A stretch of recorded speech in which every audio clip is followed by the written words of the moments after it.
Those who are in European time zone, because we have a beautiful day in Monaco, but the girls, after one very well used free day, are today back on fighting.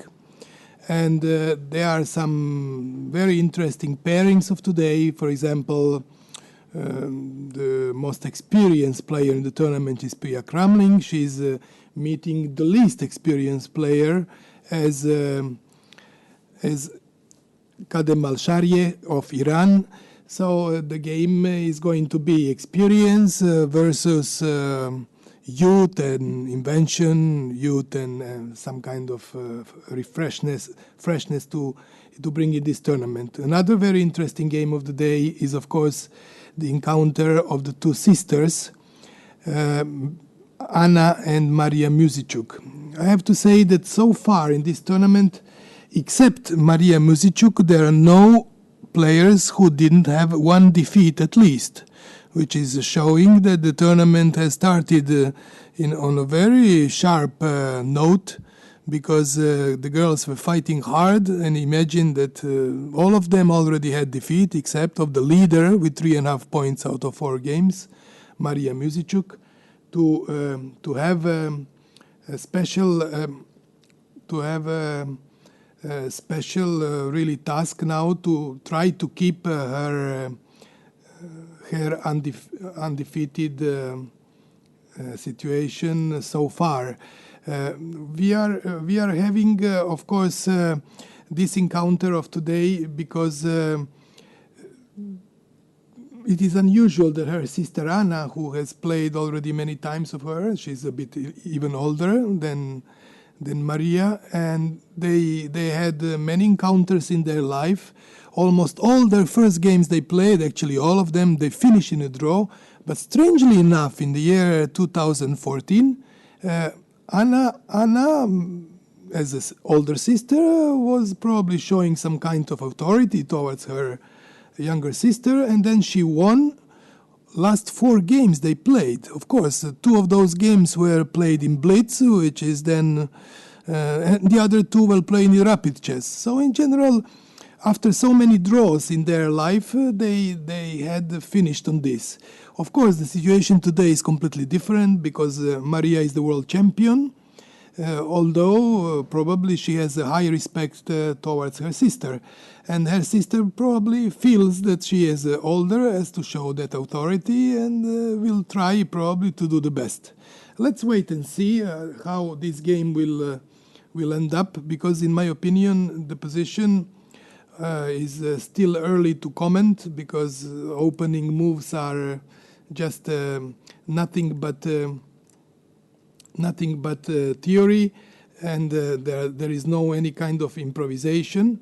And I would like only to mention that believe that Anna Musiciuk will play solid, because she knows that her sister is in quite good form now. She won several games, and it is logical that black pieces should take some attention before trying to recover in the tournament, because we have understand she's -1, Anna, and Musiciuk Maria playing with white today, she has +3 points, 3.5 out of 4 games, and the other competitors are just the full point behind her, which are 3 of them. It says Hu Yifan, Pia Kramling, Koneru, and Anya Kostenyuk. It means 4 of them are just behind her, 1 full point. So the opening moves, where you will see just will have no surprises, because it is a simple way of dealing opening position. Probably you will see that they are going to play very quickly, and I will like probably to mention that they are going to keep the kind of position which is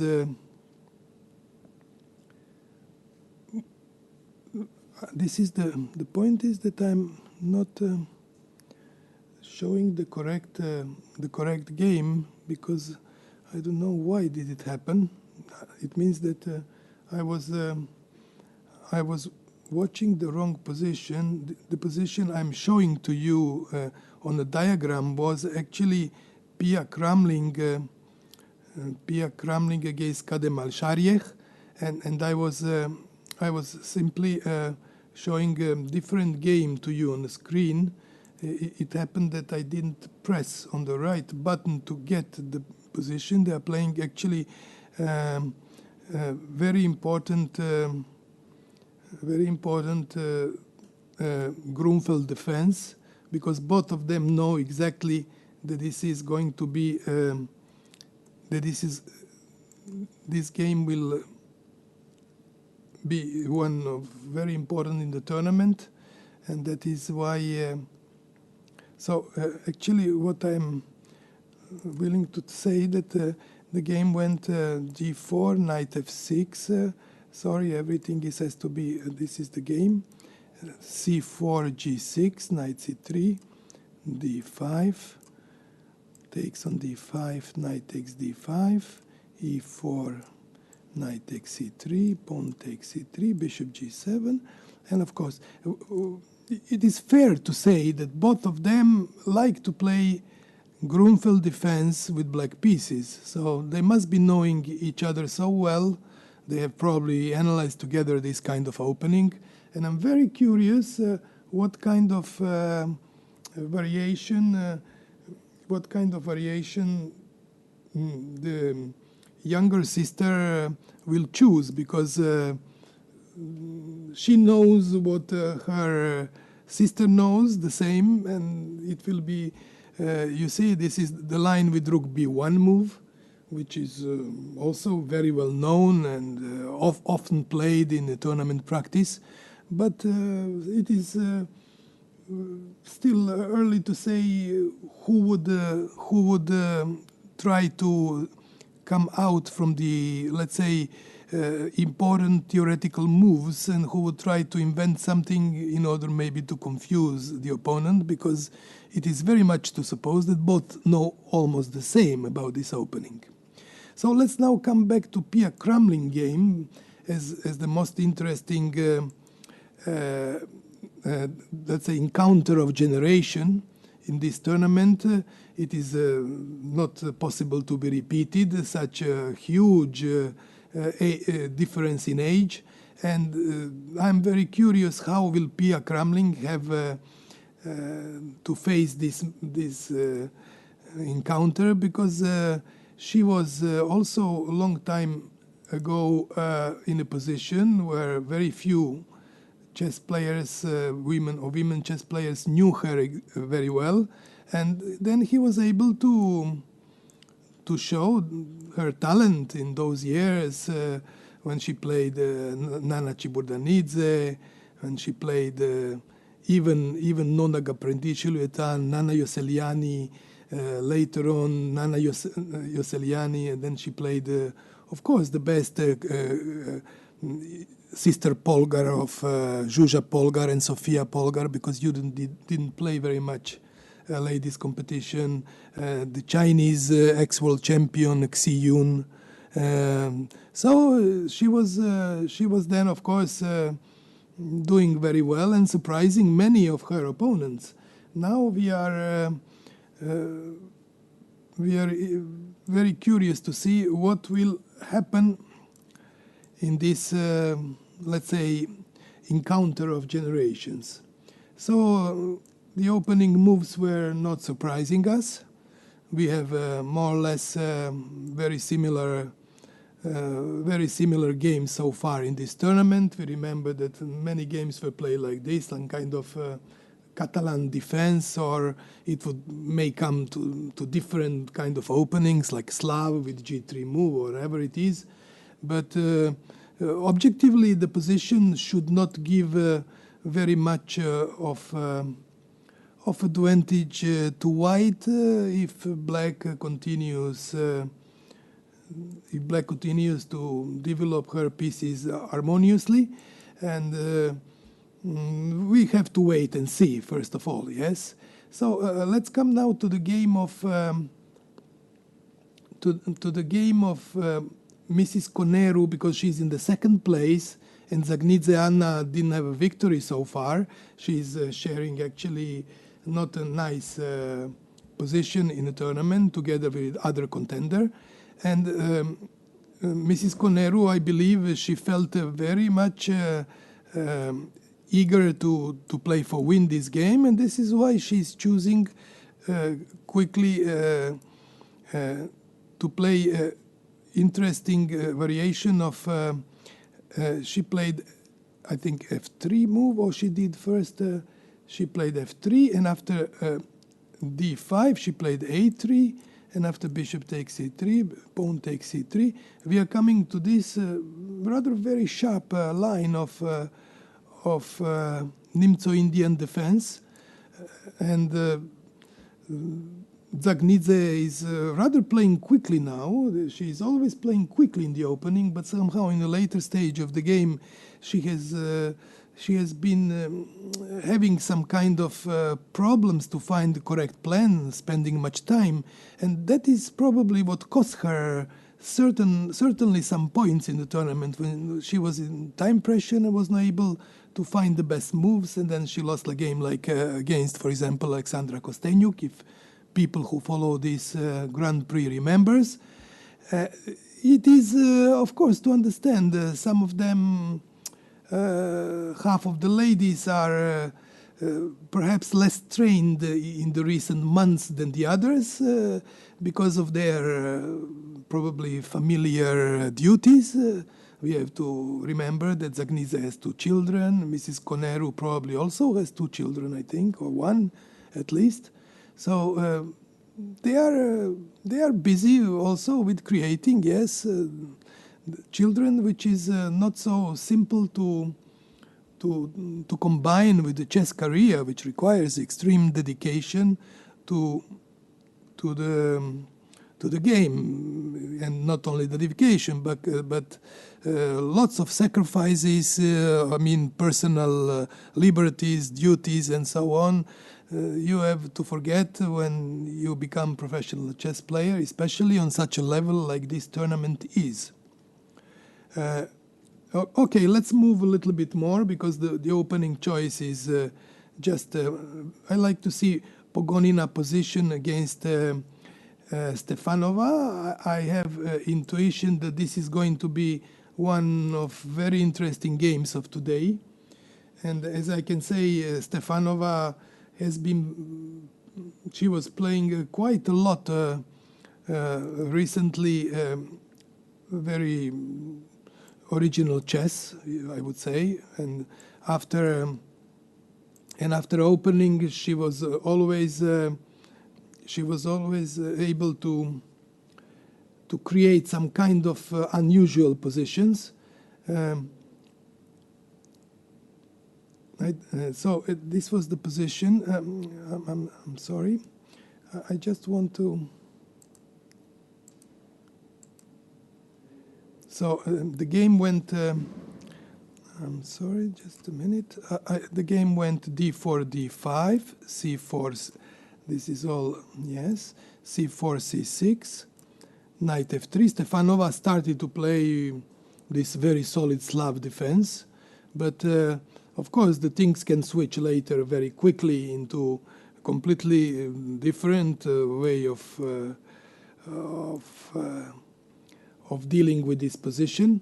So so it happens after e3, then e3 was played, knight bd7 was played, I think, and then now bishop d3 would have been the main line of this, but of course queen c2 is also a very solid move, and now Stefanova decided to play bishop d6, to play rather very active, because it is kind of a position that she likes to put bishop on d6.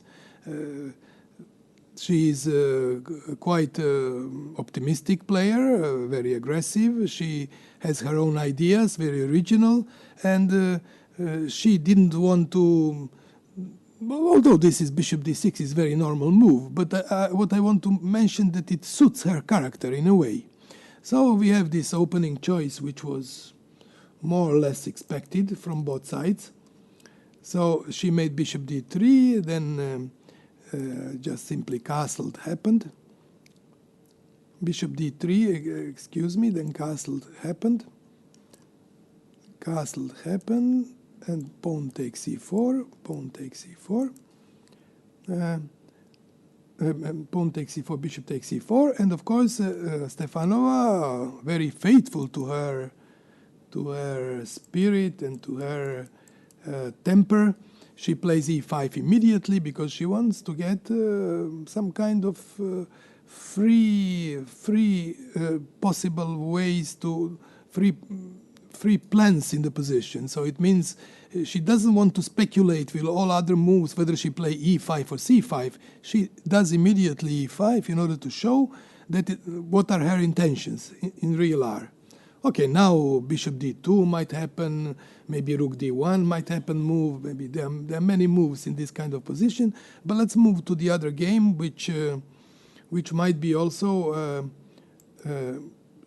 showing a certain interest for the spectators, because Hu Yifan, the Chinese girl, is having white pieces. She's in the second place, and she's having white pieces against Almira Skripchenko, who was also, I would say, very unlucky in the beginning. She had much more promising positions than her points can view. But yes, she was also extremely busy, mother of 2 children. She has also to worry about probably phoning to the husband how the children are doing, and so on and so on. And she must, we have to mention that she was also very much involved in helping the organization of this tournament, because she lives in France, and Monaco is very close to it. And she has been in the chess club of Monaco Chess Club for so many years. And of course, she was really gentle and nice to give everything from her, good help to make this tournament come to such a level like it is today. I have impression that Xi Yun, that Hu Yifan today is playing some kind of very close way of some maneuvering game, because she probably believes that if her opponent is in not good shape in the tournament, she would be maybe having more chances. She would be having more chances, perhaps, if she creates some kind of long maneuvering game, because it is logical. If she is more successful in a tournament, she believes that some way of low performance of Almira Skripchenko would give her probably more chances in this kind of maneuvering positions. So for that reason, she has chosen this kind of opening, which in my opinion we can say is very reasonable for white and for black. So there is nothing to object from either side about their choice. The main problem is, of course, how will Almira today, after a free day, recover her forces and get more optimism in order not to be depressed after a very negative start, in a way. So we have to see. This position is promising also interesting fight, the same as the previous one with Pogonina and Stefanova, what I believe. But we are now back again to the game of Maria Muzichuk against Heiser Sterana, because I'm curious to see what will really happen. They have started playing this opening, the opening of Grunfeld very quickly. So in this position, Anna castled, bishop came to e2, pawn takes c4, pawn takes d4, queen a5 check, and now instead of queen d2 move, which is very possible, she decided to give up this also very well-known line, queen a5, castles, and now she played the bishop g4 move, trying to take on d3 and take with the bishop on d4. So yes, this is a threat to take on b3, and then bishop would attack pawn d4. Of course, it is clear that here rook b7 might be a move, which gives a very interesting play, because, for example, rook b7, perhaps just immediately bishop takes f3, knight c6, and after d5, it is very likely that she wants to play knight d4, and after rook e7, knight f3 check. Probably this is one of the, or maybe not immediately, knight f3 lines. But the position is, of course, showing she has to give some pawns, I think, in order to get very good play. But this has been played so many times. I don't really remember which games were in question after rook takes b7. So, but somehow they seem to know, both of them, this kind of opening, both of them, and for that reason she decided to play in this position bishop g4. Instead of rook b7, she decided to play bishop g5 move, and after knight c6, she played first, I think, e6 move, h6 move, because probably the idea is to play rook e8 and to have rook takes e4 and so on. The position, yes, becomes in a way very strange. So rook b7 still can happen, knight c6 goes, and so on and so on.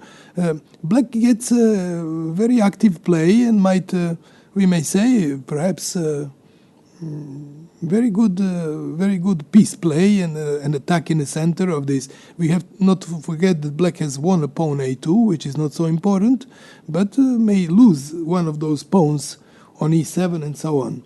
So after h6 move, she very strangely, why did she play bishop g5 if she is going to return back to e3? That is a little mystery to me. But she did return bishop e3 absolutely quickly, and after knight c6, now she will have to knight c6, d5 happened, and after knight a5, we can still see that black keeps that pawn up, and I'm curious to know, of course, there are many possibilities for both sides, but I was curious to know why didn't she in this position already took with the rook on b7, because maybe this is some better kind of possibility, although it is objectively.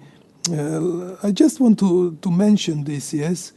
For example, new variation, this is bishop f3, perhaps bishop d4 move is good, maybe pawn to e5, maybe it's possible, or some other move as well, I don't know, maybe pawn to e5 is a good move, in order just to have this kind of possible line, yes, rook takes e7 and so on. So, but it is a little mystery to me. Why did she decide this? And after maybe rook d8 move, which might enter, of course, many possibilities. This rook can move from b7 and so on. So I am. It is all theory. I can say it is all theory, but I would say that was perhaps maybe more critical line than what she chose to play, which is bishop g5, move h6, bishop c3, d5, and knight f5.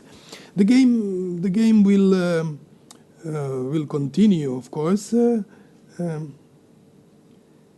See, she has played now bishop c5 move, again attacking pawn e7, and after b6, bishop takes e7. She has played rook e8 to recapture pawn on e4, but of course white follows d6 move and tries to play next move d7 if allows, because d7 move would of course make win of an exchange or something like that in a position for white.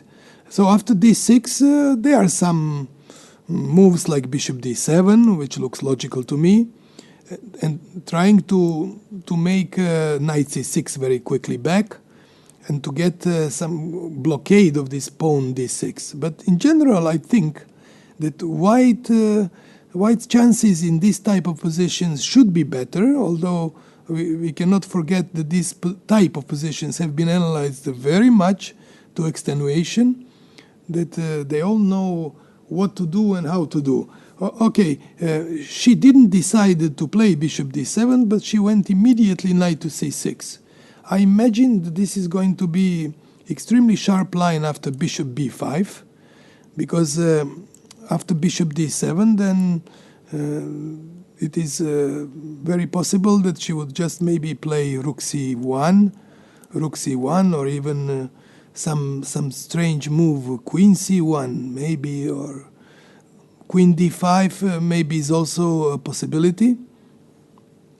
But after taking bishop takes b5, then white would be obliged, which is not giving. Sorry, this is. Queen is hanging on a2, so the normal move is to take. Obligation is almost to take, and then after e takes d5, takes, bishop d7 would come. And this position would be probably better for white again. Why? Because the possibility of moving this rook takes d7, rook e8, rook e1, and we see it is maybe not so simple anymore to prove that white has enough compensation after losing pawn on e7. So I'm curious just to see what would after bishop b5. She didn't play bishop d7. She simply took knight e7. So actually she's giving up an exchange. What we can see that this must have been a very long analysis of this position. And now white didn't take this exchange immediately, but played h3 first. And after bishop f3, queen f3, of course, this rook is hanging anyhow. So the position remains... I believe black would be obliged to play queen e6 move in such a position, but I have impression totally opposite. She plays rook c8 move, which is amazing, and she just follows this. Will happen. Pawn will take to e6. I really don't know if this has been ever played before. My impression is that maybe queen e6 back, and she has obvious compensation after e8, rook takes e8, bishop takes e8, probably rook takes e8, and she has two pass pawns here with a strong bishop and one strong pressure on this side. So this will probably happen. As I predicted, they follow this line. Must have been played this several times because they're playing extremely quickly, or it is just their home preparation, familiar preparation, I would say, because they both have analyzed together this position. I mean, in family. So they play this, and I must say, the first view on the position gives impression that black should be doing okay.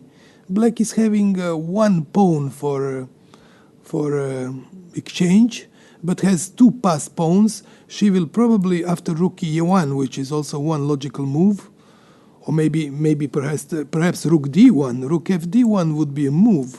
It is difficult to say, but it might be a move. And after queen e4, rook takes, rook takes, perhaps check would come. And after bishop f8, I don't see really better move than bishop f8, because on king a7, maybe rook d7 would come. And then one of these pawns would be falling, and it would be difficult. So she would be obliged, actually, to play bishop f8 move, I suppose, in this position. But after maybe rook a1, for example, we can make some analysis of this position. After she plays rook a1, but I think rook d1 would have been much more critical move than rook a1, than rook e1, because after this, it might happen that, for example, rook e7, rook a8. Yes, I understand the position is difficult to.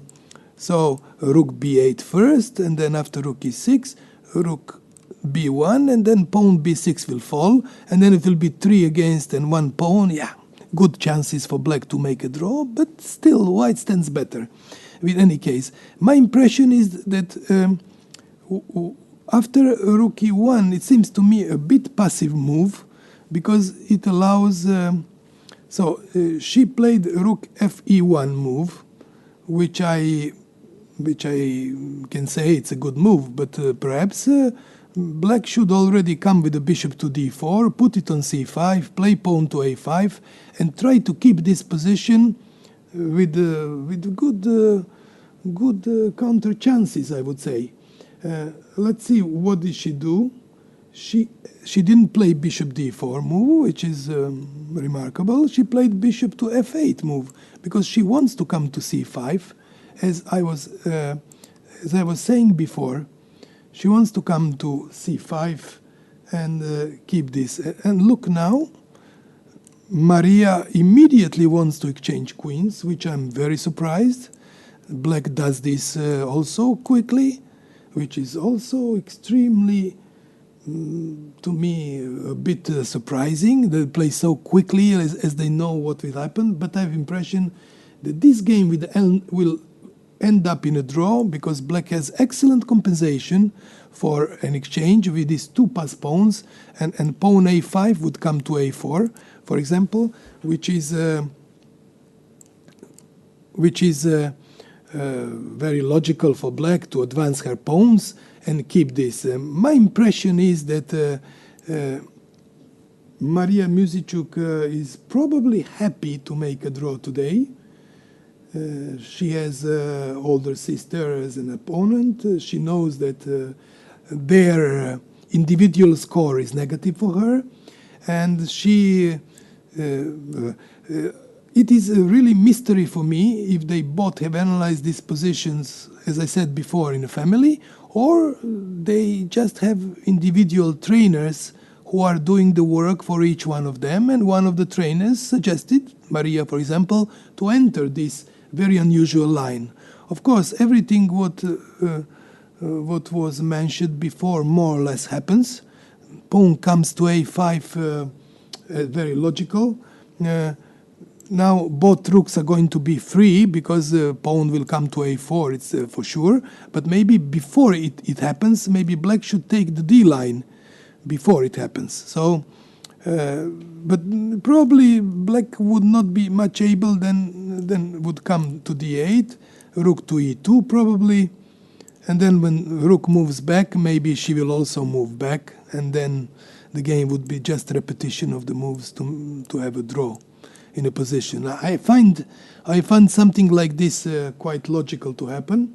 Okay, black has allowed white to take the d line. In my opinion, black didn't have to allow white to take a d line, because I think d line is very important. It's an open line, but she simply played a4 and forcing rook to come to d3 and get this line after rook d1 move, and then possible exchange of one rook. I have impression that black could get some. So she played rook c1. Her idea is maybe to take on c5 and simply then to take on a3 and have slightly better rook endgame, which should end up in draw, in my opinion. So, but they're playing so extremely quickly that it is very hard for me to imagine that one of them, with such a quick play, would enter something less clear than a draw in a position. So I would like now to discard that this game will finish with any win, either win of two. It will be the most likely finished in a draw because the position shows this and it is very likely to happen. Okay, let's forget for a moment. I would like to come to Kostenyuk because Kostenyuk is playing Natalia Zhukova today, Ukraine. Kostenyuk has white pieces. She is one of the persecutors of Maria. You see, if you follow the game of two sisters, you will see that she has captured on c5, and she will probably go for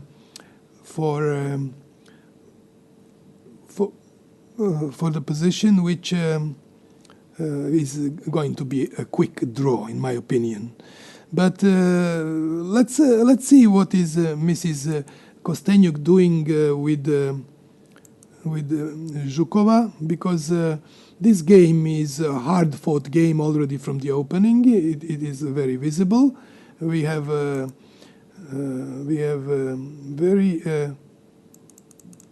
very normal theoretical line, which happened. So c4, c6, d4, d5. They play Slav defense. And after cd5, this kind of line was very much liked by Grandmaster Morozevich, and he has introduced very nice ideas in this opening, although all of these positions have been played 100 years ago, I would say. But Mr. Morozevich brought some new life and new injection of ideas, and he was making this line again popular to be played among professional top players. So it is very logical that they will have some kind of theoretical discussion in this position, because Mrs. Kostenyuk is a Russian. She also knows how the Russian players are playing, what is their style, and what ideas they bring in a chess, because she doesn't only play in the individual competitions. She plays Olympiads, she plays team competitions where they can see their colleagues' men, how do they deal with this. And of course, she's well prepared as an ex-world champion. She must be having very strong. Now, what I'm wondering, and I remember that Mr. Morozevich after this move was liking very much to play pawn f3, but Mrs. Kostenyuk has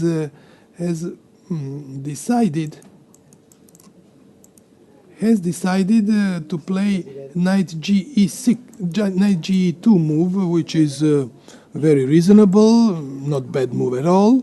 But somehow, yes, it is interesting that they are very able to follow. So the sisters made a draw. It was very also somehow on the way to happen, as they played so quickly. They were both well prepared for the opening, and we can see that Maria still keeps the lead by this draw. She still remains undefeated, the only player of the tournament who remains undefeated, which is, of course, a big achievement for such a strong, extremely strong event. People say the strongest in the ladies' chess history.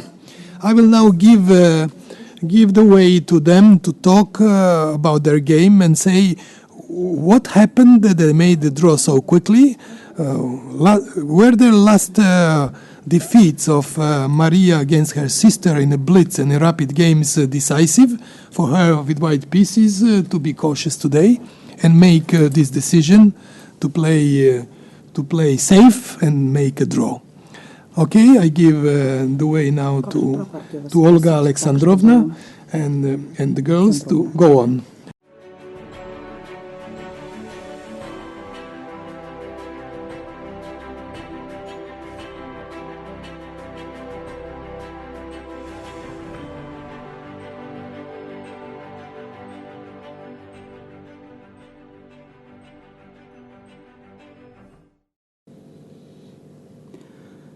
Good afternoon, welcome to this press conference. We have first game finished between sisters Muzichuk, Maria and Anna. Game finished in draw with 33 moves. And okay, how was the game? Some interesting moment, or it was more or less?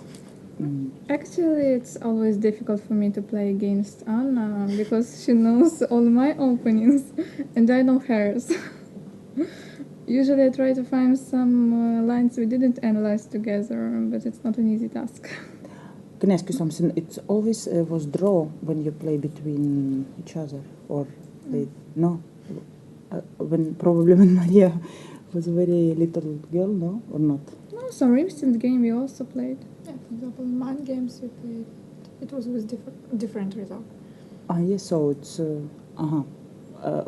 I mean, the question who is stronger, it's very difficult to say, no, in this moment. Okay, we will skip this question. Okay, show something, probably about theory, or no? I don't know if you want to comment. Okay. Just some lines. This is a famous line of Grunfeld. Till which move it's theory, more or less? Okay, CD is one of the main moves. So now knight is C6 and B6 are also possible here. So queen E5, take. Instead of bishop D4, it is possible to play A5 and B6. I also play Grunfeld for black.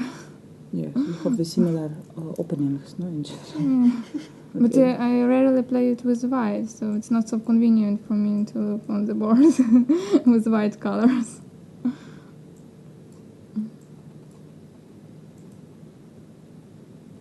Knight C6, knight E5. Instead of bishop C5, I remember that once Rajabov tried to play rook E1. Rook E1 here. But I think it's about equal after B6, knight D4.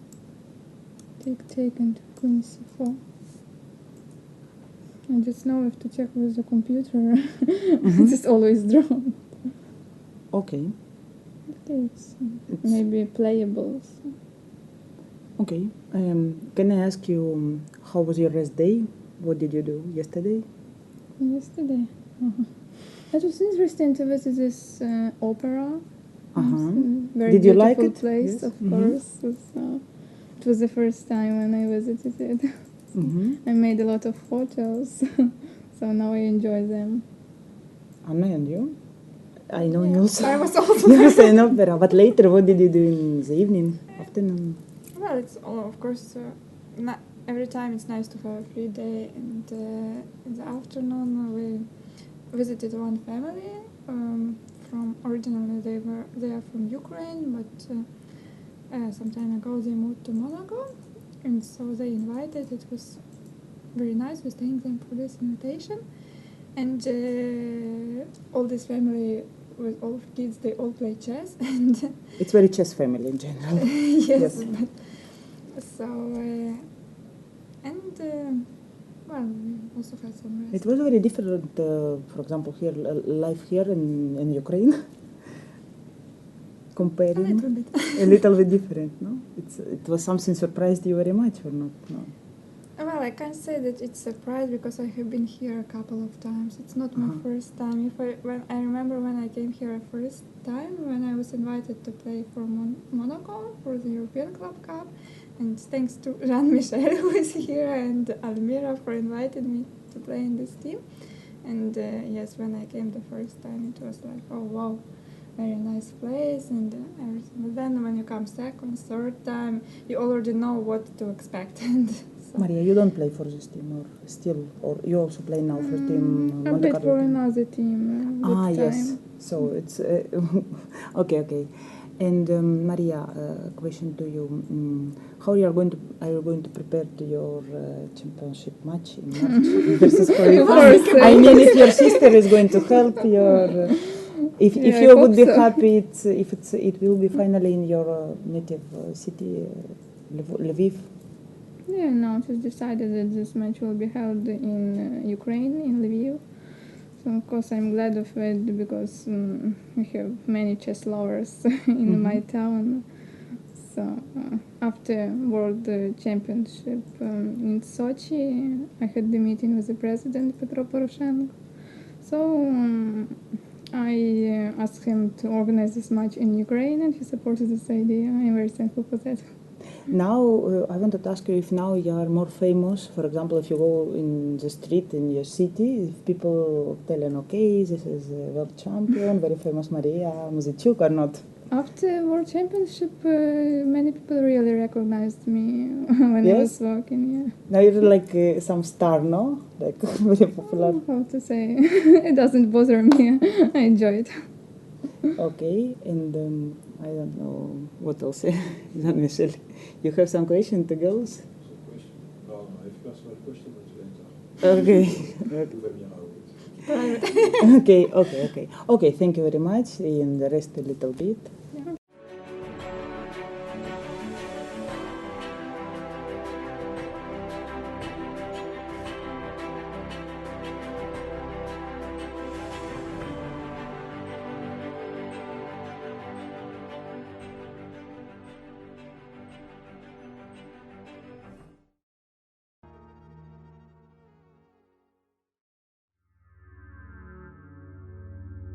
Rivalry, but it can be lots of love, respect, and at the end they decided to share a point because of mutual respect as a good family sisters who are rivals in individual chess, but not on every occasion, as we can see today.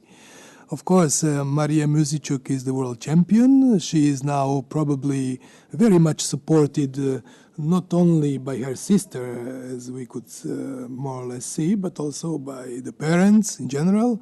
And she will bring this next world championship for ladies in Ukraine, as she said before, because there is lots of logistical support there for her as a national hero. We have to remember that Ukraine had extremely strong chess players, but while, for example, Soviet Union was existing, Sergei Bubka was extremely successful in the field of athletics. We have this Vladimir and Vitaly Klitschko, who were excellent boxers. One of Vitaly, I think, is the world champion, or Vladimir is the world champion at this moment in boxing in many different categories.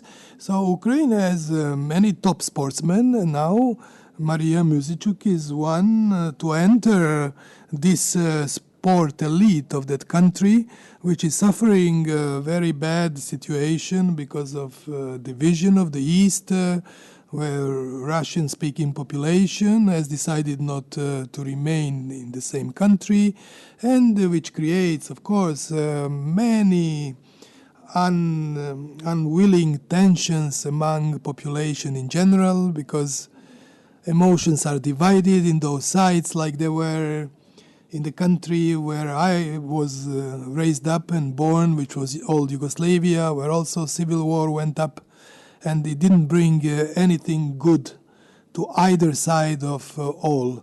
Someone maybe could have got political advantage after those kind of destructions and wars, but it is very unlikely that it will solve the problems of people and population in the future.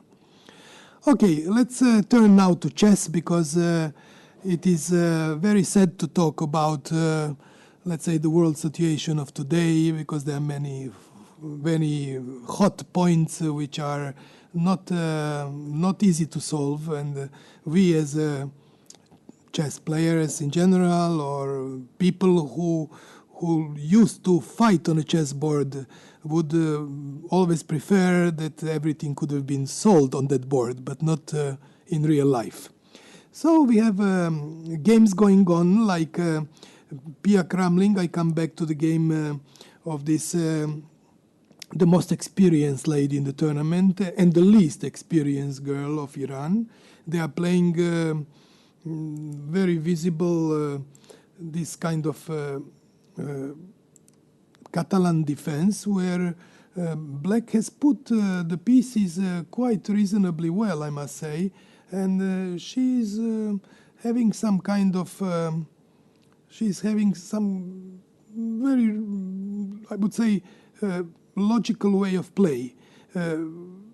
Pia Kramling is known that she likes to keep her positional advantage as long as possible, and this is why in this position she has played move bishop f4, rook b7, and she started with rook a6 move, which is quite possible. Of course, Black would definitely have to castle in this position because it's very likely this is one of logical moves, maybe knight to d5 first, but I believe castle is a quite logical move, and then maybe she will have time to play knight d5 later, because the idea of knight d5 is just to exchange one knight and get strong center, strong pawns, and she will be able to hold this kind of I would say very symbolic advantage for white, because the advantage is actually showing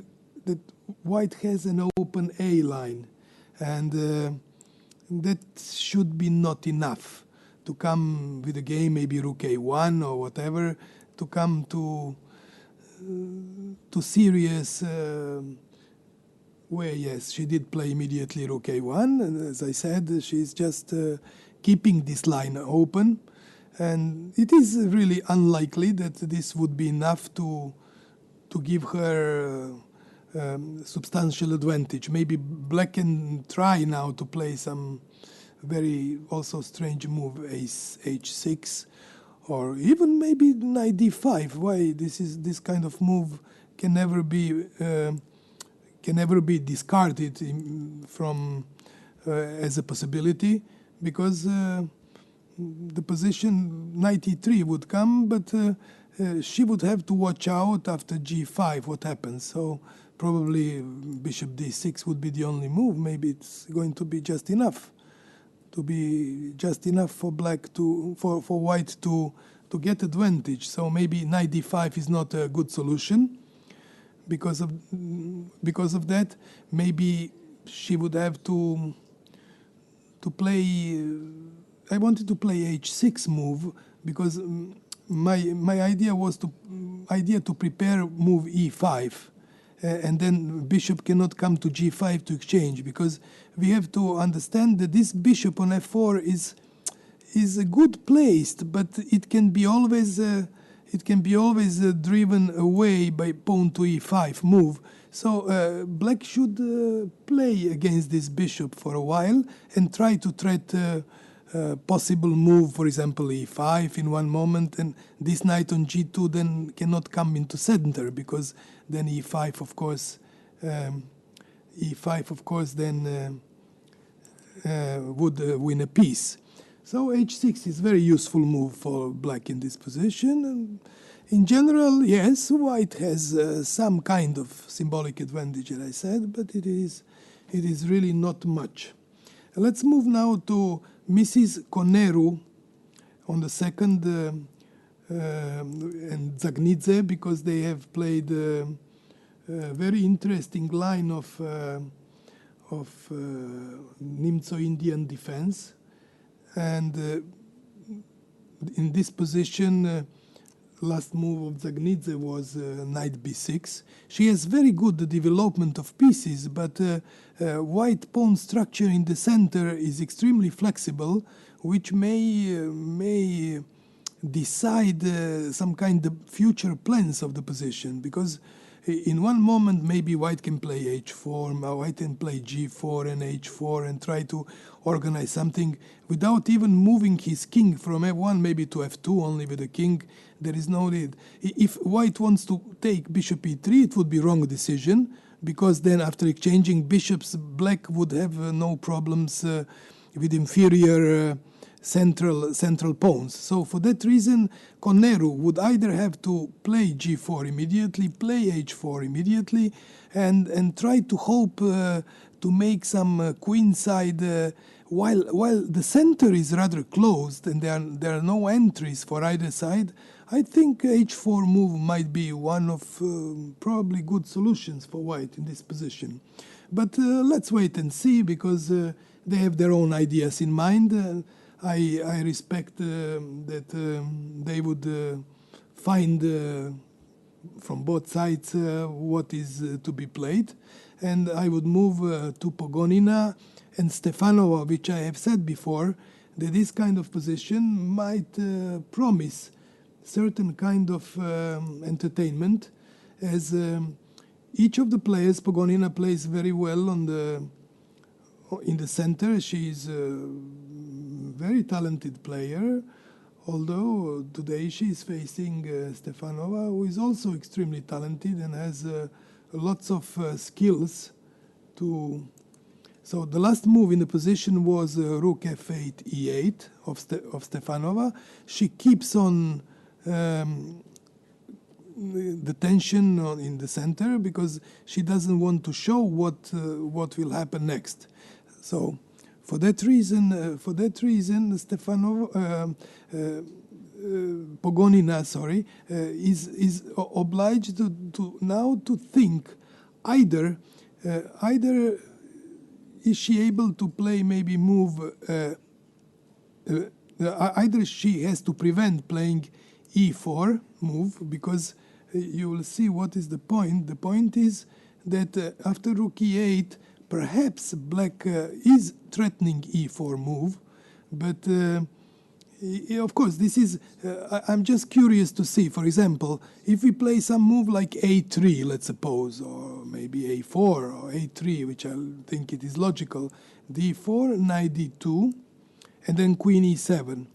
And I'm curious now, really, after move bishop a2, how would black defend this pawn? Because after bishop b1, bishop f5, maybe pawn to f3 is a possible move. Although we have to count many strange lines here, I must say. For example, pawn takes here, queen, because white is not developed. Queen comes to e3, takes, king h1, pawn takes g2, and you see what is happening, queen g3 and queen h2 mate.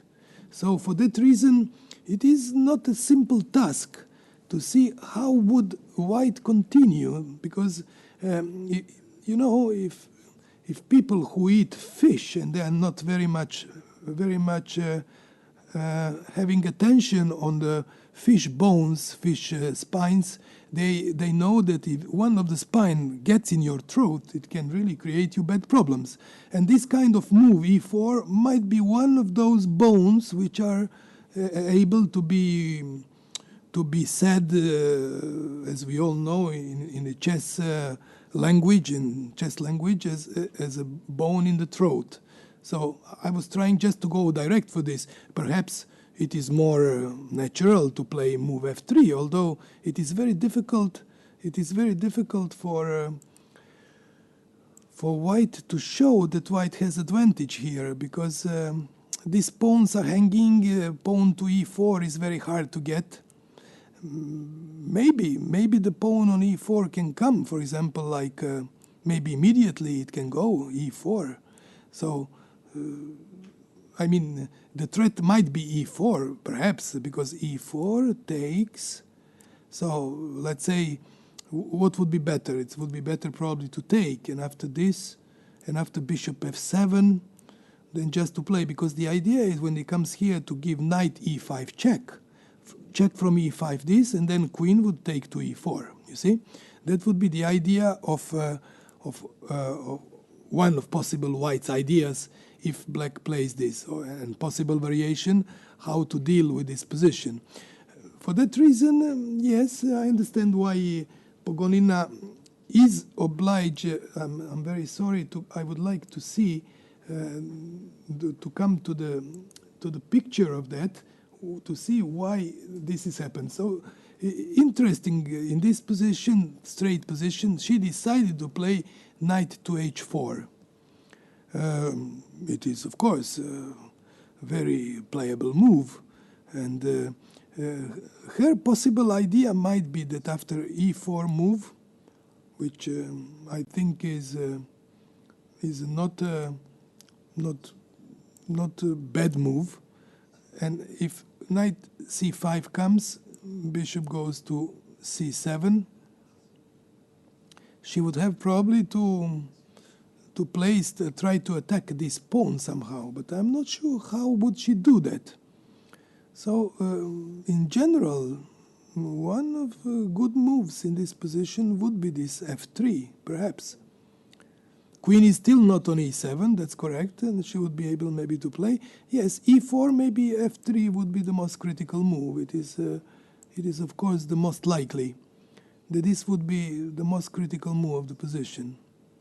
And it is, yeah, if knight f8 happens, which is logical, then pawn takes f4. So it would be a way to deal with white position. Knight h4 move is a very precise move, I would say.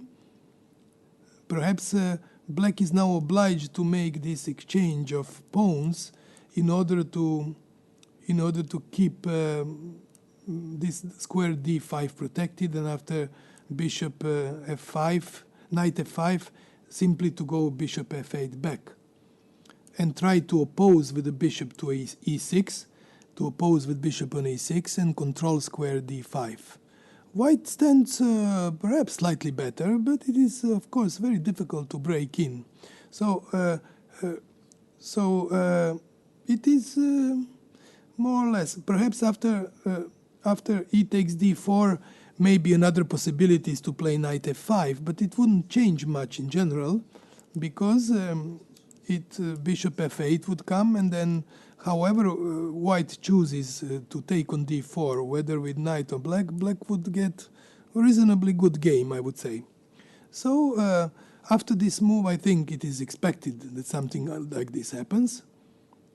And then after knight bd6, perhaps knight f5, bishop f8, and now to find some reasonable move. For which is the reasonable move, it's difficult to say, because bishop e6 will come very soon, and white's advantage, possible advantage, would have gone with the wind.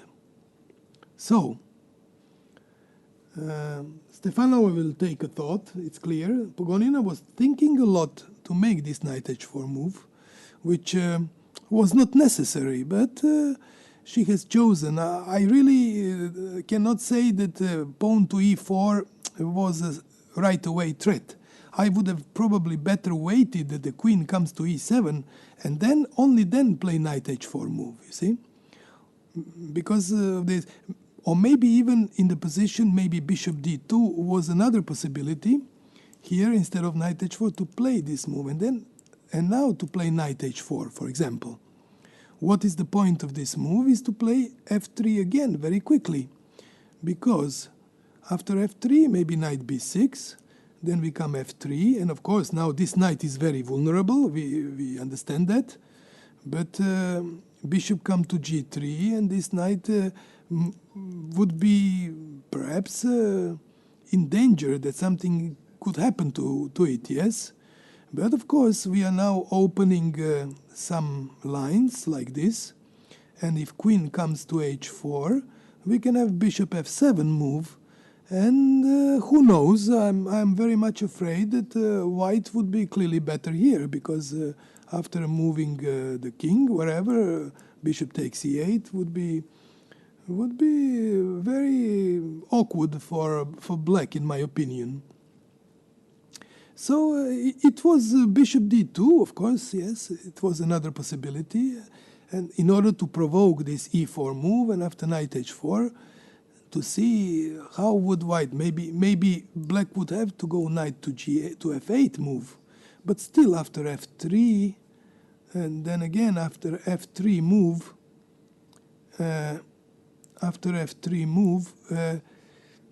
if G5 happens, maybe white can just simply take here, and when he takes the knight, play 5 take, and I think white's compensation for one pawn would be huge because of two bishops and very open king, maybe just rook F4 move, or to take on H4, because you can understand that knight G6 cannot work because of queen G6 in this kind of position. So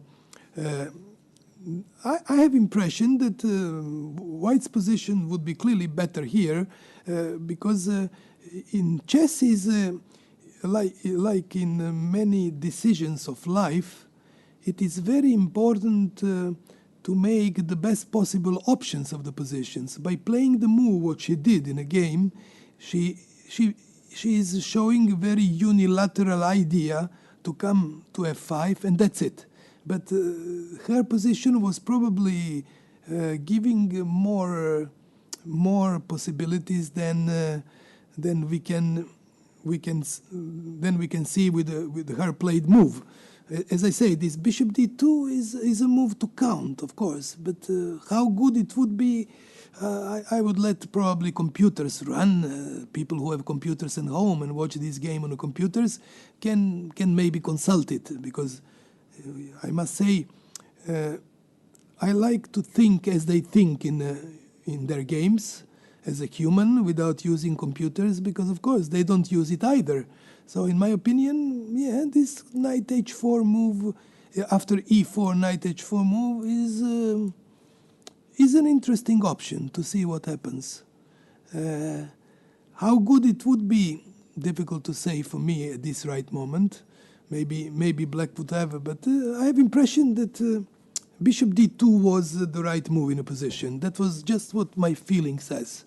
But okay, we are going to leave it to people who like to analyze this type of positions and who like to investigate and see how the positions would develop after this possible move bishop d2. And Stefanova is still thinking after knight h4, of course, as it was to predict. I feel a little bit obliged to say that somehow it is not logical that she plays so quickly this move before developing her other pieces. But if she does so, she will tell us after the game probably in our press conference what were her real thoughts about this. Why did she do it, or why she didn't go for the option of bishop d2, which is much more complex move, of course. Okay, let's move now to the game of Mrs.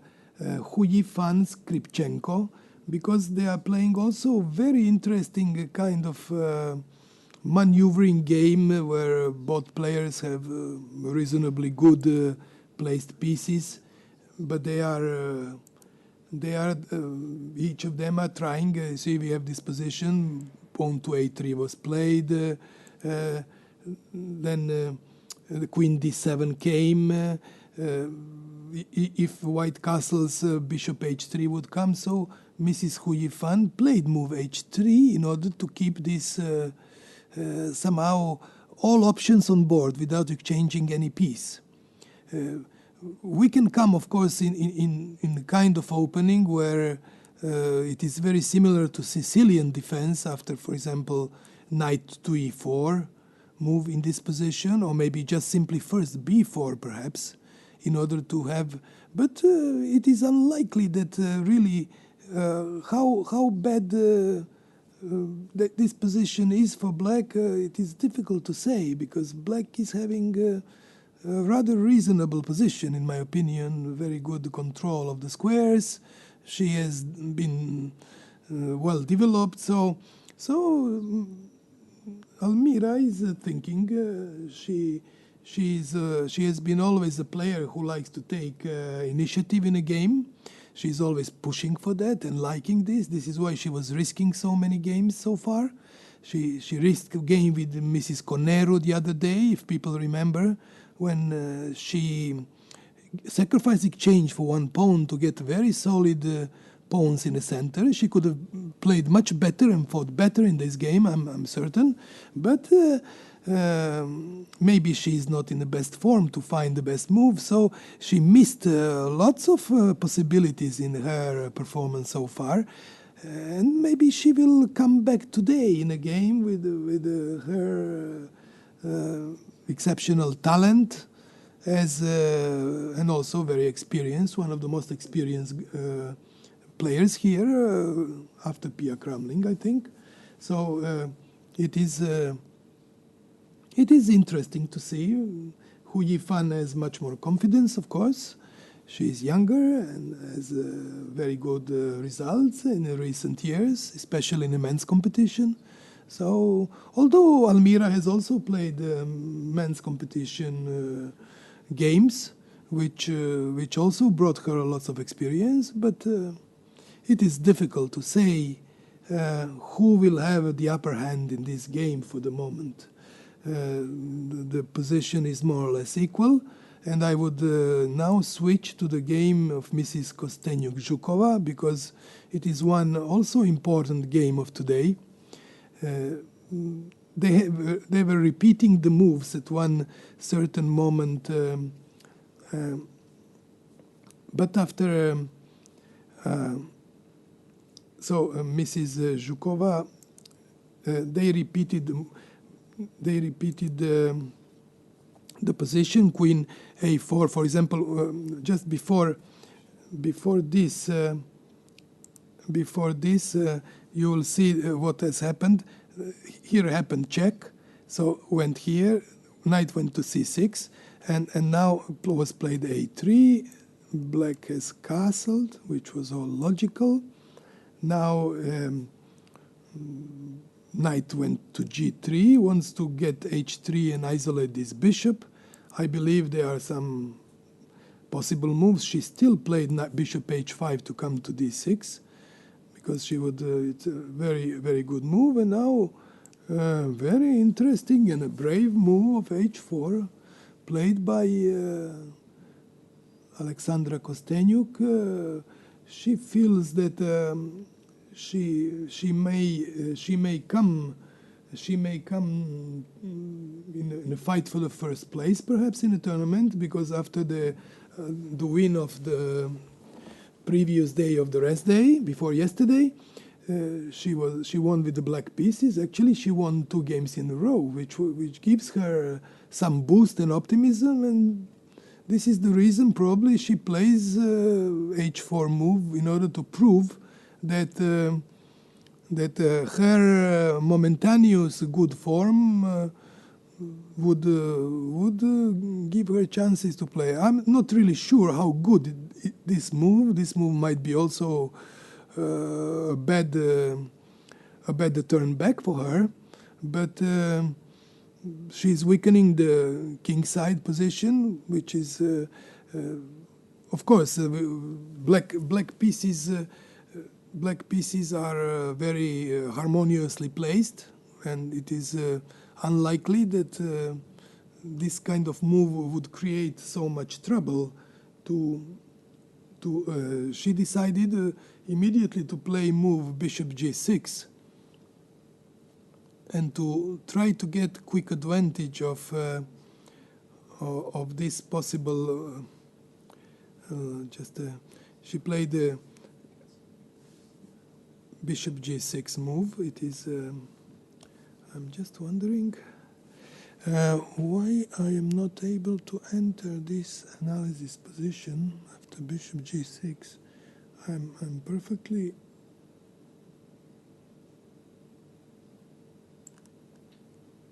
Yes, I'm not able to come to show you why did she move bishop g6. My mouse is a little bit became wild in my hand, or sometimes, yes, even animals like to have their own spirit and keep dancing when nobody likes them to dance. But I'm really much worried. Why can I not now move it on this board? Because I would like to get it somehow. Yes, now I'm back again with my mouse. Thank you so much. Thank you so much to listen to my praise. So it is, in my opinion, likely that she would return with the bishop back in order to have this possibility to go on with the pawn, perhaps, on pawn h6, because if h5, maybe queen d1 comes back and attacks this pawn, it will be really hard to defend it. So for this reason, perhaps h6 would be a very reasonable move for black, although it is, yes, position becomes sharp. What I believe maybe h5 is possible to be played, or maybe it's too early. But Kostenyuk is a fighter. She is always creating some kind of unusual, let's say, strategic positions. She likes to put up straight-on play on board, a very direct way of play, which brought her actually the world championship in those times, because she was just straightforward, doing her spirit on a chessboard. And it is likely that she will play bishop e2 move, because if she has played h4, it is quite logical. There is no much logic that she would take on g6. It would be absolutely not logical, in my opinion.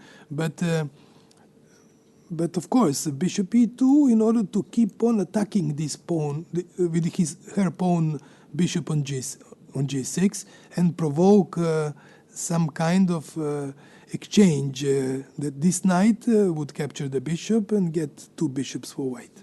So this is also going to be, I hope, should be quick decision, but we never know. Maybe she now starts thinking, if you play move h4, it is very unlikely that you keep on thinking after bishop g6, which was a very logical move. So I think she should have thought a little bit before and then get the idea on bishop g6 immediately to retreat bishop e2. But okay, let's come back, because the games, the other positions are going on. I would like to come back to Mrs. Pia Kramling and Kademal Sharieh of Iran. They have played rather solid opening, especially black was very solid, and somehow maybe she quickly played this b5. She could have played maybe other kind of moves in that position, but I'm not going now to come back. I would like just to see what was after rook fe1 a1 move, which was the last move of Pia Kramling. That was the last move, if people remember. Rook a1. I was saying that possible move would be perhaps knight d5 or h6, which I liked very much this move, I must say, because this was a move which was keeping her knight still. But she decided, for I don't know what reason, to play with the knight to b8. This is, of course, quite possible, reasonable move, but I have impression that this was not really necessary for her to do.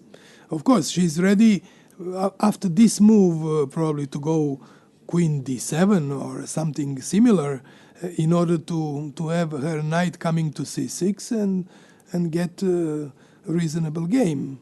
But I'm not so sure how her that she's doing well, because she has lost some time. And in this position, perhaps white can maybe even try first to play this move, and on queen d7, perhaps to get some, yes, maybe bishop g5 perhaps is not so good, but maybe it is, because after knight c6, probably black could take, and then when bishop takes, then this would be very much dangerous for after knight d4. You see that on f6 is hanging, although I cannot say Yes, this should be interesting. Hanging, king hangs, and maybe knight h5 check, and then king has to go wherever on h6, the queen d1, and when this takes, then e3 check. Excuse me, I would play e3 check, and when king goes probably to h6, then pawn takes d4, and okay, the black king is rather weak, but black can have this kind of good possibilities, although after knight f4 or something, I have impression that white would stand better here. This is just very... of course, I might have missed some better move for each side. I might have do it, but my idea was to show to the public that this kind of positions are usually slightly better for white, or maybe more than slightly. For example, if she decides to play h6 now,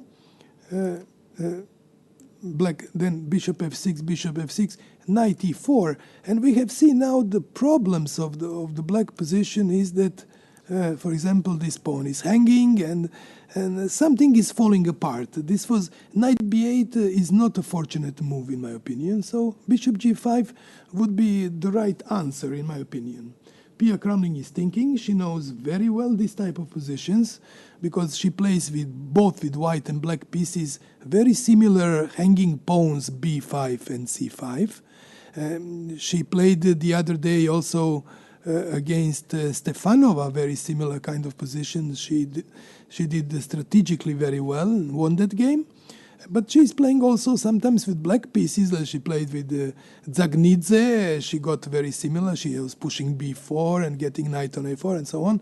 So she is extremely experienced, and I believe that her experience and positional advantage in this game might be decisive. It's too early to say, but I'm trying to give my opinion what I really believe. So without some speculations, whom would like to win, whom would not like to win. Let's go now to the game of Mrs. Koneru Zagnidze, as they are having also interesting fight. As I said before, she after knight b6 move, white decided to play this move, king f2, as a logical way that to keep all options open.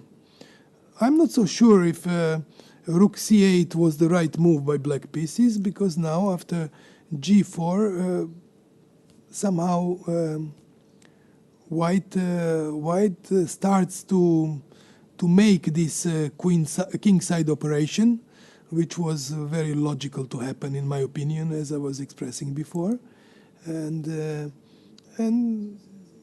But what is the worst of everything is that Mrs. Zagnidze played rook c8 move also after quite a long thinking, which is actually giving her less options to have time when the position will really require this. So yes, if we say that let's say everyone is the hammer of its own fortune, so maybe her thought is actually making her destiny to happen what will come. I really don't know what will come, but I believe it will be some interesting position, because it is hardly expected that this bishop would probably go back on d7 as I believe, but we cannot sure what she will do, because I would play the bishop d7 and then let's see what happens. Maybe g5 would come and h4, maybe h4 first would come, and yes, the game would go. I don't know, really, it is difficult to say. Maybe c5 would come at the end as she really wanted, or maybe pawn to a4, which is also a possibility. why is this possibility instead of this, maybe a4 move would come. It might be also possible in order to play a5, possibly move, or maybe to play g5 one moment and make square weak. And the idea is when you play like this to take, and when rook takes to play something like bishop a3. Although it is questionable if black would not have compensation here. Bishop takes c5, knight takes c5, and if rook a7, I think black would have a quite nice compensation here, probably with queen b6. And yes, and one moment knight would jump to e4, perhaps even with rook a2, something like this. I don't know how knight e4 would be a move here, or simply maybe just bishop takes g4, something like this. It would be interesting to see. Black would have definitely some compensation. I'm absolutely certain. But it is, of course, up to the chess players who are following particularly this game using their computer and try to replay everything what I was saying and see was I close to show something logical or perhaps not so logical, because computers are today extremely strong. They have their strong power in these silicon chips. So it is yes, but I always like to preserve human mind before using any computers in order to say that yes, we are playing the tournament not against computers but against live beings, and this is why we should take in consideration that we as humans we play our own way and have our logic of thinking, which is of course sometimes not very accurate, but we have a very, very good way of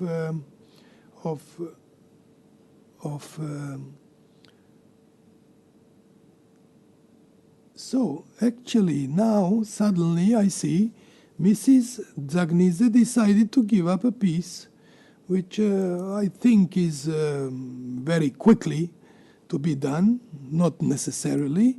And after knight e4 check, I believe that white would go simply to g2 with her king, which I find the most logical move. And on queen h4, there are many possibilities, maybe even just to play something like knight d3 perhaps, and just try to cover all squares, develop maybe bishop on this. But okay, let's see what is happening. Of course, I think that black was hoping if white would play something like this, and then it would be very difficult to defend the rook here. So after queen d2, maybe just comes queen g4 check. Well, actually, it would come, and but it's better to say that maybe queen c2 would be more reasonable, and then of course queen g4 would come, king here, and then after knight a2, queen a2, black's position would be better because all her pieces are working well. Maybe c5 move in this position. It would be just black's clear advantage, because I don't believe white weak king and many pawns of black with the rook, actually with the rook for two pieces, would create any problems to black. So, but I have impression that this is, of course, very, very unilateral move. It shows, it brings the position probably where white even wants to have it. What she would do, for me, is yes, she can play this king g2 move, maybe even king g1. It is perhaps even king g1. It's difficult for me to guess what she would do. Maybe this is even better move, because after queen h4, for example, maybe queen can come to f3, because after this move, perhaps just the bishop b2 is good, and after queen d2, maybe simply queen e2. And after exchanging queens, it would be very likely that piece up for white would decide the game. But yes, as I say, we don't know what is the real point of black's play. Perhaps black would play just positionally slowly after king g1 or king f1 move, king g1 or king g2 move. Maybe simply f5 move is coming. It might be just some kind of positional sacrifice where black opens the f line. For example, probably maybe g4 is now, h4 is now coming, takes, queen takes probably. But is there some compensation for black? It is very hard for me to believe that there is. Maybe now she has to play c5 and open everything, open the position. Bishop come to d3, very logical, take and take. Rook is here, but it's difficult, and after destroying this strong knight on e4, it is very unlikely that white would have any problems with the piece up. But okay. Mrs. Zagnidze, I have impression she believes to her intuition, and all Georgian players in general, they are very intuitive. Like, the Caucasus atmosphere, which is very known from the history, is always giving some future tellers or visionary people with strong bioenergy who have very strong spirit, people who, because of microclimate of the Caucasus, they live a long life and they have very determined character and psychology.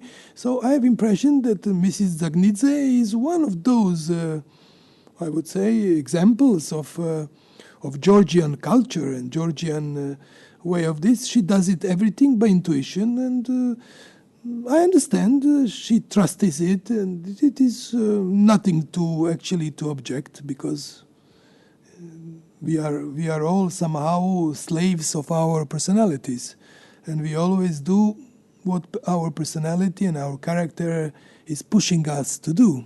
So when they say you are creating your own destiny, it is actually the truth. So let's wait. Maybe the game will show much more interest than I can now predict. But we go on to Mrs. Pogonina and Stefanova, which I said that also unilateral move, knight h4, has happened. And I'm very curious to see what was the outcome of that position, of that knight h4 position. So so it happened. Knight f8 happened move. You see, knight f8 would have never been able to happen if she didn't play knight h4 move. But after knight h4, knight f8, d takes e5, knight takes e5, rook d1. It is, of course, clear that the white's advantage is not very much having any perspective, because black's pieces are nicely placed. Queen in this position may go to e7 or even to c7 if necessary. I understand that I would place my queen to e7, but it is the question of taste, of course, as well. Queen c7 is maybe giving some options of f4 move to play, and then bishop takes c3. It is maybe not bad either, you see. For example, knight h4, queen f8 happened, and now d takes e5, bishop takes e5, rook d1, and as I was saying now, perhaps queen c7 or queen e7, because on queen c7, maybe the white's idea would be to play this move, f4, which I doubt it is good, or maybe simply to come back with the knight to f3 back. But it's somehow very much pity that you lose the time, precious time in this position, because black is coming with bishop e6 next. And it would be extremely difficult for white to stop it. Or maybe only by knight d4 move, of course, yes. But then we are coming again to this kind of... yes, knight d4 would be an option, of course, for white to stop bishop e6, because strategically it would be very important to stop it, if possible. And after knight e6, then perhaps knight f5 again, and then again very similar type of positions. But yes, white perhaps still preserves some better... But she did as I expected her to do, knight f7 move, queen e7, sorry. She did this, and after knight f5, she has options of taking on f5 immediately, which is not a bad option. But she has also another possibility of playing queen to c5 move, which I find also very reasonable to be played, queen c5, because the idea is to take to take the knight, and when queen would take the knight, then bishop would come and give check, and then queen would recapture on f5, as you can see. So the idea of queen c5 move is very reasonable, and I think another threat of black is to take on c3 and to take knight on f5. So Stefanova has rather a good option here, in my opinion. She has to choose, of course, to play queen c5, which I think is an extremely logical move. Maybe if something like this happens, which is also possible, of course, then probably bishop would take it immediately on f5, or just yes. I see probably nothing better than to take it to the bishop on e5, or maybe knight e4 move. I have doubts that it would work because of simply bishop e3, but still it might work actually, because maybe queen a5 is coming, and then of course knight takes h6 would be the possibility, because on knight e4 bishop f5 would come, which is logical. And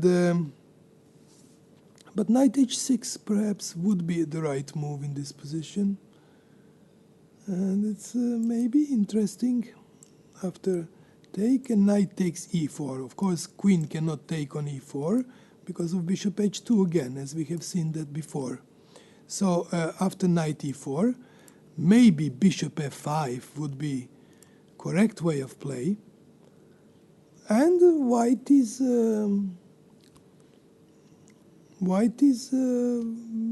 yes, on the edge of I don't know, maybe it is just good for white. It's difficult to say, yes. f3 to protect square on e4. And somehow now bishop would be able to take on h6. Maybe bishop g7 is correct move here, to keep all the options, all the black pieces. Yeah, interesting position would arise. I'm not sure if white is better or not better. Difficult to say. Maybe bishop d4 just to exchange and make the rook weak. But then, of course, we are going to be exposed on a pin after bishop d4, take.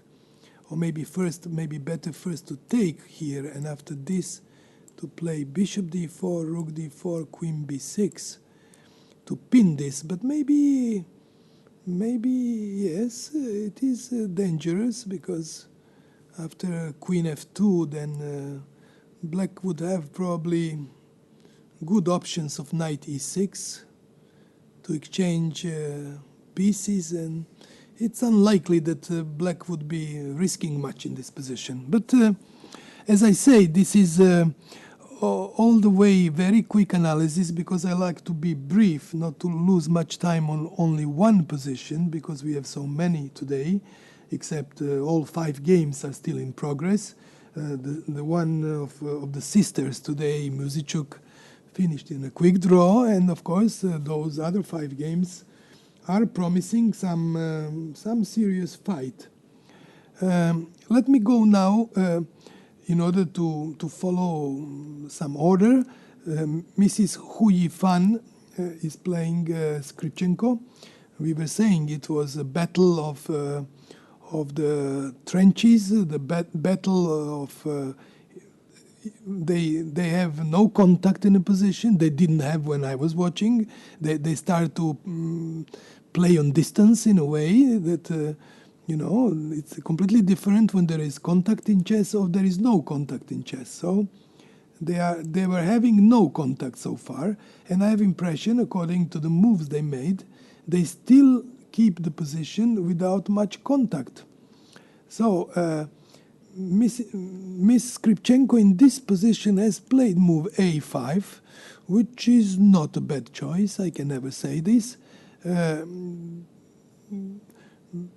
It is a reasonable move in the position, which just keeps all options open, although you are weakening many squares, but keeping the square b4, which is an idea for white to progress and play b3, b4. What I was now watching is rook c1 and rook a b8. This is also kind of a try for black to when this knight from c6 goes away, if it goes away, then we would be able to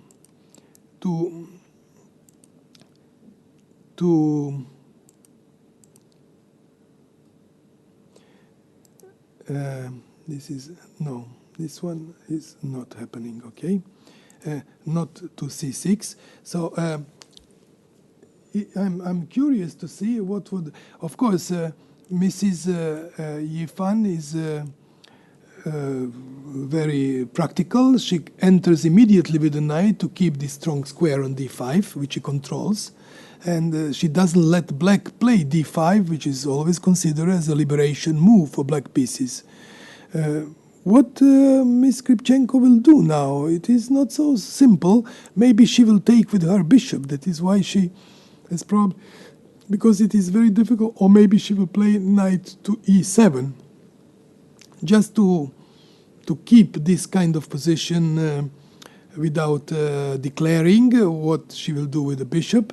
And whatever white does, maybe white plays now e4, and after c6, maybe she goes to e3. But still, white has a reasonable game, because d5 is not good, and this knight on e7 is extremely badly placed because it cannot go much here, you see. So maybe knight c8 would be able to come or something, but somehow maybe white's strategy suddenly turns out to be better, because when the position remains closed, so Mrs. Skripchenko, I have missed some move. I think her move h6. When did it actually happen? It happened because I have missed. Yes, you are. After rook a b8 move, rook a b8, she didn't play immediately. She didn't play immediately knight c5 move, but she played queen d2 first, and after h6 move, which is a bit, yes, possibility, of course. Now she had played knight d5 move. I apologize for this move order, but the position doesn't change the character. Because of this, I even believe that queen d2 is more useful move than h6, because now queen d2, if knight moves here, you can see that knight can take, and when queen takes, the pawn a5 is hanging. So this is why I'm not so sure that... Okay, this happened, what happened. They follow to play this, and now Miss Skripchenko will have to make decision. If she has to play move like b6, what is also possible, of course, I'm afraid this may bring her into some serious problems, because somehow her pieces are not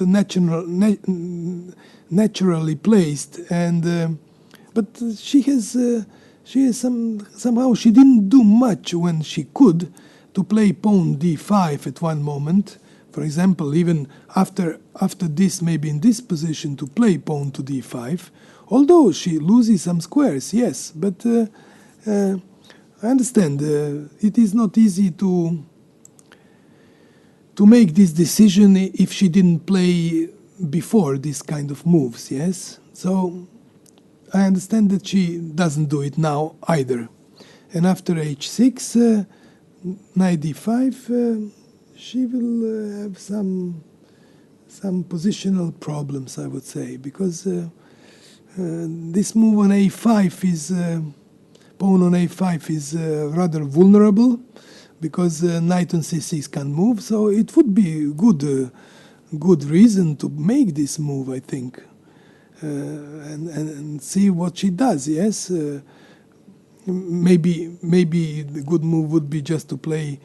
No, okay, maybe not so immediately, just knight to c3, other knight, or maybe simply to prepare some kind of action, or maybe g4 or something for white. It is, yes, it's possible. But my impression is that white gets now her strategy better than it was before, and she would create perhaps some play in the center later on. But let's not spend much time, because they will have to think, and any move can be a surprise for us. So let's move to Mrs. Kostenyuk, because she is playing very interesting position also with Zhukova. And as I said, after this move, bishop to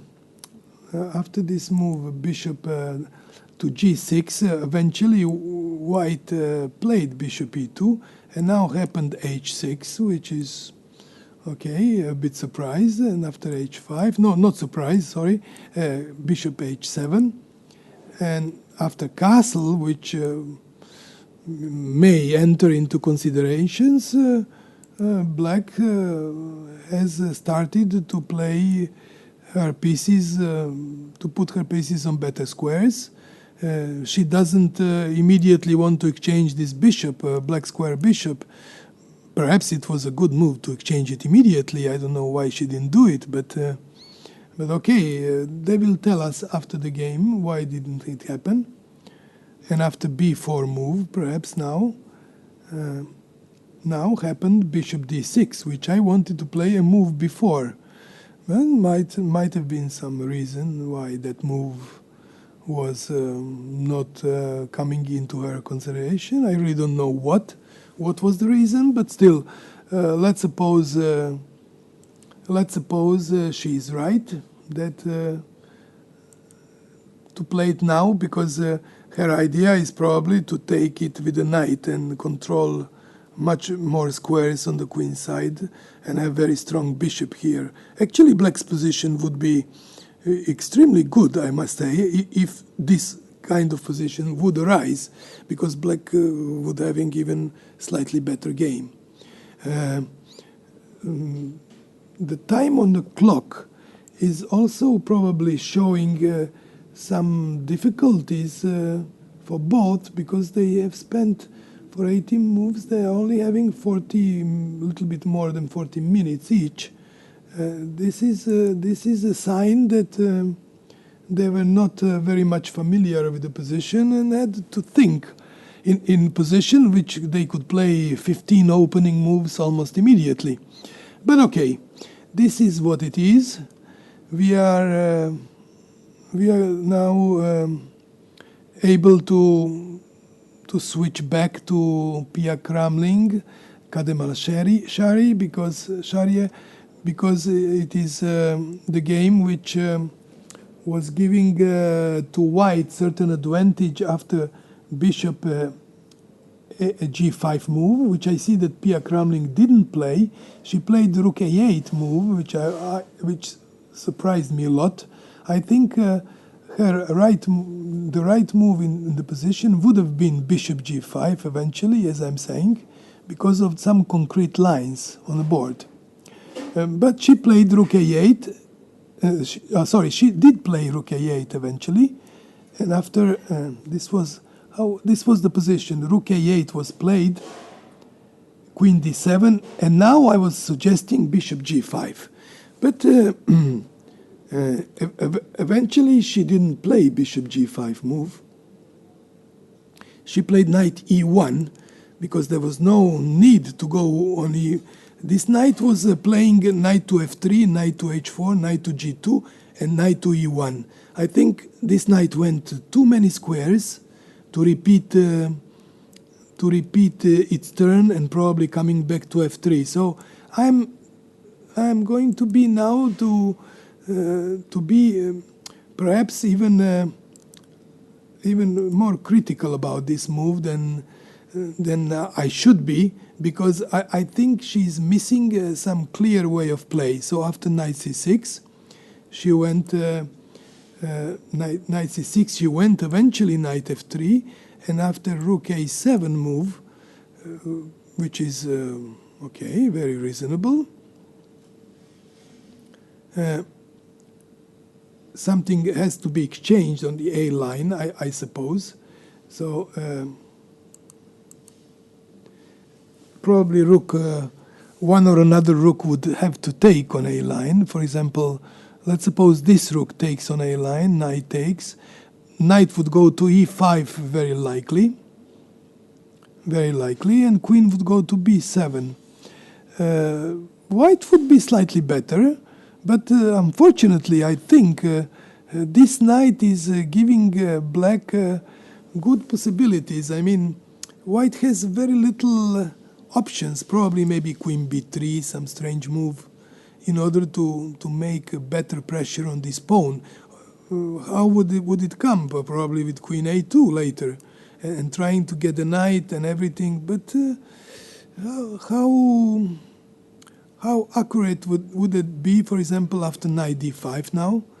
It is difficult to say for me, because black's pieces will start playing soon, and maybe she will allow this to happen. Maybe queen a2 anyhow. And then after knight f4 takes on f4, queen c6, maybe queen a6 is a possible move. White would be better here, that's no question. This kind of position would be better for white, because then would be forced to take. Rook takes, would be forced to take on e5 probably, and would be forced to play rook b8 to defend.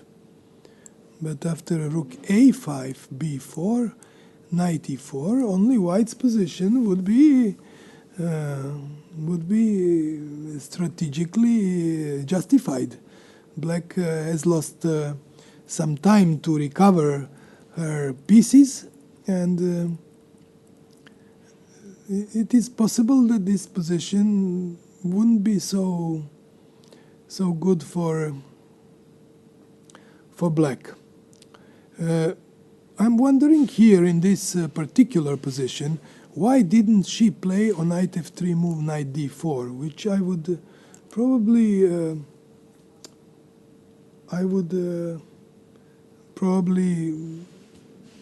would make, because somehow it has a very simple way of play for black now. Knight d4, white would be obliged to take, and after c takes d4, I don't see what is the real idea of white here to get advantage. If knight e4, probably we exchange everything, have this double pawn, and why is this position so dangerous for black? It can be a mystery for me. Maybe pawn to f6 here, for example, like this. And just if e5, always f5, and yes, black holds everything, all critical squares perhaps, but maybe even better move in this position would be just to yes, I wanted to close this bishop by e5. Okay, yes, it is positionally maybe not so justified, but black requires to open king maybe by h6 move, But it's perhaps white would be slightly better. Yes, it is difficult. Yes, but I would take in consideration this move knight d4 much more than the move she played, rook a7, which is, in my opinion, yes, it's takes, knight takes, and when queen to b3, maybe immediately, maybe this is correct move, queen b3 without moving the knight from a3. White keeps the advantage, in my opinion, because black's pieces on knight on a7 especially is not doing well, and yeah, I'm afraid that then the maneuver knight e1, knight f3, and everything would have come to its maturance, because then white's pieces are just proving to be better. Okay, I don't want to predict again what will happen really after some move like rook a8 takes a7, knight takes a7, and what would be the white next move, knight to e5, queen to b3, or maybe some other move even in position, which it's quite possible to happen. So I would then move back to Mrs. Koneru and Zagnidze, where if you remember, black sacrificed the piece without much visible compensation on horizon. But so she has started, she did eventually play move, after king knight e4, she eventually played move king to g1. And after queen to h4, she played move queen e2. If I'm correct, this is a clear possibility. Maybe she should just recapture the pawn on c3 and get at least some pawns in a position. Or maybe she should just play this f5 move, as I said before, because f5 to open f line would be some interesting possibility for black to play f5 move, which I might say. So queen came to f2 here. So sorry, I'm after g4 move. So this variation was bishop g4, very surprising. Knight e4, king g1, queen h4, king. Yes.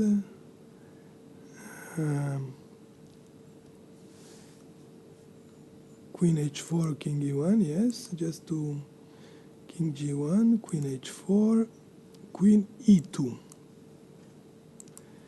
And yes, f5 is rather interesting option.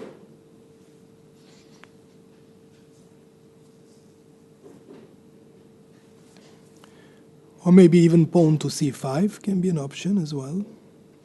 I'm not so sure that this move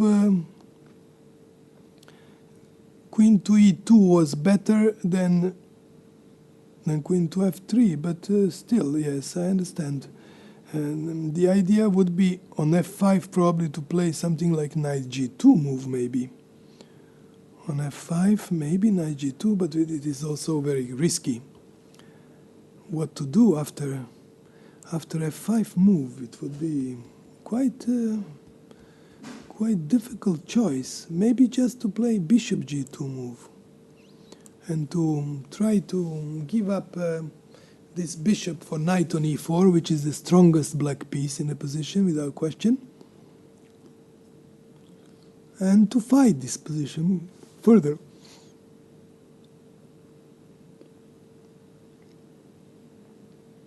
Bishop g2, but f5 is a move in style. When you sacrifice a piece, you have to open all your heavy artillery to work, which is rook on f8 in this situation. and the other rook on c8 should come quickly to play. It may come by c7, c5 move if the situation requires, and then rook can come on c6. As you can see, rook can come then on c6 and on this line, on the king side position. Perhaps the action of black is not so slow as I was thinking, because after this move, which is quite logical, yes, it's difficult to see if could white take this pawn, this piece, and play something like bishop b2. Would it be enough for white to keep an advantage in this position? I'm afraid that white would be better,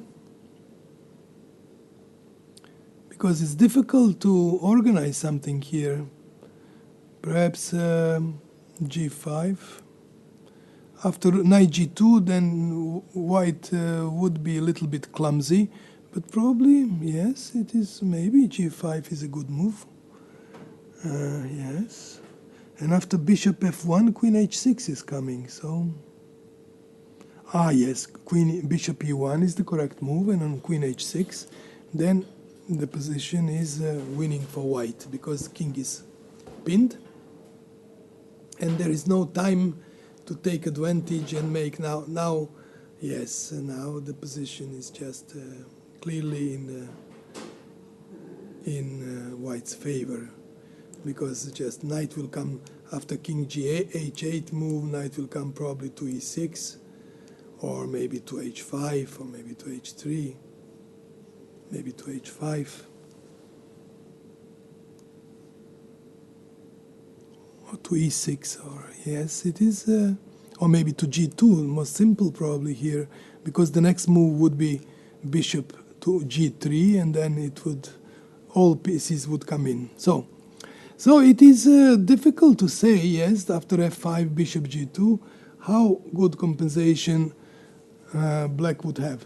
But of course, when you sacrifice a piece, you have to get some kind of ideas what to do when the king moves after checks.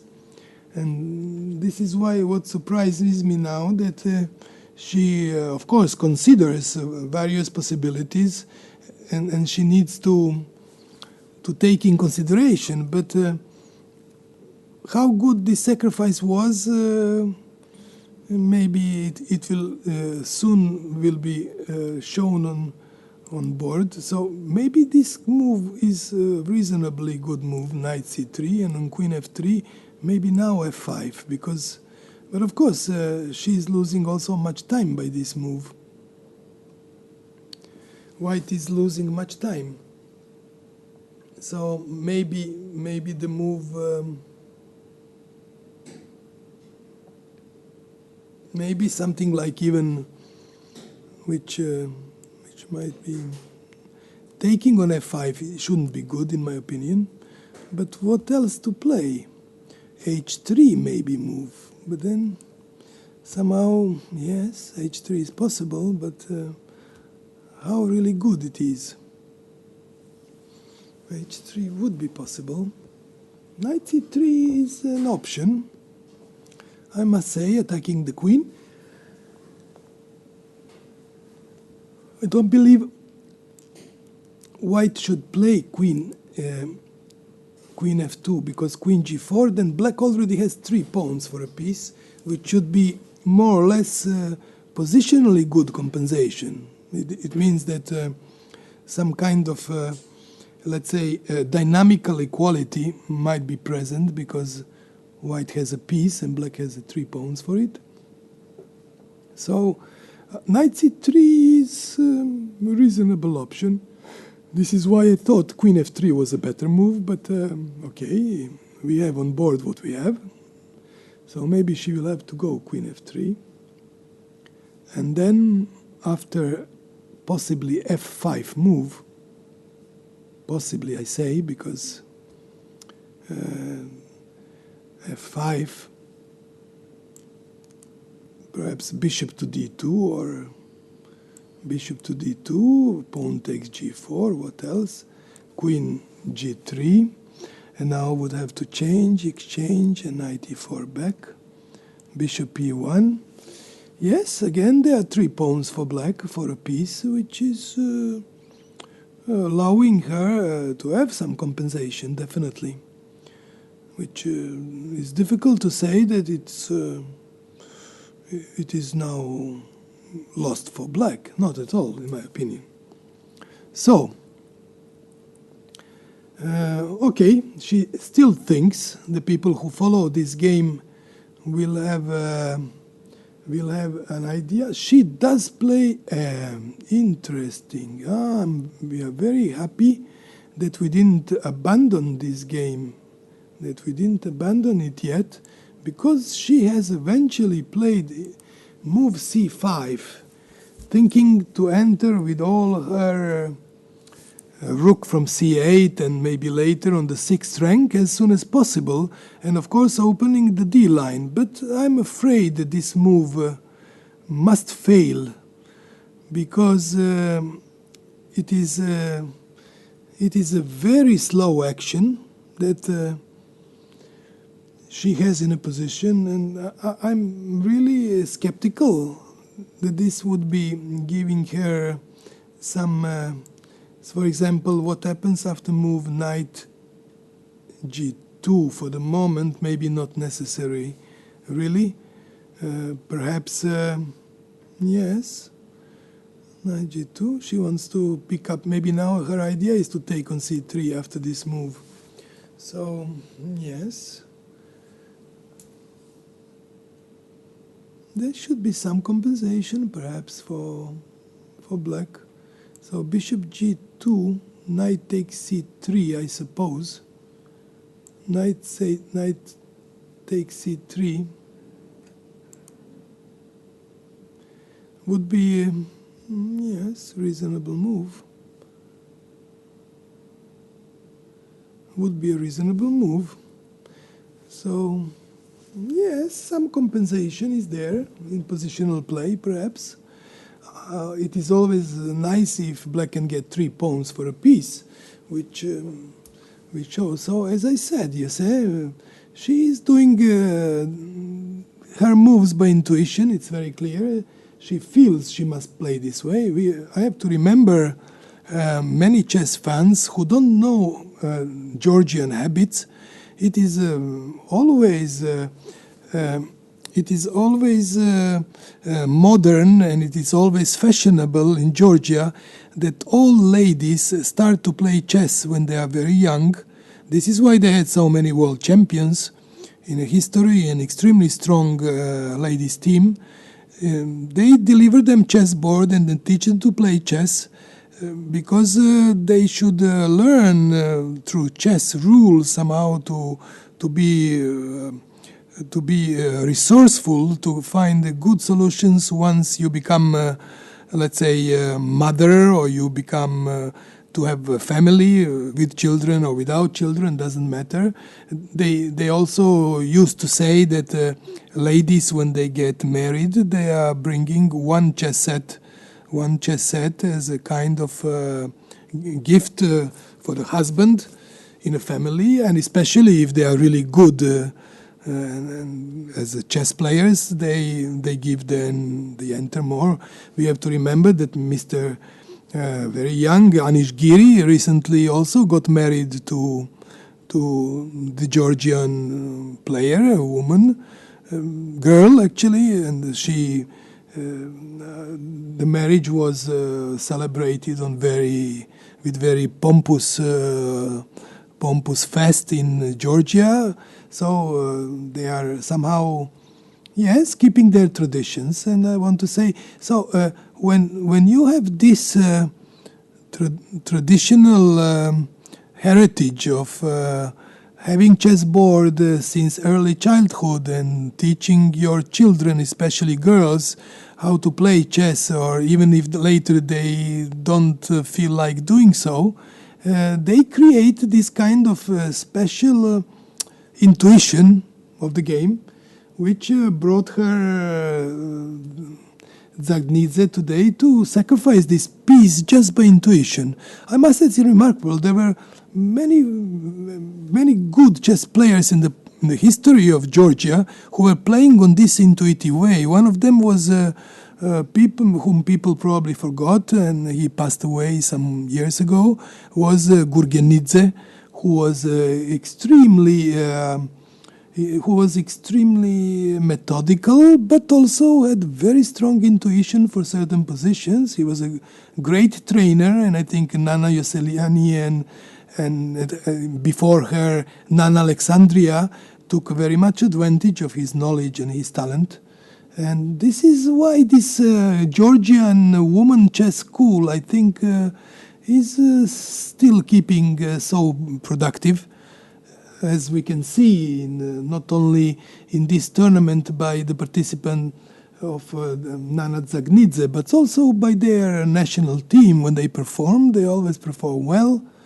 Until recently, Maya Chibudanidze was playing a lot. You have also Ketevana Rahamia was also extremely strong years ago, if you remember, but she moved to Scotland when she got married, so she doesn't play for Georgia anymore. But in general, Georgian team is always very strong. And if we have to believe that this bishop d2 move, I think very logical would be to take on d4 now, without question. Of course, bishop e1 may follow, I understand, but still, I have impression that this should be the right way of play for black. Maybe taking on c2, or first perhaps playing knight to c4 in order to keep more options in the position. Maybe knight to c4. I'm really curious to see how, yes, bishop e1 would come, of course. I mean, after knight to c4 move, it is very logical that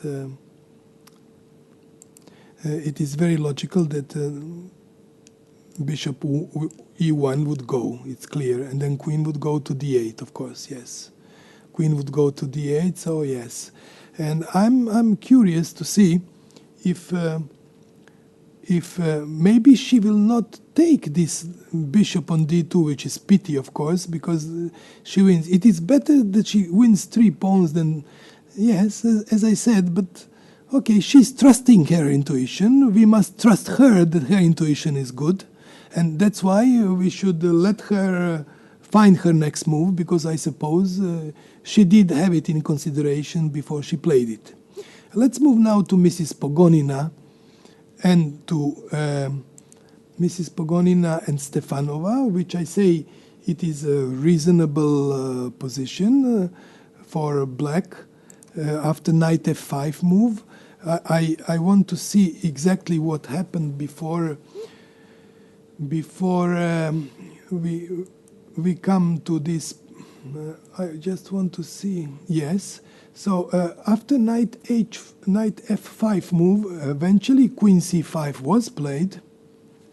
So I'm going to come to the position queen c5 was played, and now the black has played knight d4 as I suspected.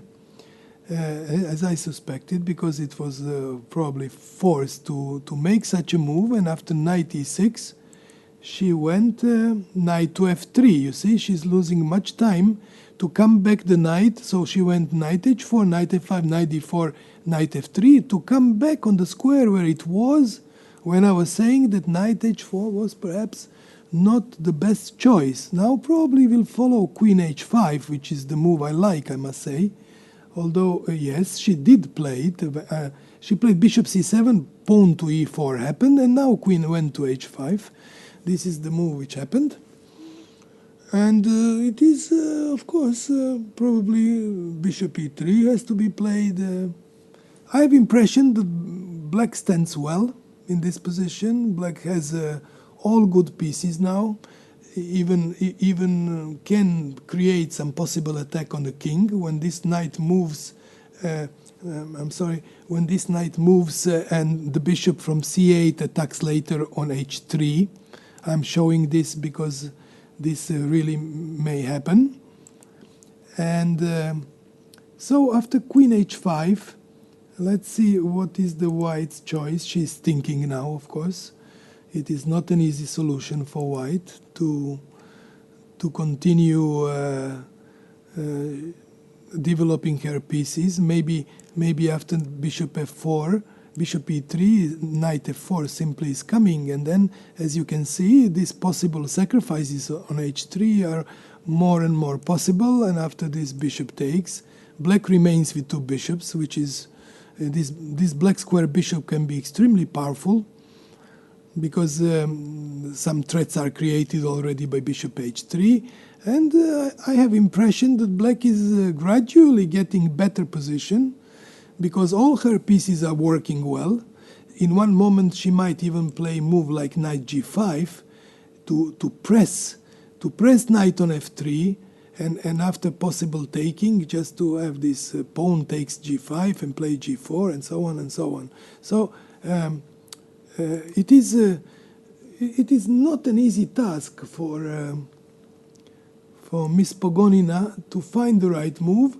What probably shows her time on the clock, because she might be worried, and that's why she's thinking, using time. She doesn't know how to put up pieces.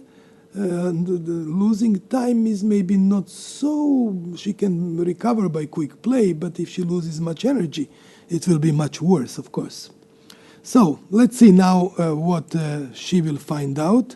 I'm going to move to Mrs. Hu Yifan Skripchenko, because people who were following this game will remember that I have said that the position after knight d5 would have been a little bit better for white. And now we are watching that Mrs. Skripchenko decided to play knight h7 move, because her idea is probably to, I don't know if to play f5 or maybe knight g5 at certain moment, but just to escape of this possible exchange of pieces. She wants to keep all the pieces on board. She wants probably to play next move b6 and then to liberate another knight and try to fight this unusual opening moves. But Hu Yifan does immediately in center. She plays this move, and after f5, Hu Yifan thinks probably, yes, how to continue in this position. Maybe she would take on e5 with a pawn, which is another good, reasonable move, I would say, to take a pawn on d5, e5, which is, yes. I hope after taking e5, probably this move would happen, because I don't believe this would be so good. Perhaps it can be good, but maybe rook d1 is just coming, and after this move, perhaps this. Although this is not so simple, because after queen c7, I don't believe white would be really able to take this pawn, because it's unlikely because of rook a8 move. And then something can badly happen, perhaps. Yes, it is not so simple, but maybe she doesn't have to take. She has to keep on waiting in this position. But the waiting move is not easy to make, I must say. Maybe b5, b4 would be that waiting move, perhaps. b3, b4, sorry. So it is, yes, the position is interesting, without question. I'm more to believe that white should stand better, because white's pieces are more centralized somehow, and this knight on h7 is quite out of play, as you can see. So it will come back to g5. White's problem is only that didn't castle yet, because the pawn on h3 was hanging, if people remember, yes. But I want to say that that white should be definitely having some edge in this position. What she would do, look, she has taken a very pragmatical choice of coming back. I don't know if this is the best move. I'm not so sure, because she wants to play d5, it's clear. Maybe black should now take on d4, simply. Because yes, she can take on d4. Or perhaps she can play bishop f7 move, which is also not so bad. Bishop f7 is another possibility.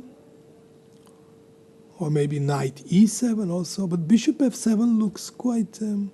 bishop f7, d takes e5 would be the correct move, yes. And then white would stand better. So maybe knight to e7 is the move then. Then knight to e7 might be a move to play. Knight to e7, yes, yes, but it's... I have impression white pieces are better centralized, and white should have an edge in this position. This is what I believe. I hope you will follow this game on your own, because I'm going to move to Mrs. Kostenyuk, because I think something is happening there. At least they have made some progress in that position, because we left it some moves ago, and very strangely this happened that white took on d6, knight took on d6, and I was saying that I already liked black's position more, but how it will really happen? Queen b3, hind v3 occurred, and then after queen g5, she played simply knight a4. She is not afraid on the king's side that something will happen. And after knight e7, she went knight c5 move, which is also a reasonable plan for white to do. But my impression is that black stands very well in this position, because black's pieces are having good squares. Maybe, I don't know if knight d7 is any threat at all. Maybe it's not. Maybe she should just play knight f5 move from d7 to f5 and just keep obliging this exchange, and bishop takes f5, and see what white can do here. I don't see white can do much, I must say. But yeah, let's see. Let's see how is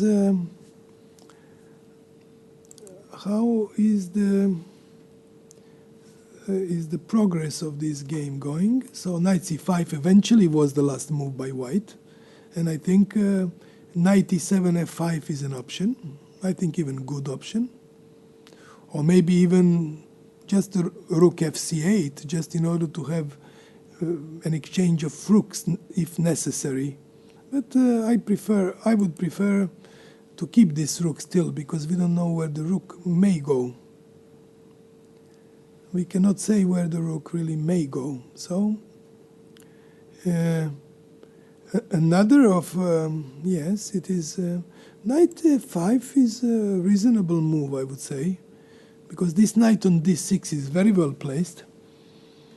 And after taking this knight, which is almost forced, probably bishop should take this in order to have possibility to play bishop g4 move and press more pawn on h5.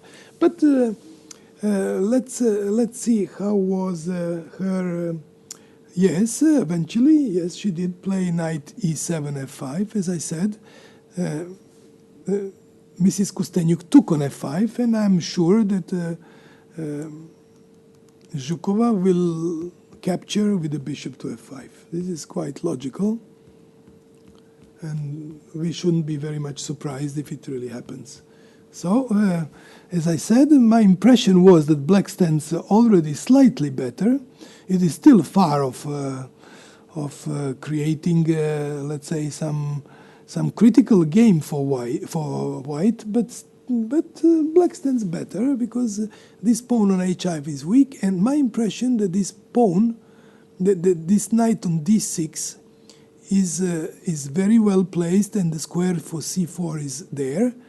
And if black would like, black would be able to play this kind of moves, rook d8, and then later with the pawn b6 to hit white from c5 and have a very strong square with the knight on c4. So the only who could objectively get some chances in this game, in my opinion, is black. But who knows? Maybe something will happen what we don't expect. Like maybe I don't know why she thinks it is so logical to capture by knight. But maybe she has a reason to capture with knight, or with bishop, sorry. Why does she think so much? But if she wants to capture by knight, then her pieces are not bad. She's never worse in such a position, but it somehow looks not very logical. I think bishop takes f5 is the move you play in a second, actually, because this is the... yes, she has better time on the clock, but she's spending now time for no reason to make this move, but still, okay, let's wait and see. Okay, we are back to Pia Crumbling game, as I believe white got some advantage because of this very bad position and some... So when we were looking in this game, we are realizing that actually something like this happened. Then queen went to b3. This eventually happened, and after knight d5, she took with a pawn to d5. It is somehow hanging on white's position is much better, and black is just hanging by miracle not to lose some pawn or something, because it is really extremely difficult to just one little second, because maybe I was not accurate immediately. It first happened knight e5 move to attack the queen, which was first happened, and then after knight takes d5, e takes d5. White has played queen a2, which was also very logical, as I was even saying before, and after queen a6, after exchanging on a6 and rook takes a6, black had to play something like rook e8 move. Had to play rook e8, but obviously you can see immediately it is so visible that white piece is so active. A line is important, and she will have big problems. Black will have big problems to somehow to neutralize this very strong pressure on the queen side, which is coming very close to almost decisive advantage for white, I would say, because if white wins one pawn, it would be just a win of the game automatically, I would say. Let's come back a little bit now to the game of Kostenyuk-Zhukova, because I was saying that bishop f5 was so logical move. But I realize now that she didn't play that move, that she has taken with a knight, which I believe it must be worse move for some reason. But, of course, she's not worse, immediately worse, because her position is still so good. Perhaps white can come back with the queen to d1, just in order to knight h4, to have moved g3 in a position and to protect all the squares and pawn on h5, and everything is somehow protected. But if what other move white can do? It is not easy to, in general, to make except queen d1. What I can say, yes, knight h4 is a kind of threat, perhaps. Although I still don't see why is this. I think this was a really unfortunate moment for Natalia Zhukova because her bishop f5 was such a natural move. And she has beautiful knight on d6, and she is moving this knight to the area where it doesn't belong to, because we all know that centralized pieces are always better than not centralized pieces. And now she's giving even a pawn at this right moment. Maybe white can simply capture a pawn in this position. I really didn't understand why did she play this move, really. And after g3, for example, it is difficult to say what is she. Yes, but okay, but there are no threats. Queen to d1 comes back, and then what to do? Everything is defended in a way. On queen f5 move, it is possible, such a move, yes. I agree, maybe bishop g4 can come also. So it is extremely difficult, but then queen takes. And pawns are coming. So you see, we have people who like to follow this position, and yes, it is. I'm really surprised that she did something really dangerous. Knight takes f5 instead of bishop takes f5. So yes, let's have a look. I think did she do it because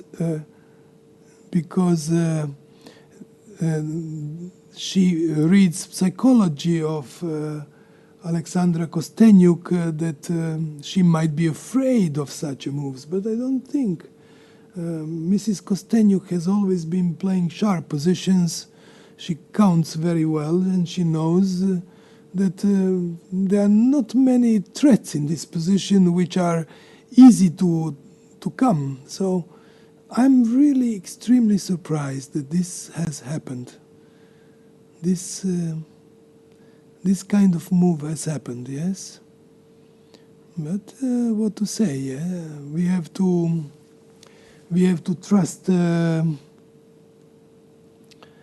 lady's intuitions. Maybe she believes kingside would give her some profit.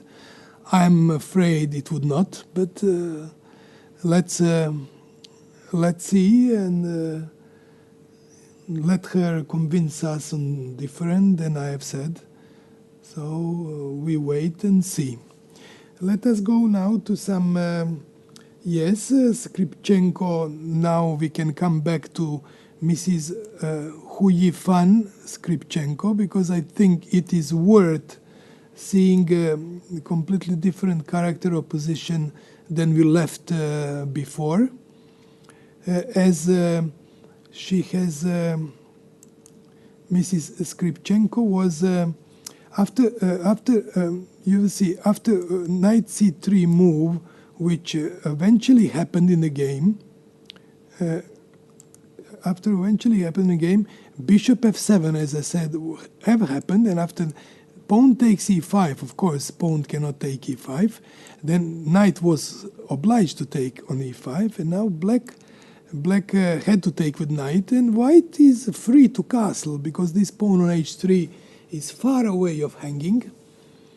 And on the moves like knight g5, simply can come f4, because there is no way to come in, and two knights are hanging, and no compensation black could find in such positions. So Huyifan stands definitely now better, because maybe the idea of Skripchenko is probably to come back with a knight to f6. I think that would be very wise of her to do this and try to get, because if you realize white has now much more space, maybe knight would come to f4. Maybe this knight would come to d4, also possible. This knight come to d4 and to b5, which is a very good square. For example, knight to d4 and knight to b5. I like you to see that this knight to d4 and to b5, you see, d4 and b5, because it shows exactly somehow, yes, it's d6 pawn and everything is difficult to move. Perhaps, yeah, maybe after knight d4, maybe Xiyun, no, sorry, not Xiyun, Hu Yifan has to take care of possible black's moves like a5, a4, which in one certain moment, of course, yes. But what did she play actually? Yes, she played knight f6 back. But this kind of move might have been maybe if let me see, it doesn't good now because yes, knight f6 is required. That's correct. Knight f6 is definitely required move. Yes. Okay, knight f6. She has a threat of after playing knight f6 move. She has a threat of a4. This is for sure. Yes, a4 is now a reasonable threat because to break pawns and pawn c4 hanging. Maybe a3, a4 would be not a bad choice for white to play. a3, a4, although it's pity to make such a move and give square b4. But it is not simple. Not simple still. The position requires extremely precise play by both sides. So, no, knight f6 was played. Yes, knight f6 was played, the move, and yes, black, white to move. Knight f4 is another possibility, because on a4, maybe knight plays a4, rook takes, knight takes c4. Let's suppose that we take with this to try to give an exchange. Bishop takes, how is this position? Coming, and we take on g6.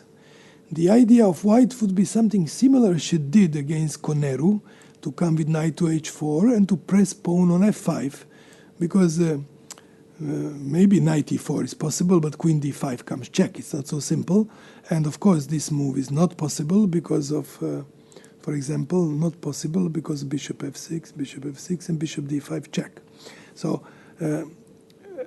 of course, king h7 would be one of the moves here, but as I said before, the knight h4 to take on f5, and after queen d7, something like queen c2, and if knight e4 to hide, then we just go bishop takes, king must take, and after g4 move, white would be almost winning, because when knight takes on f5 with check, and everything, this the position of black simply collapses. So knight f4 is a reasonable move by Xiyun in the position, because these concrete and straightforward lines are working well for her.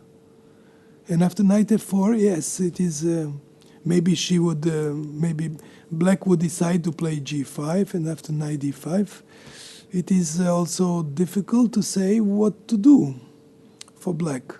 There are no, maybe g4 simply, in order to get square on f3, which might be possible, of course, yes.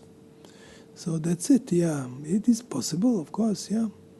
Maybe pawn takes, maybe pawn doesn't take, maybe just takes here, and goes knight d5 first.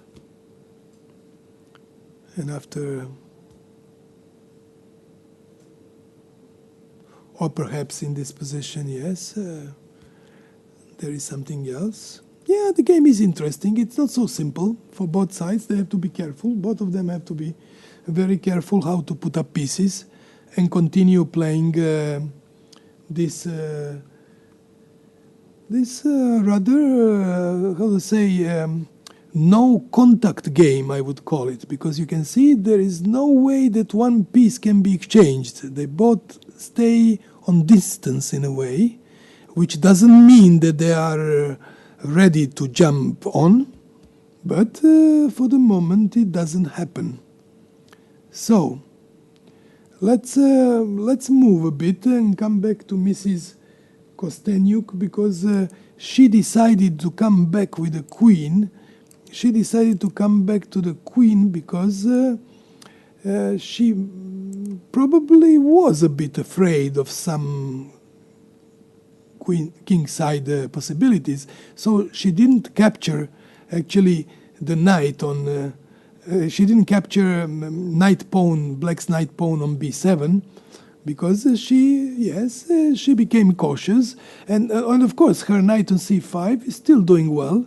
She has time to do it, and maybe she's just inviting Miss Zhukova to play knight h4, and after g3, of course, Miss Zhukova maybe is believing that she cannot retreat with the pieces, which is many times a wrong opinion in chess.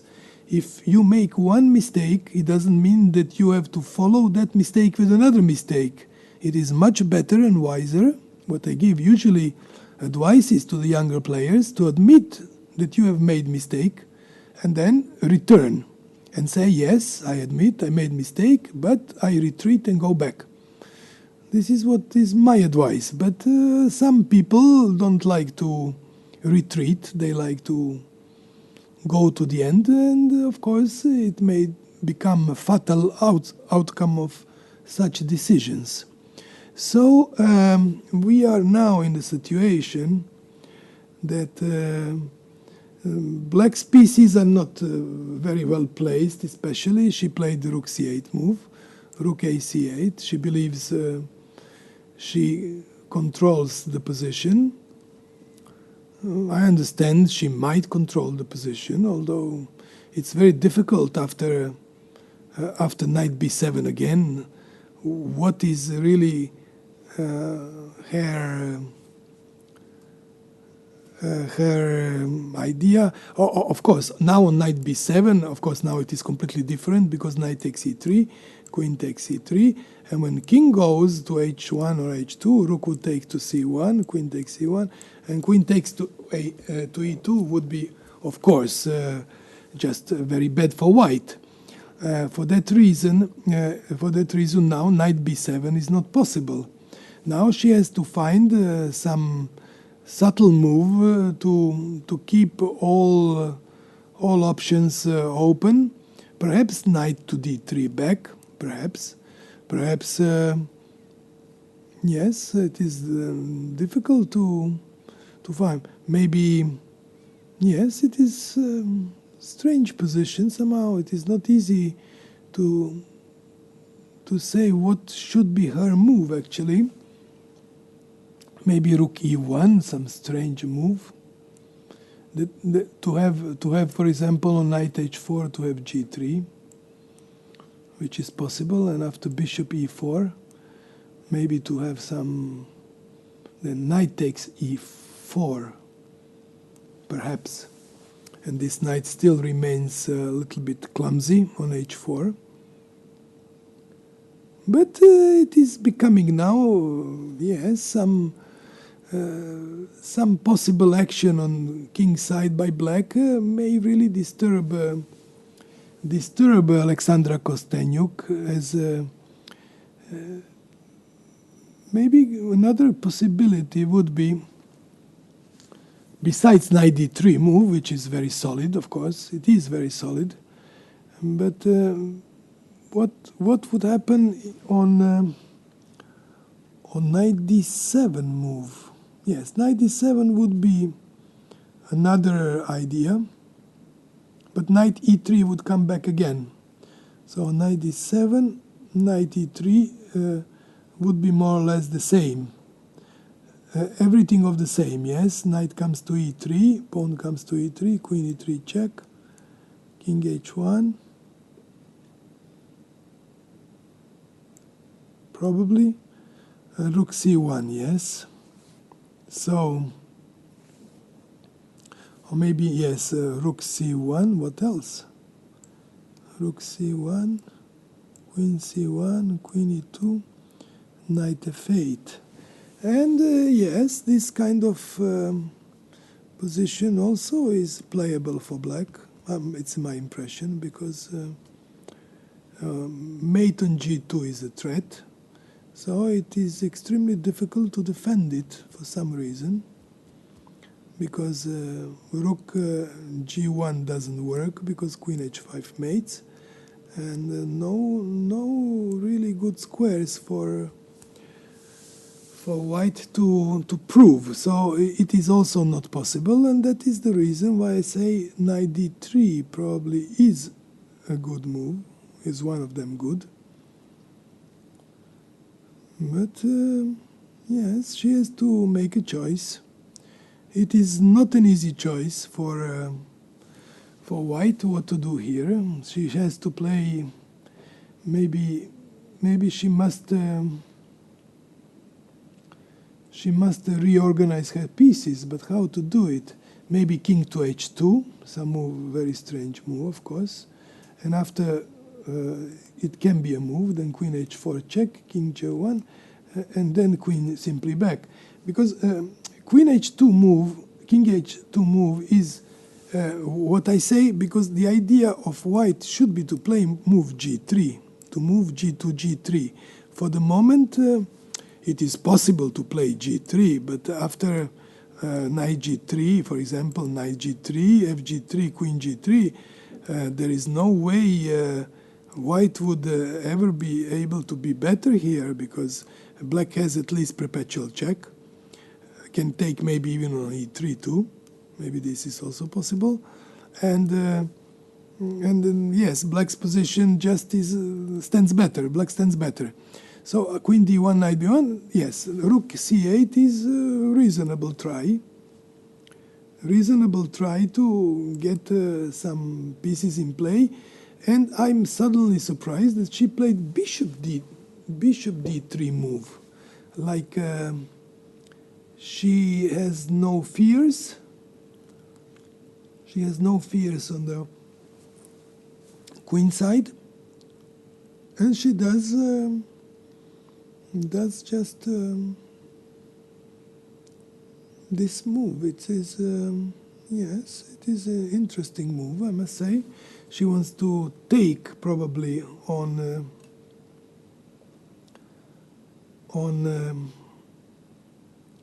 but yes, it is difficult. If knight moves, wherever now knight moves, so after bishop d3, this is the line of what happened. She has played this move, bishop d3. We remember that this bishop was on the e3, her bishop. She went to e2, and then she came back now to e3, but she has a queen on e1.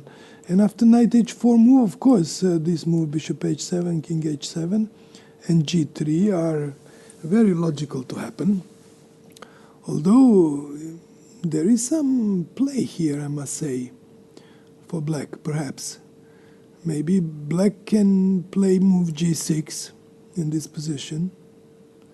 And when pawn takes g6, knight takes g6, and the idea is to play h5, h4, and so on, try to get.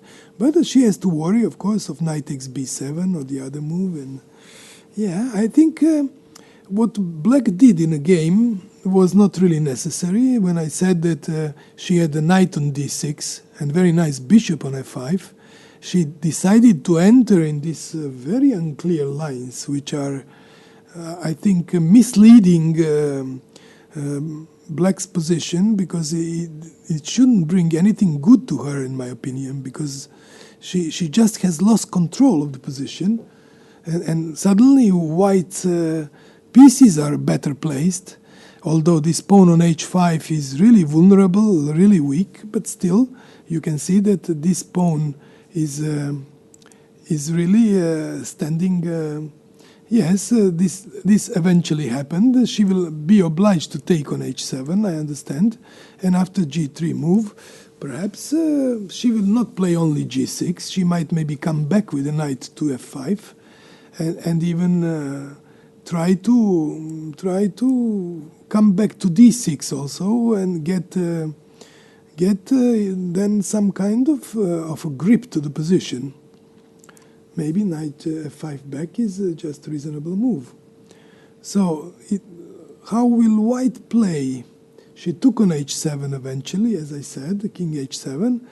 And what will white do? White, of course, is obliged now to play g3 move. There is no question.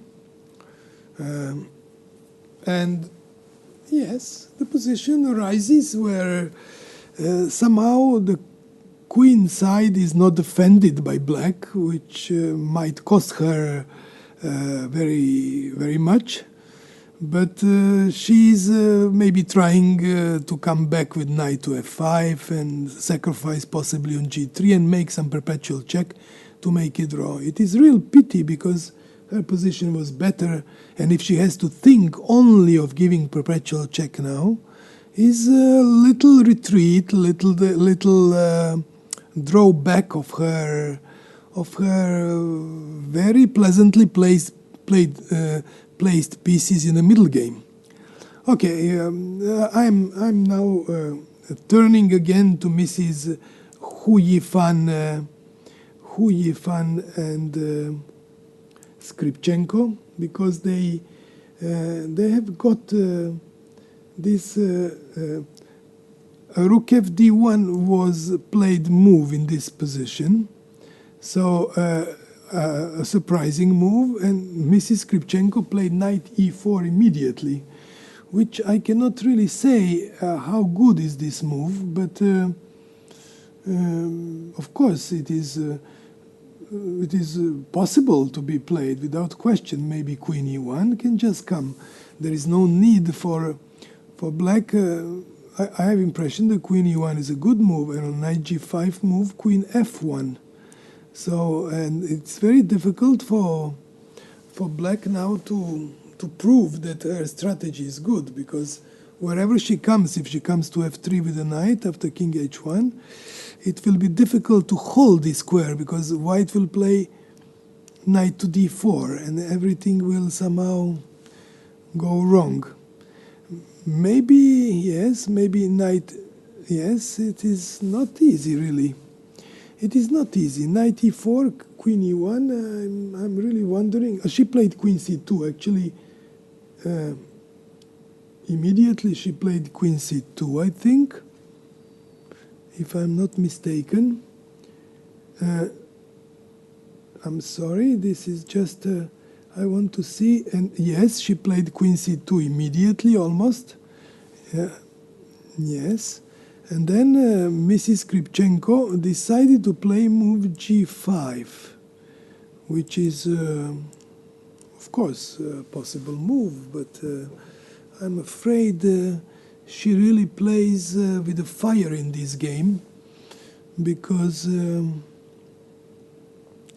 it will be extremely bad for her, I think, after knight e4, fe4, bishop takes e5, bishop takes e5, bishop takes e4, queen takes h3. Maybe she would be in trouble after such a move. g4 must play, probably. Maybe not, but it's likely to be. But this is maybe not so simple, actually. This is not so simple, actually. This is not so clear. So I find this not really clear. So she's going for this. Interesting that she has. Maybe now the move is knight to d4.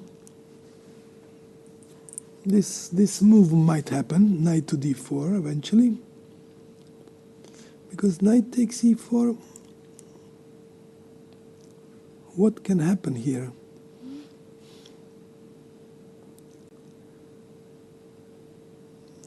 The position is not so easy, because if queen takes e4, knight would come to c4. Knight would take e4, you see, for the spectators, because this rook is attacking queen, so it is very difficult to defend then. So if bishop takes e4, we were just looking now that the pawn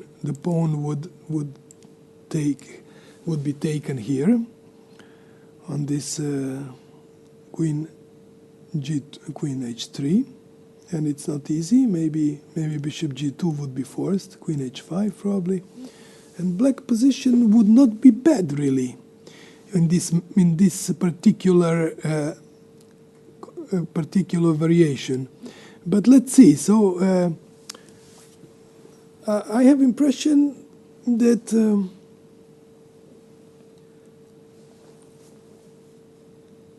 white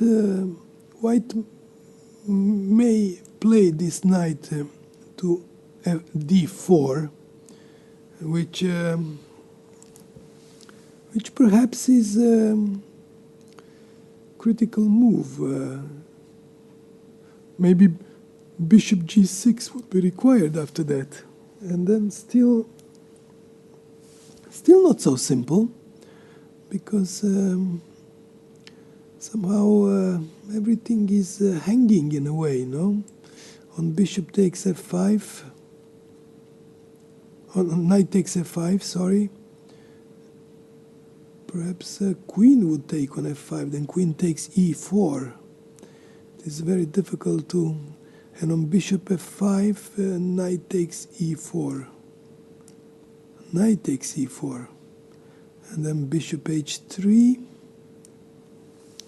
would be something similar to the game, but again, my impression that white stands better here. Why do I feel so? Difficult to say, but I have impression that white stands better. Simply better. Yes, this is, yeah. Okay, let's have a look again. So she decided to make f4. Oh no, they have exchanged one knight. They did eventually exchange one knight. Yes, I was analyzing this and I didn't pay attention what was happening in the game. They exchanged, she played f4 move. And after knight c3, yes, that piece has been exchanged. So white has more space and better pawn structure, without question. What is she going to do now? She has to do...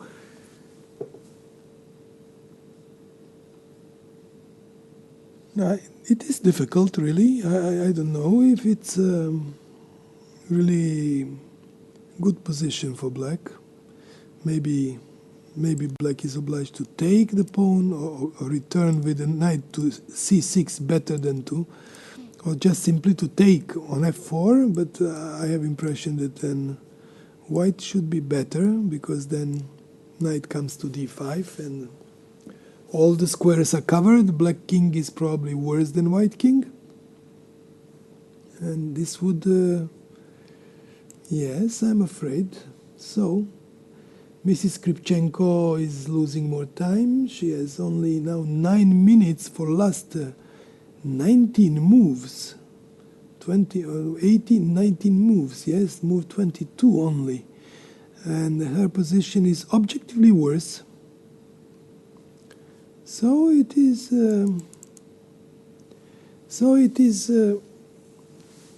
it is her critical moment to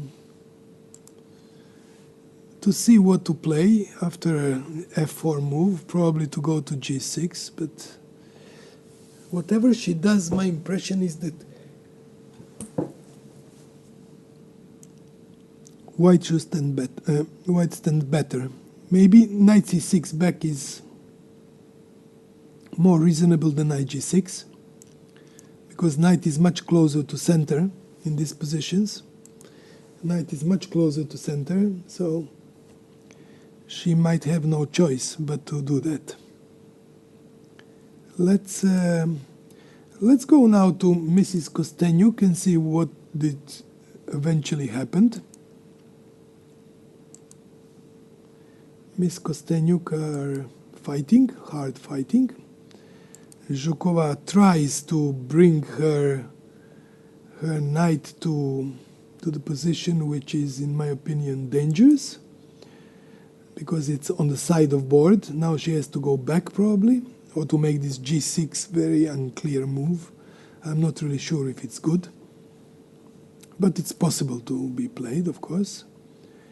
And yes, that is Yes, you usually pay the price if didn't continue the best way in the position, and that is why this game smells that white will have a better position, although black was slightly better in my opinion until certain moment. Let us now come back to Pia Kramling, because she has been playing. I have impression something not good has happened, because I thought that her advantage would have been much bigger than we are going to see now on board, as after her move, knight b8, rook a6. Let me see. So they played lots of moves after knight e8, rook e8 move. It happened king f1 in this position. We have left this position. They made many moves for very quickly, probably both played of them, because they were afraid of a time pressure, although they made quite many moves, I must say. So king f1 has been played, yes, and then happened rook. She played then. Oh, this is what I don't. Rook e8, knight d7. Yes, sorry, rook e8. This has happened. This move has happened. Then happened rook d8, knight b8. Very strange move, I must say. Extremely strange. Knight b8. Bishop to f8. Now knight to c6. Rook to e8.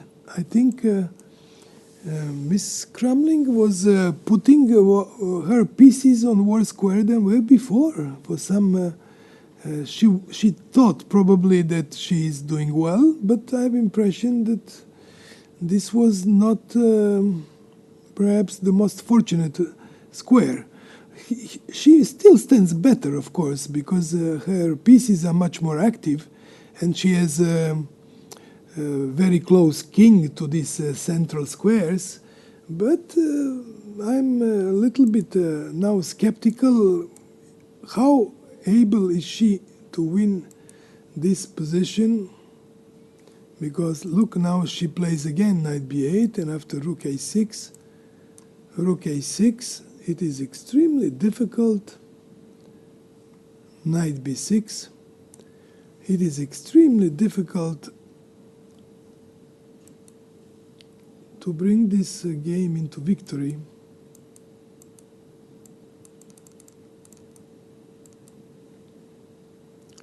Knight c7 and b4 happened. Yes. Yes, white may still have some edge, but it is not the same like it was before. I think she has missed some good moves in order to come to this position. She didn't really gain much. They both have more or less equal number of moves to make. They have more or less equal time, sorry, and rather easy way to make the rest of the moves. So I don't consider them in time pressure at all for the moment. And for that reason, I like then to move to Mrs. Conneru and Mrs. Zagnidze. That was the game where Mrs. Zagnidze sacrificed an exchange, if you remember. And whole piece. And then she was trying to win the position. Let's see how did it go since the moment we left this. It is amazing that the way they really played was somehow. I'm really surprised they played the way they did. So in this position, if you remember, knight d2 happened. Queen takes d2, of course. Queen takes d2. And then rook fe8 happened, simply. Rook fe8. Black keeps the pressure, doesn't rush to make any commitment. Yes, so it happened bishop to e2 to defend square on c4, on g4. Now it happened c takes d4. So c takes d4 was forced. Knight c4, bishop takes d4.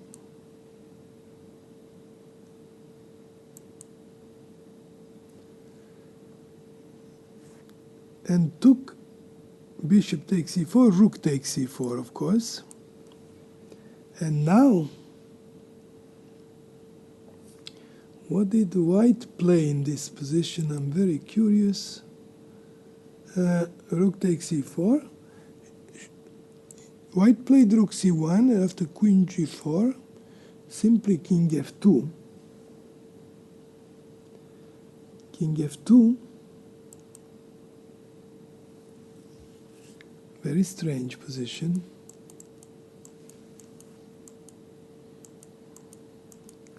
Queen h4 check.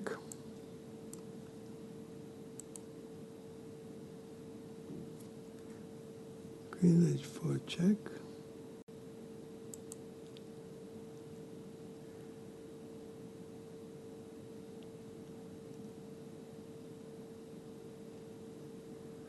Yes, this is the position. Unfortunately, difficult for king f3 has to go, and she has played g5. Her last move seems to me g5, and now white has scored. White has moved rook g1 and king h8. Yes, rook g1, king h8, rook g1. Yes. Sorry. First, yes. First, I did not. She took first on king f3, rook c1. That happened. Then rook c1, g5, rook g1. I think she's just going to have very bad squares. She played this move, queen g2, and it seems that white position now eventually will be better, because this piece is a piece, and after, yes, and the time of black is worse. She is a piece down. Black has to face a queen g5 threat, very strong threat. This move, of course, is impossible because of mate. So, but you have to make another move. What to play? Not so easy.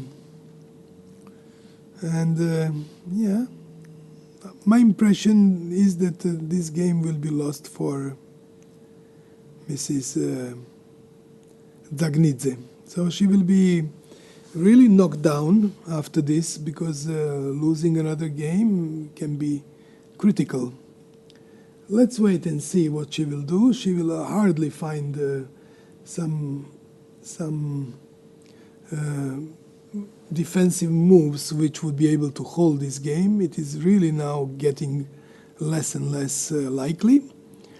And I would like to move to Mrs. Pogonina and Stefanova, which I find this extremely interesting game of today, because the game is not only full of power, or full of powder, let's say, you know, but full of resources as well for both sides. So after we got this position, queen on h5, some important moves have been played, and I am really so after e4, queen h5, Mrs. she played knight d5 move, which was, yes, it was some kind of reasonable way of playing, yes. After pawn takes d5, e takes d5, I suppose bishop f6 went, bishop b6, sorry, I suppose, yes, bishop b6 eventually was played, pawn takes e6, bishop takes e6, because why did she move a bishop? Because if the knight is moved, then bishop is hanging. If this happens, then white takes with the rook, and this queen is really badly placed suddenly. So this is the logic why I had to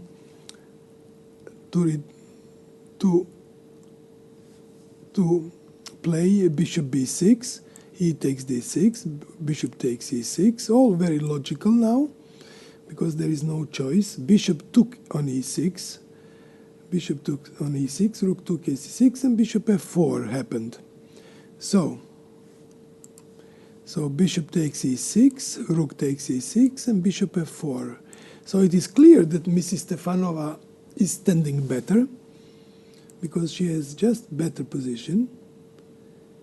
Bishop f4, rook a e8 move, can you see? It's coming rook on e2. So rook e1 to defend. But it's really becoming very critical.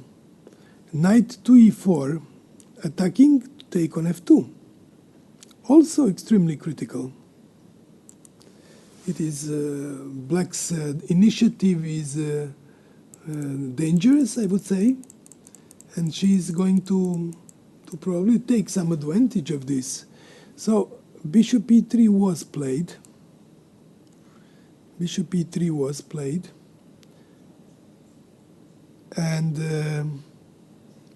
rook took e3 as far, bishop took e3 as far as I can see. It is a good move. It cannot be a bad move. And hoping that after this move, where she would go, what would be the idea, the plan of black in this position. It is maybe not so much now for black, although it looked before to be clearly better. She had a certain edge for sure. But maybe this edge just has vanished for some reason. It is pity that this way of play, which was very passive by white, will not create her more difficulties, because as I supposed. Because I supposed she would have difficulties, but somehow I see now that maybe not. Maybe white is coming just in time to make a draw in this game. Let's suppose, for example, let's suppose we play knight g5 move, and if knight g5, rook takes, queen takes check, king f8. How is this position? Maybe this is to happen. This, take, and take. It is, it can be only better for black.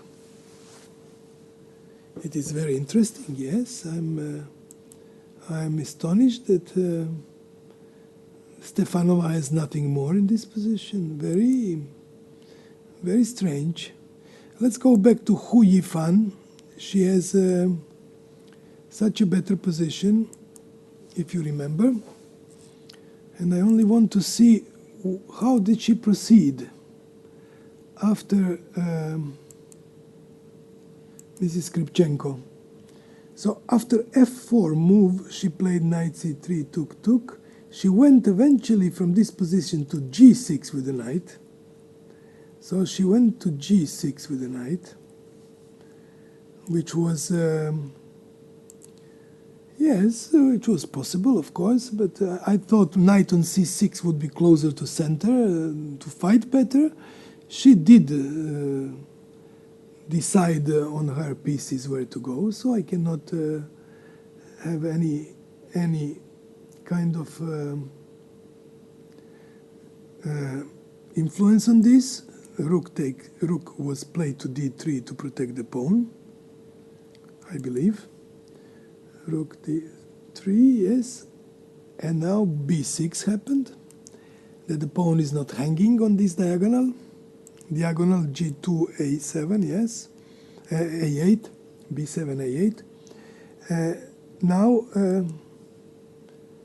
there was a move there was a move knight d5. Bishop takes b2. Bishop takes b2. Bishop d5.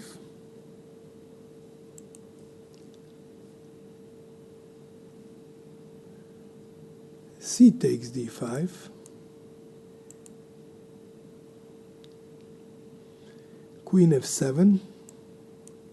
Bishop f3 to come here.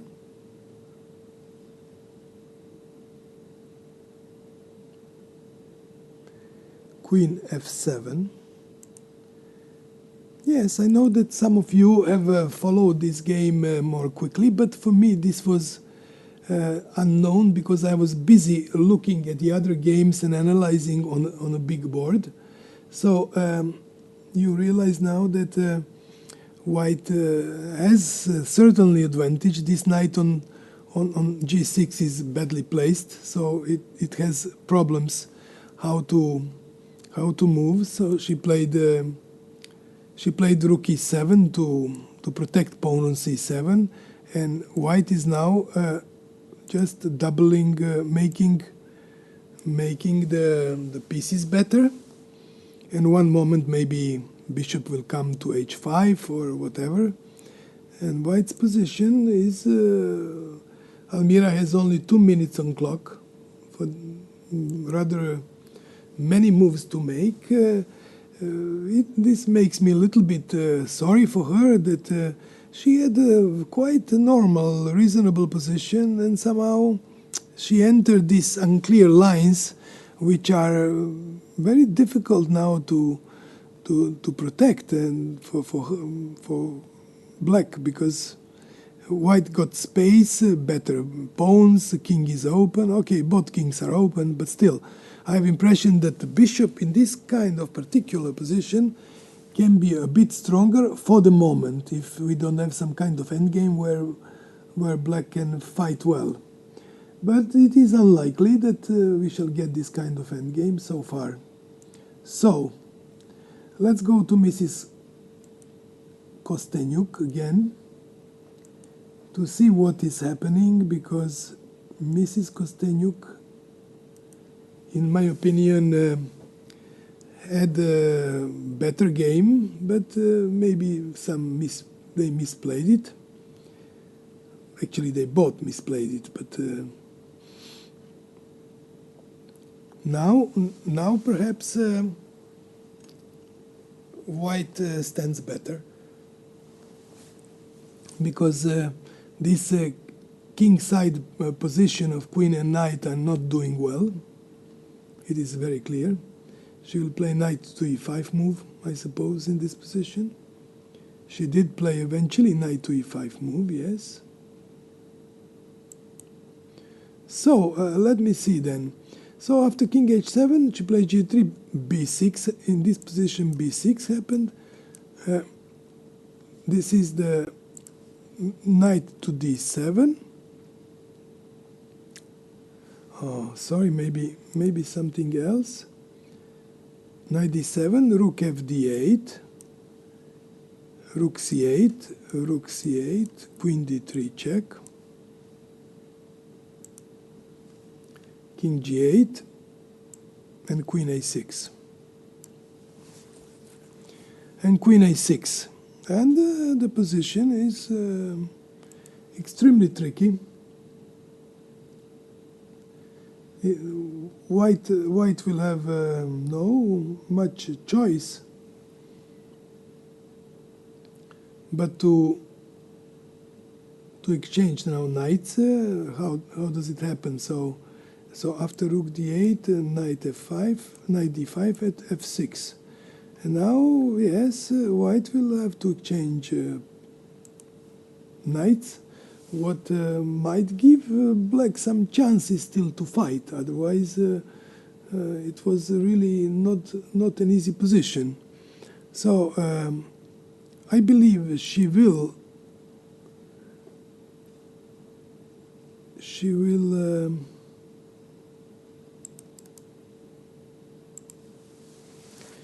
fight here rather well, because it is not easy for Mrs. Zhukova to get in. So I think this is correct move, king g2. And now she has to think either to play queen h5, yes, either to play queen h5, which is a good move. And now may come maybe knight f4 move, which is not a bad move at all. So after knight f4, I don't know what she will play. I hope she will play queen g4. She has to. And after rook h1, maybe it is going to be extremely difficult. Extremely difficult to defend for Zhukova this position, in my opinion. But let's wait and see. There is some slight time pressure I can see, because Miss Zhukova went to long thinking task, and now she has only 3 minutes left on the clock, and we'll have to fight a worse position. After knight f4, I don't know really what she will do. She will have to go queen g4, what else? And later, it's really difficult, yes. Maybe even the move, maybe knight f4 is also a good move after queen g, yes, queen g4, and that's, yes. Rook h1, maybe queen takes b6 is also a good move. Maybe in this position, queen b6 is also a good move. And on knight h4 check, it is not right away draw, because I go, and on knight f3 I go here. Strangely enough, I go here. And yes, it's possible that the game is not drawn at all. But I would prefer to have my rook on h line in this position. After this, rook and h line, which I like good. And keep control for some reason, because I understand that g5 may happen. After this, maybe rook e8 may happen also. Maybe queen c6 now coming. And somehow it is not simple for black to proceed with this active play, because, yeah, you see, she simply has no good pieces on the king's side. Not enough good pieces on the king's side. Okay, we have seen this. Let's return a little bit to Pogonina Stefanova, because I think this kind of game was provoking some controversy, in my opinion, because Mrs. Stefanova has got into very good position, but I've left somehow this. Sorry, we went. She after bishop e3, rook e3. I think Mrs. Stefanova did eventually play knight g5, but somehow this move was not played. She took on e6. Let me see. So knight g5, she did play knight g5, but for some reason she didn't play Yes, queen h7 move. But she took on e3, and after, yes, this what has happened. Mrs. Stefanova got a pawn in the position, which is a good achievement. Fe3, queen g5 takes, rook e1. I think she should have played probably better in this game than what she did. Rook b1, so rook e3, queen c8 check, king h7, and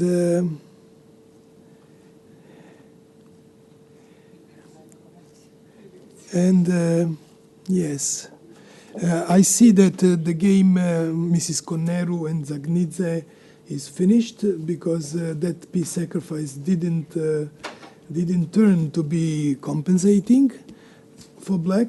Although we have to analyze, maybe they are coming now to the press center and to see if there was some kind of compensation. Perhaps this knight takes e3 and to play with possibly 3 pawns for a piece was a chance.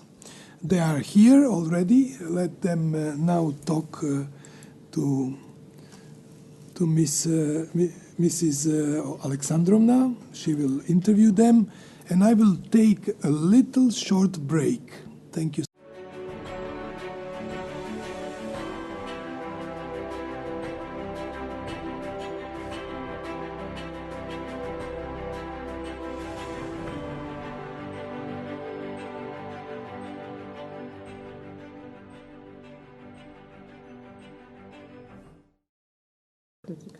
No, but welcome to this press conference. We are going to talk now with Hampi Conero and Nana Zagnidze. They just has finished their game in 33 moves with victory of Hampi Conero. Good afternoon. Can you tell us probably some interesting moment, critical moment when Nana sacrificed the piece? Yeah, it's clear that she's intending for the sacrifice with this knight on b6. It was going on from starting onwards. Like here, I wanted to go g4, but then she's having this knight g4. Please. Yeah. You were going to play knight g4? Knight g4. Nana, F4. yes. I don't know, knight g4, bishop g4, because sometimes there was bishop g4, sometimes knight Yeah, g4, I thought don't this know. was interesting. Knight g, fg, queen h4. Yes, Just queen h4, yes. Yeah. If king d2, knight b6, or maybe first bishop e4 and then knight Then, b6. Yeah. So finally, I have to, like, it's not so clear. So I decided to No, prolong a maybe- little bit more before continuing with the plan. I was playing maybe knight e4 here. I don't know, I was thinking knight e4. But it's the same, yeah. Yes, Same, if you it's take becoming now... e4? Yes. It's becoming the same. no? Same, yeah. Then it's better to start the other way. Yeah, Because it's the it's- same. now it's knight... okay. Yeah, like this. I was going to play, yeah. Yeah, so, So- like, okay, I just want to continue with some more moves. But I felt here h5 is strong to just stop this g4 plan. h5. Yeah, but I thought, Okay, you I- wanted to sacrifice. yeah, that, I so- wanted. Yeah. Okay, I think king g1 is important to keep the Yeah. squares for knight g2 and some Yeah, maybe king g2 g1 is partitions. correct. Yeah. And Here I was thinking queen f3. no, queen f3, now you could go... No, queen. You played queen e2 Yeah, because you want to play BD2, bd2. yeah, I want to bring yes. that bishop, yeah. Queen f3, maybe f5. Yes, I was calculating f5 here. Yeah. Yeah, and I think I have some compensation here. I don't know for what is this enough, but I think I have good counterplay.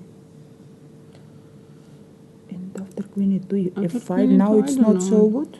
And Yeah, also I think try here to... maybe knight c3. Knight, Yeah. nice trend also maybe here. First to take. Bishop I was e1. considering bishop e1, yes. d3, yeah? D3. Yeah, d3. bishop h4, right? I should take. Yeah. And knight with knight or with bishop you can't because I have g5. Right? Yeah, With with knight knight, and a knight move. c4. Knight c4 and bishop f2 should play. I Rook I don't know what is this. It's not enough, I think. Not enough, Rook yeah, e8. because Because- knight d4 is coming, so I'm not sure. Yeah. It's only one pawn Yeah. for a piece. No, I So, think knight c3 is better. better here. I mean, better than what you played here. Knight c3 and then now queen somewhere where f3 maybe. Queen f3, yeah. And f5. F5 now. F5, yeah. Bishop d2. Maybe fg4. Oh, no, but but this I didn't okay. like for me. I don't know. I don't know what. Turn again. I didn't like this position. I don't know. You know, if there is nothing more than this, And it about means this it means F5, if this sacrifice was wrong. F5 doesn't work. It's right here. Yes. If Yeah, I was thinking about it. I don't know. F5, bd2. Mm-hmm. And you want bishop e1, no? Yeah. Mhm. Okay. Maybe still. Still take I one should pawn. try this. And queen somewhere. Whatever. On g5. Maybe you have 96. 96. Yes, probably this is not so good idea. Yes, f5. Mm-hmm. Okay, Yeah, let's go that's back. I don't know.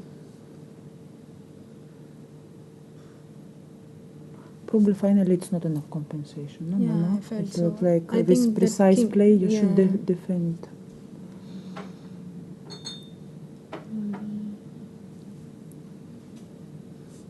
C5 looks After very this- logical top and C line for After your this, rook, yes. maybe after Mhm. queen g4. Yeah. Yeah, here queen g4.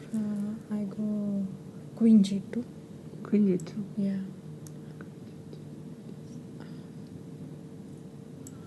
Yeah, queen Okay. h4.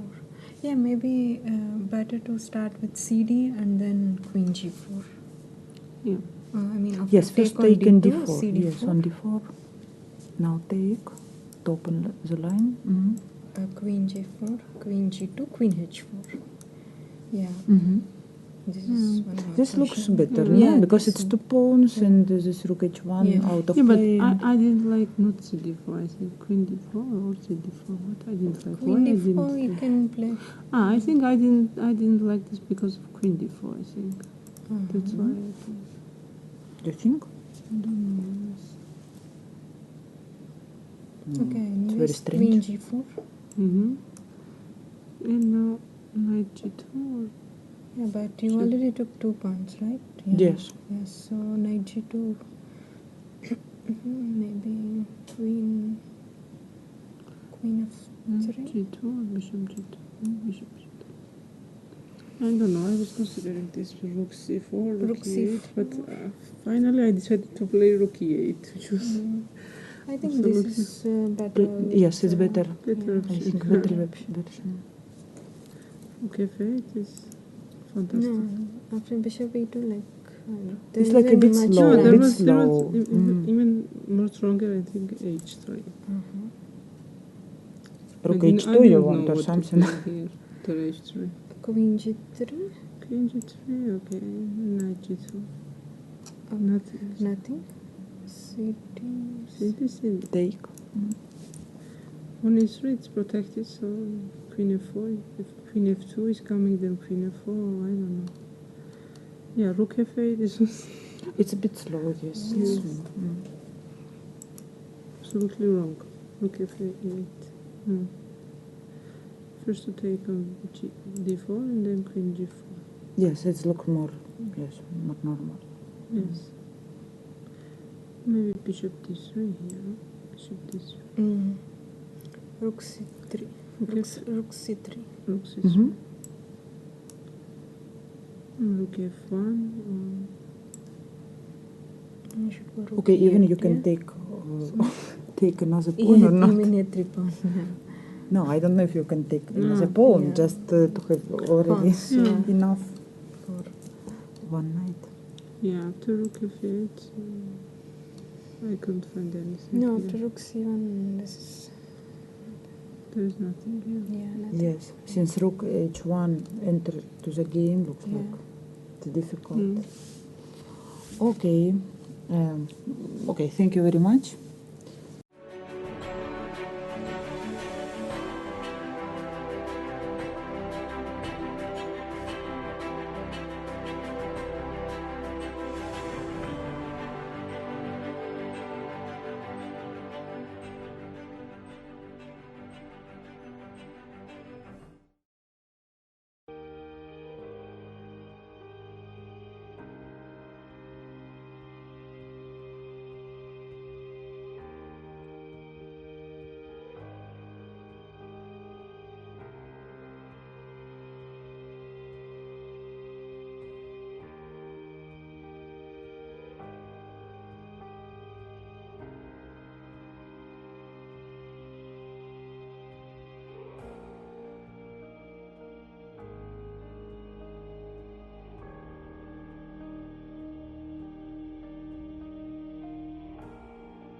let's come back to watch the games which are still in progress. I think some positions are getting very clear. Pia Kramling is on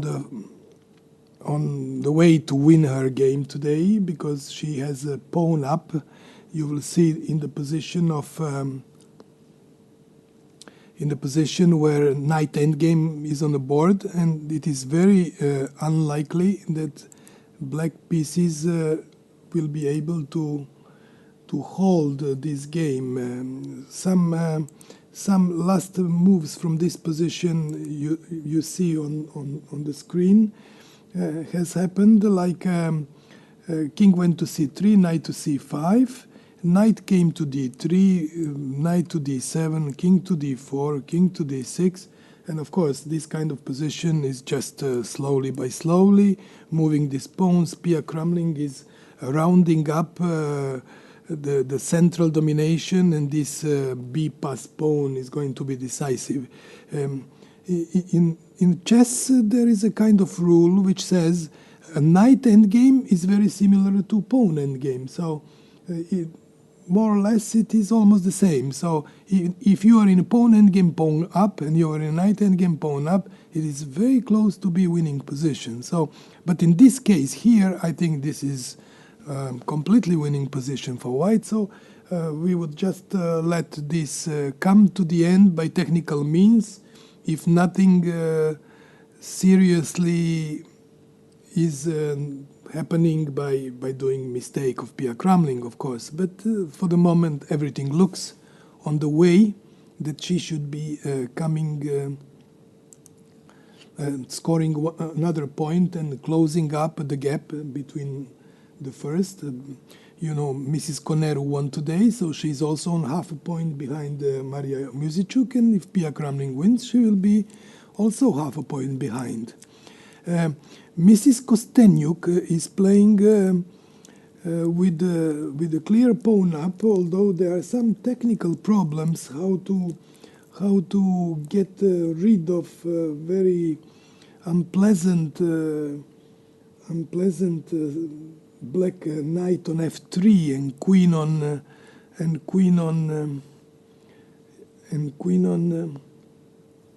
g4. Although two pass connected pawns are a very good guarantee, of course, that this is a much better position for her.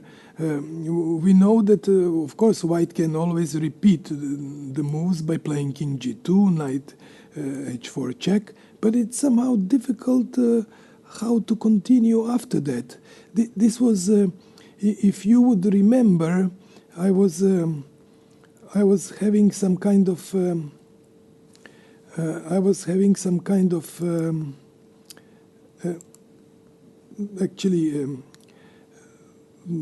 suggestion that rook h1 would have been very interesting move to after queen b6, okay, which was played. I understand queen b6 was played, but I was thinking that rook h1 would be, in a way, or maybe even immediately instead of queen b6, my intention was to play rook h1 move, which is, and after that g5, queen b6, queen b8, queen c6.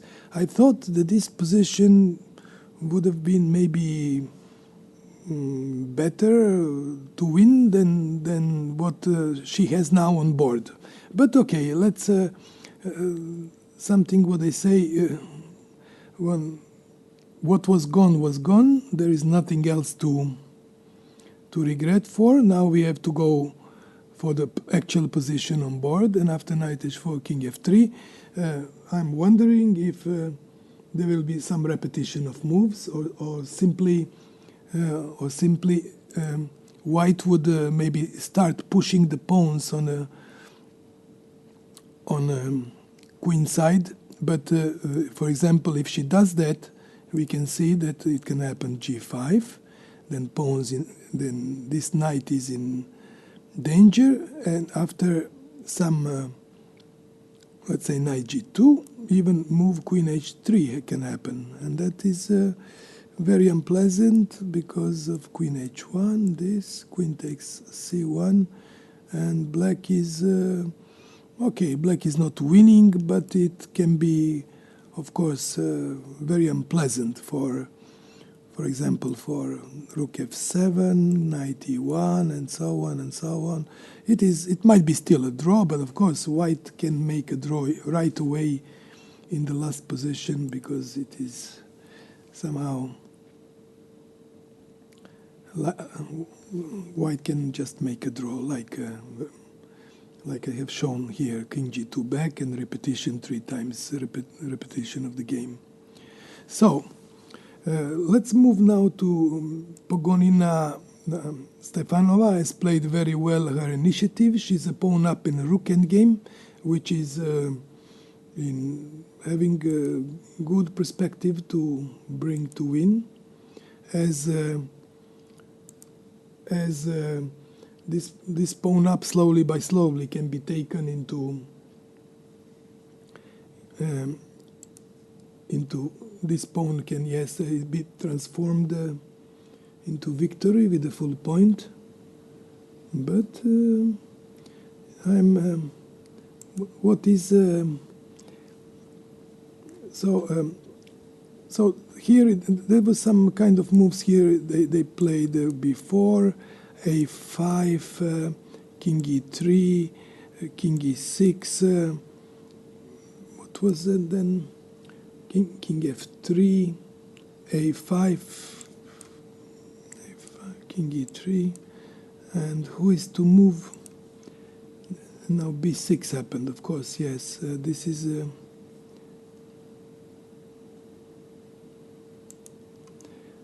The position is. He did actually. Black was on move in this position.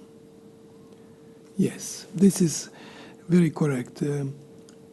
I'm curious to Mrs. Stefanova has played b6. It is not an easy task to win this position because she will need to give probably one pawn on the king side, but the chances are there. That's for sure. Maybe even in this position, she will have to come back with her king. It is difficult. White's rook is very active, and to break through, probably she will have to play something like f5 in this position. You see, this is the position. Something like yes. This was. What was the exact way? So king e6 happened, king f3, a5, king f3, a5, king e3, b6,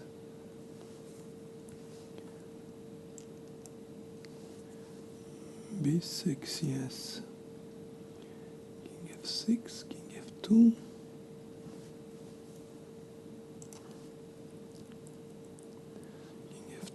before g3, king e6, king e6, king f, king e6, king f3, king f3, a5, king e3, b6, rook b7. So this is the position. Maybe yes.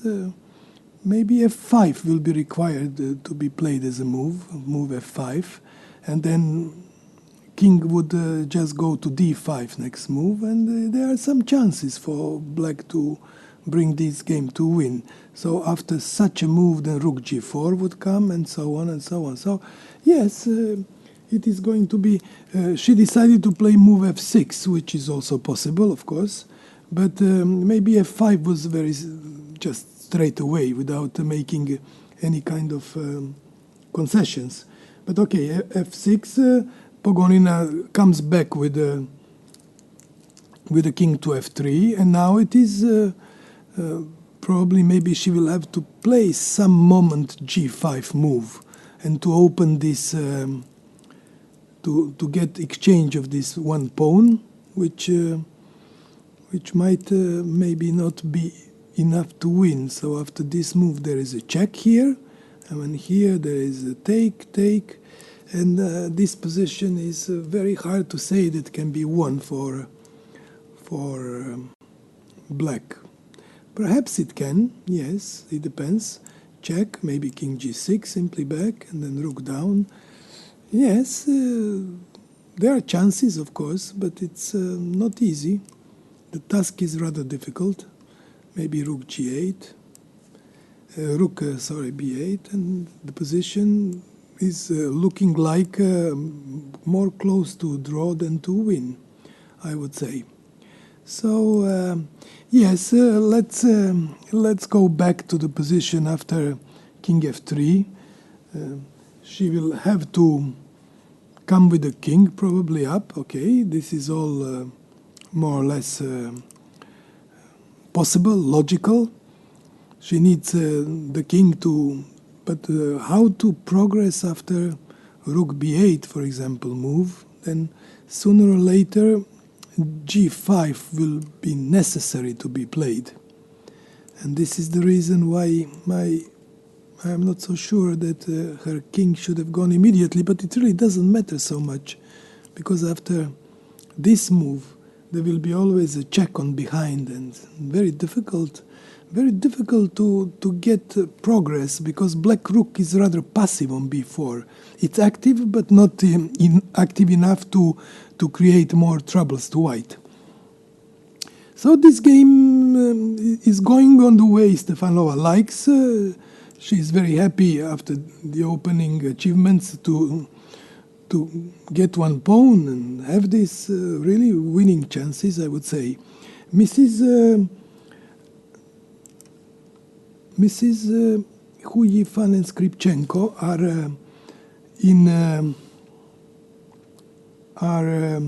were exchanging queens in some kind of more or less time pressure to Skripchenko, which she had a little bit worse time.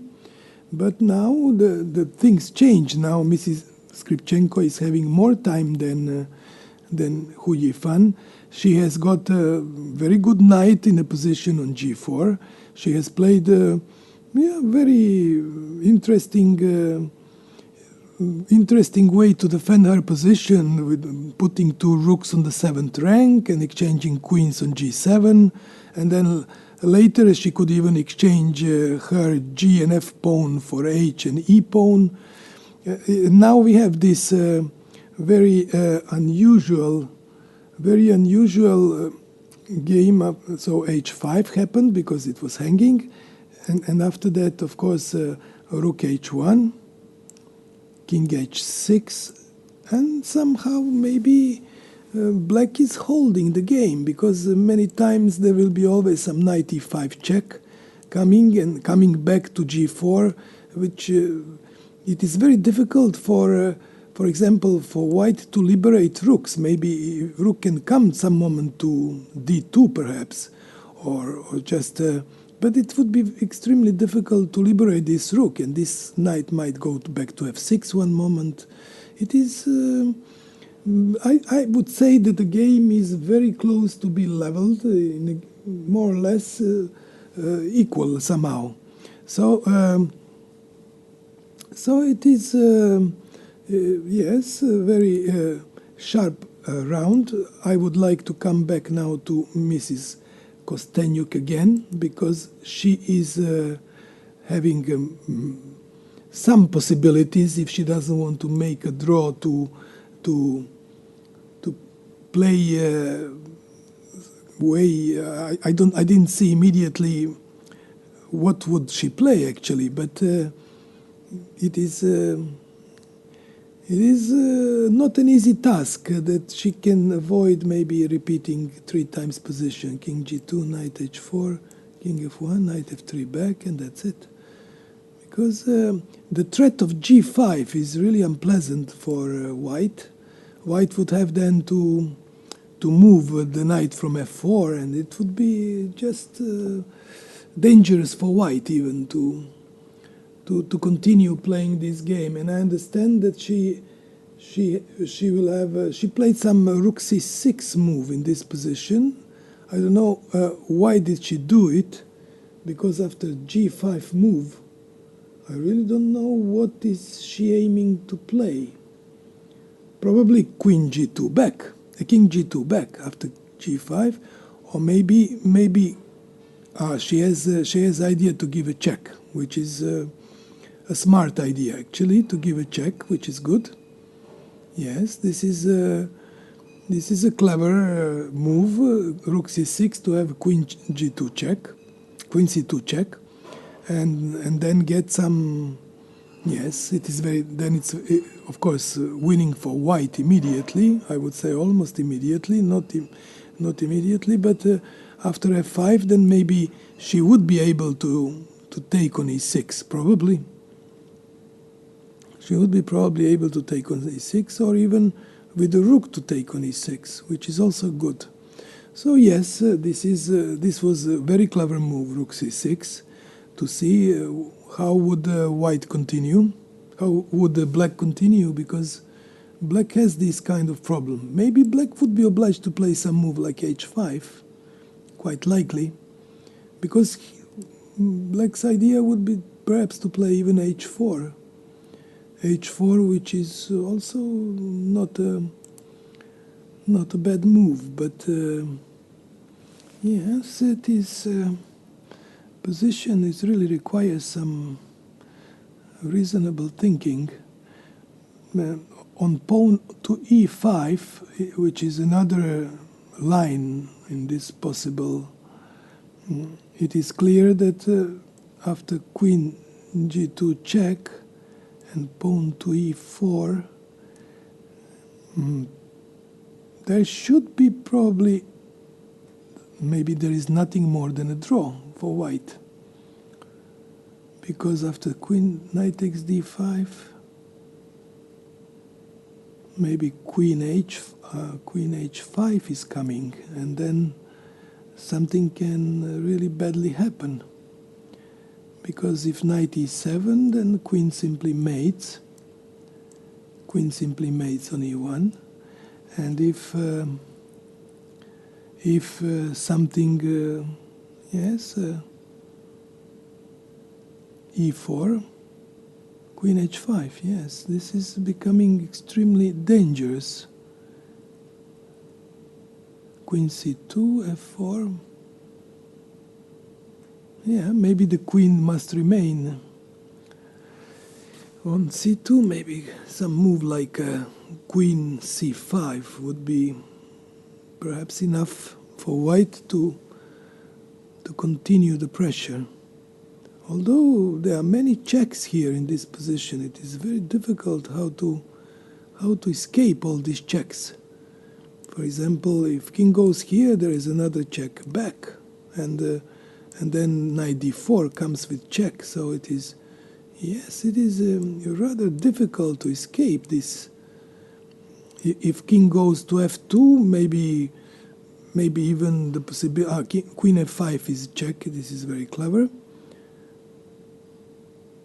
But maybe this move is coming very unpleasant in this position. Queen f3 check. And when you go to here, probably queen h1 check is good. Maybe now queen f3 back. Yeah, but it's still not completely clear if white. Yes, it is not so simple. There are still chances that black gets some. Of course, maybe in this position f5 is a good move. So yes, it is difficult to avoid queen h1. Maybe only rook must come back, queen must come back. So I'm afraid that the game actually should be drawn, but I'm afraid that the game should be drawn, and we shouldn't be really we shouldn't be very surprised for that, because black's queen and knight are very well placed, and I'm really wondering what she's still thinking Zhukova, so it is not clear, yes, what she has in mind yet. We are going to see it very soon. Pia Kramling, I said before, is very almost winning. The position of Miss Pogonina is, of course, still fighting to make a draw. And Stefanova will have sooner or later to try and to make this G6, G5 move in order to create some poem, but it looks unlikely somehow. I'm very curious if she would be able to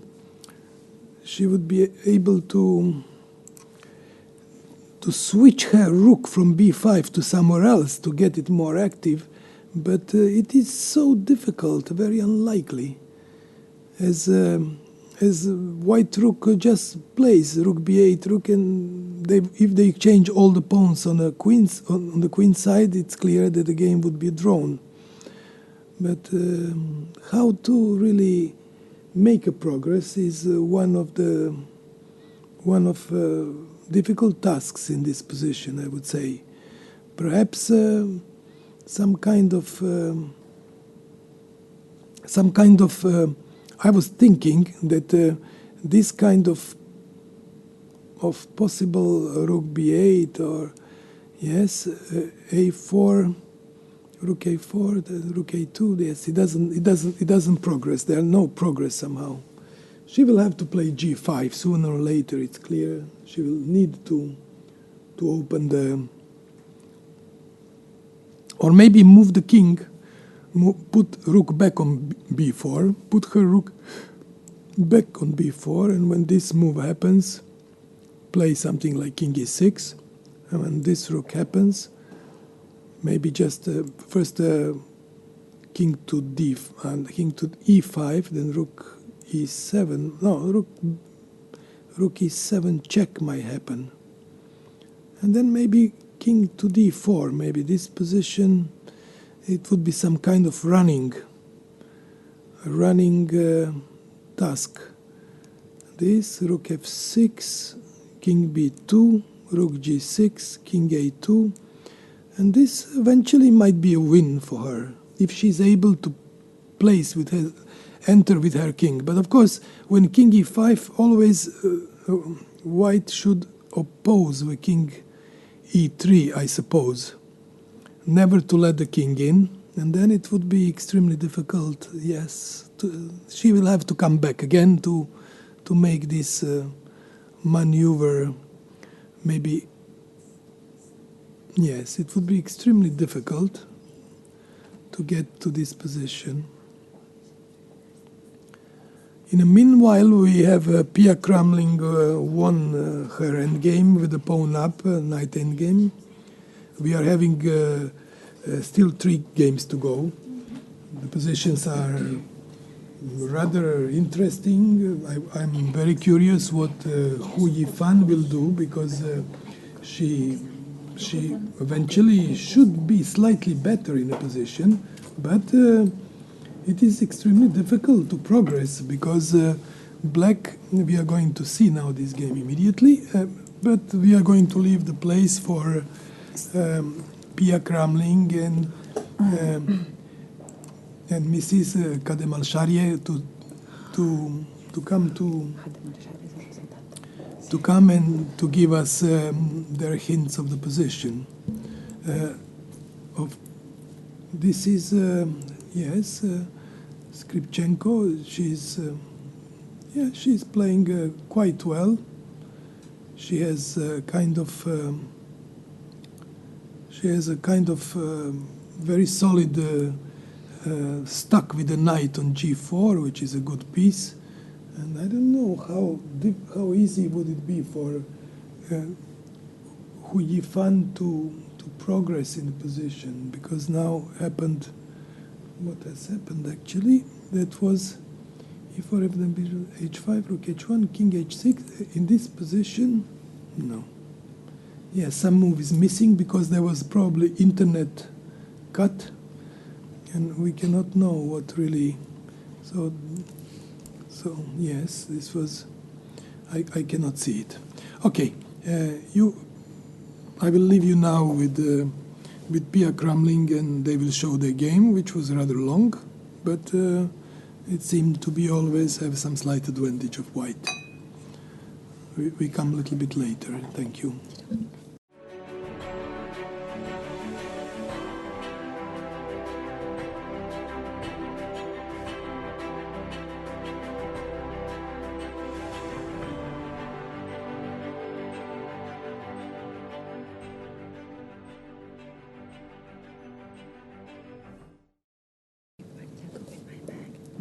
Welcome to this press conference. We are going to speak now with Pia Kramling and Sarasadat Khademalshari.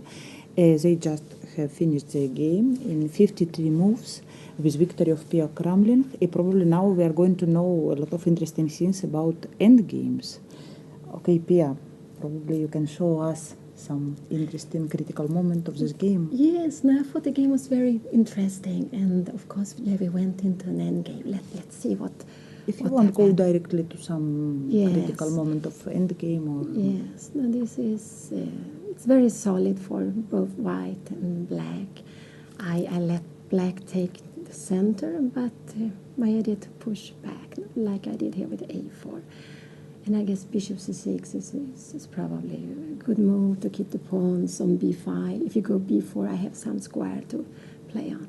So I try to play for some initiative, no, to compensate that black has to center and that black has not developed yet. No? So, and now okay, I got the A line, but it's and this has been played before.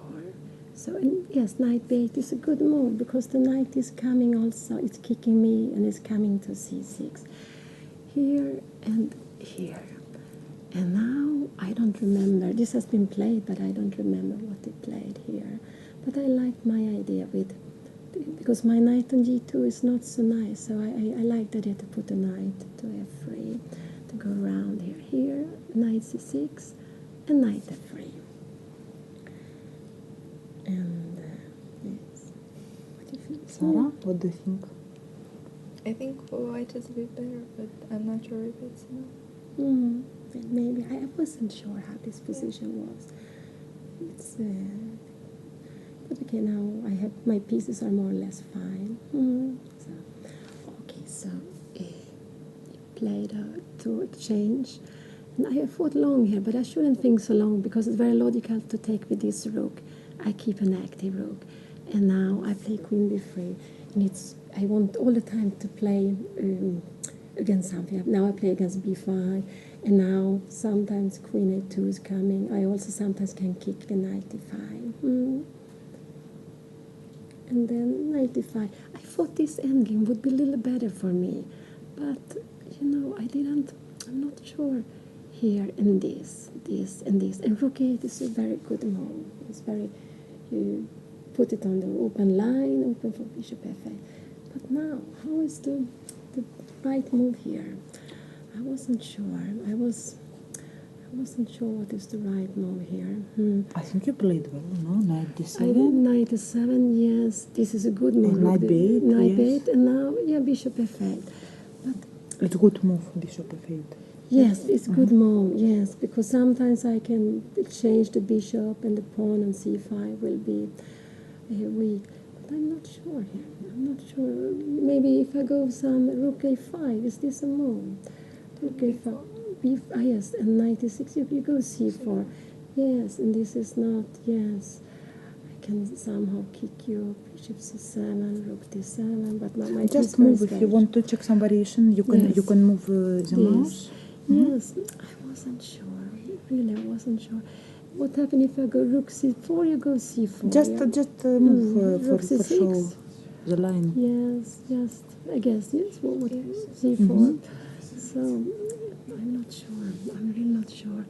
And if I go some slow move, b3.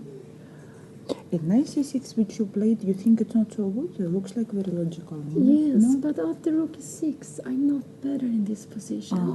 The rook e6 is a very good move also, so I don't know. So maybe if I go if I go some b3, I don't know. But I wasn't sure if I wanted to go because sometimes I will just give you a pause pawn. Yes, even probably she can change c4 one day and play. Four goes free. But Yes, okay, well, yes, like- of course. So okay, I played knight c6, rook e8 is good. I don't know now if I go rook a8, knight e6, we take. But this would this be a better hand? If I go rook a6 here now, rook a8, duration here. This 6, I assume knight e6. But how is this? Maybe my knight is more. Let's see. Rook e5, take. Yes, how is this? Now my pieces are more active. Not clear. No. Looks like all pawns are very weak, but somehow it's not so easy. No, I need my knight too. It's knight c3. Yes, no, it's not. It's not so easy. So okay, we can see what I played. I played, and now rook e6. I think is a very good move. So king f1, of course, is logical. I defend e2, get the king closer. But now, And what happens if you wait, you play rook e1 or something like this? Or if I what play is- king e1, Oh, sorry, king e1, yes. maybe I should play one. No, or so. just ask. I'm not. If I play some slow move, now I went knight b8. If I play Just to some keep and king- win one tempo. or- king e1. Yes, maybe this was. Yes, maybe I should go here and put the king on d1. The king is closer to the queen side. Yes, this is probably better. Yes, okay. Or maybe. not, I don't know. I didn't check it And with if you go engine. some f6, I go. I will go. I just make new variation. New variation, yes. F6 and h4 I should play, yes. To keep this here. And now to Now put we the king shouldn't on. have king f7, for example. No. Yes, So- this was, yes, probably I was, What if I play c4? yeah, C4, c4, yes. And I will go king d1, so we will have this, no? Like this. Before I don't. And you will continue with b4. But now no, you can no, take. now Now you knight can Now you take. can take. Yes, so this you need to play without f6 if you want. So if you go c4 here, maybe Yes, maybe this will move. king d1, and now b4. But I don't know if the Yeah, pawn. maybe it's better. But now maybe I go bishop d2, perhaps. Yes. Yes, maybe bishop d2. Yeah, maybe I shouldn't play. And bishop c4. c3. Yes. No, Okay, maybe- probably it was very interesting. Yes, I think I was, knight b8 was not, but I got a little bit, I was not so happy after rook e6, but I should play with my king. I think this would have been better. Knight b8, and then, yes, to take, and take, knight b6, knight c7, and b4, yes? And now what did I play? I played king e1, yes? Yes, and this, yes, this position. And now I should have played f6. Yes, now f6. And here I was, yes, f6 is very logical move. I was a little bit worried here actually, but maybe I am wrong. Maybe just I can play some, maybe just e4, something like this. Could I? Yes, maybe. After e4 I can just take then c4. Yes, and we play, but I play for equal now, yes. Because I was a little bit worried that your king is coming and my knight is a little bit out of the game. You're thinking you can be worse even? I don't know, I was a little bit concerned here, but I guess it should be equal. I was thinking all the time you're better. I don't know why, but yes. probably it's true that not so easy to Yeah, I don't know. take this pawn. Yes, no, okay, next move now is king f, I don't know, but let's say I go h4, I don't know if I should do King king f7. f7, now this is here. Or maybe if I go knight e6, but Bishop. e7, yes, bishop e7 here, and then, of course, I can go this way, But what is wrong not to put your king in d2 or Or something? d1 Just- maybe. Oh, d1. Yes, but now king f7. here, king f7, knight f4, and then you have, but this is fine, yes, I go here, and knight d2, bishop d2, or, but now you go g5. Maybe this is, I don't know. But d1, no? no, king f7, my knight is a little bit, Knight c7. Okay, yes, it's a But bit strange. Yeah, the knight has no way to come back, so I need to put maybe h4 before. So maybe, yes. So, I don't know. Maybe g5 is too brutal, but if I go knight g5, then I thought maybe after knight f4, then I thought I think I'm a little better, maybe. It might be. But, Okay, let's back to the game. C4? Yes, but c4... C4 is just a problem. I think c4 is a mistake, yes. Because it's because my king is close. If my king was far away, it would be differently. But with my king close, now I go bishop e3. And now, yes, now it's not, yes, this is again knight a4, and I defend bishop d4.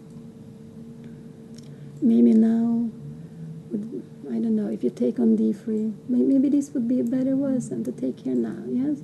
But I would play the same. I would play this, I think, yes? Wouldn't I? So, and yes, like this, and this. Yes, and now king is coming. And now the knight is very bad here. So this is fine for me, yes. Also b3, of course you would play. Yes, so b3 is coming yes, also. It's winning, yes. But I go, no, first I will go king d3, king c4. This is probably, I think, or maybe b3 simply, yes. But this is very pleasant for me, yes, to play now. So it's, yes, it's, So it's the same, yes. And and later it was already clear, everything. Yes, yes, normally. Here it's already winning. I think this is very good now, yes, because you take in here, and now It's pawn up. it is a pawn up, clean. yes, it's a pawn up. And in knight ending, a pawn up is very much. Especially this pawn, very, yeah, much no. far. Yes, but anyway, when you have a pawn up in knight endings, it's just very good. Okay, perfect. Very good game from Pia. More or less, okay, only one moment, no? It was like doubt. Yes, I think there were some moments I didn't play the best, but yes. But in general, I think it's quite high level. Okay, thank you very much.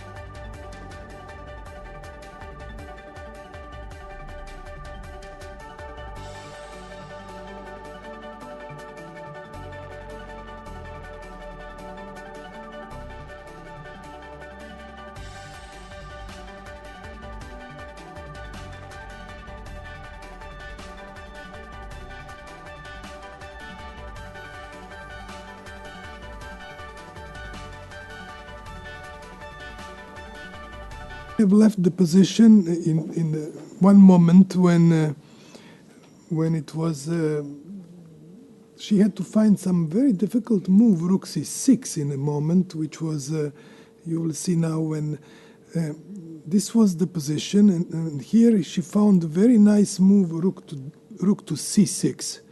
It was really remarkable because on this move. G5 would have come queen c2, and then of course wherever she goes it will be just a mate or something, and if f5 would happen, then probably even rook takes e6 would be very strong, rook e6, queen c7 check, and wherever this goes, queen c8 check, it would recapture probably with some check or knight takes, but there would be probably no perpetual check in this position for black pieces. So that was really a nice and remarkable move by Mrs. Kostenyuk, and for that reason black decided to play e5 move. It is difficult. I was maybe suggesting to play h5, but it's also somehow worse. For black is worse. It is really maybe some strange move g6 would have been strange move, but it doesn't sound good.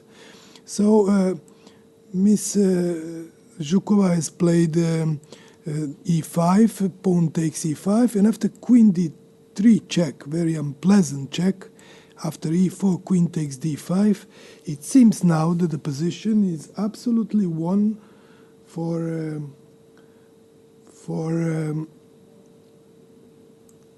Kostenyuk, because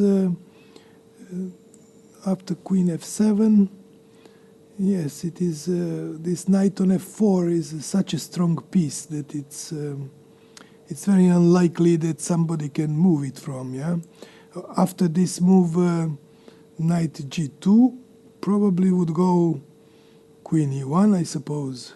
King e1, then knight f3 would come back with check. So, and if king goes back to g2, then the normal move would be queen here.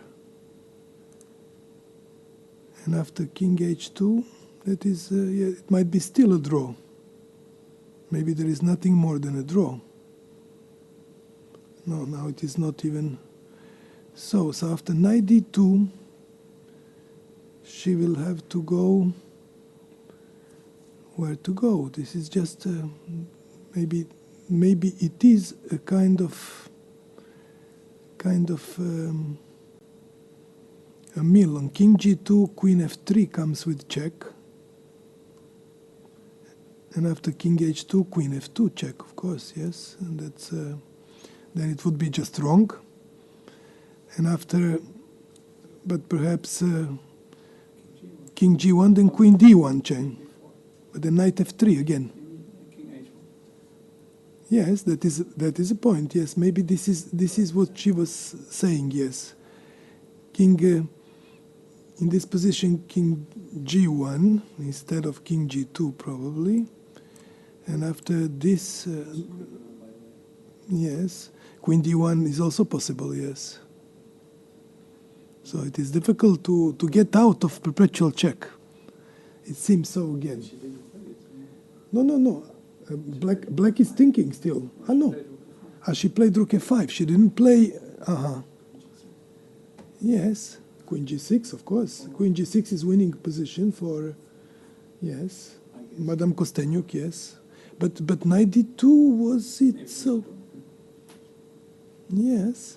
But knight d2, it seems somehow that, yes, difficult. There is no way to get out of this perpetual check somehow.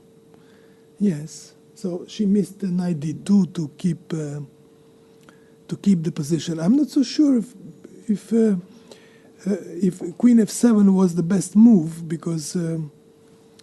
But what was actual threat? Actual threat was rook h5 probably. In this position, white was on move, but what other move to make except queen f7 actually? Because the threat was rook h5 to mate on the first rank, or maybe not to mate, but where the queen goes.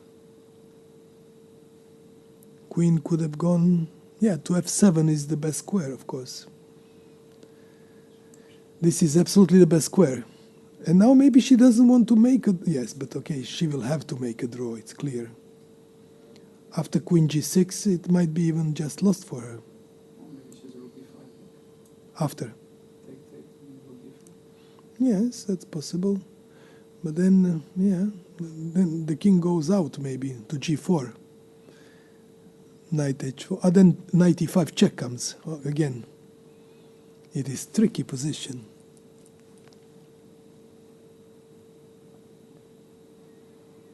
It is extremely tricky position. We can see that, yes. It is not an easy. Of course, so Mrs. Zhukova really had this knight d2 perpetual check, but she decided to play a rook f5 move, which is, yes, like, she probably believes that we'll have always a draw in a position.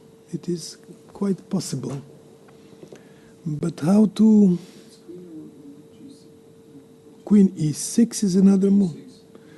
Yes, but rook is hanging then. Knight h2 and knight g4.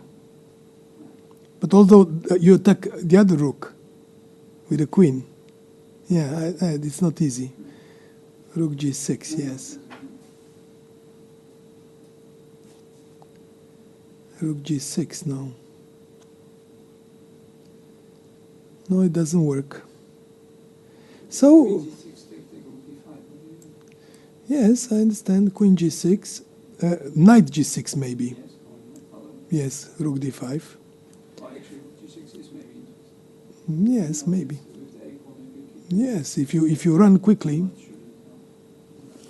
No, but it's interesting because king comes to e3 and e4 somehow. Yes, it is interesting. But knight g6, rook d5. But this is probably drawish position. This is probably drawish position because there is never mate here. Yes, king g2, rook on the first, and maybe g4 move. It's only a draw.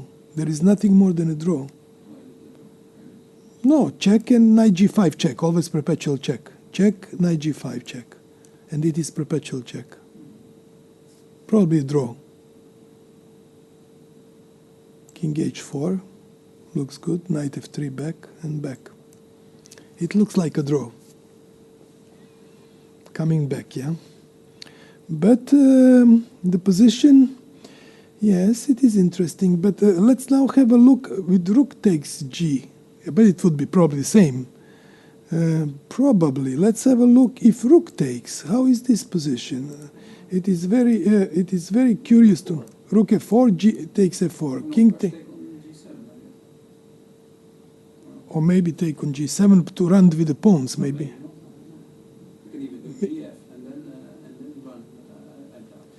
But I was yes, maybe rook g7 is good. Yeah. King takes, yeah, maybe it is good line. King takes and take.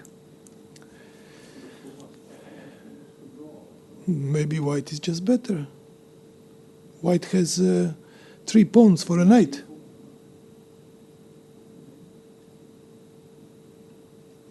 And king goes in quickly. She took with the knight on g6. Okay, it will be a draw then, yes. Yes, it will be a draw. Probably a draw, just, yes. There is nothing more than a draw.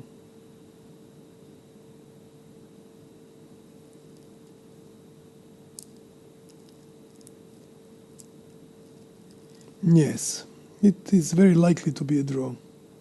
But this endgame is very curious. I'm not sure that white is not maybe close to winning this position.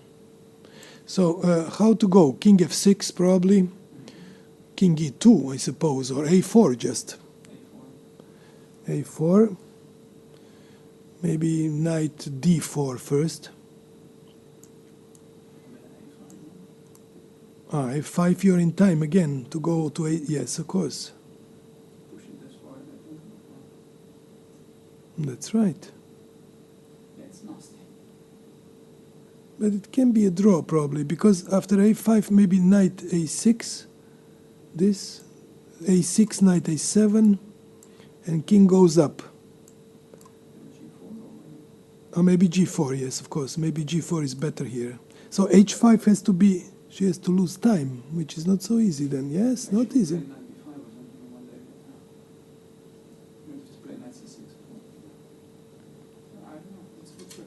But good chances to win maybe for white. Yeah, I think much better. No, this is just a draw.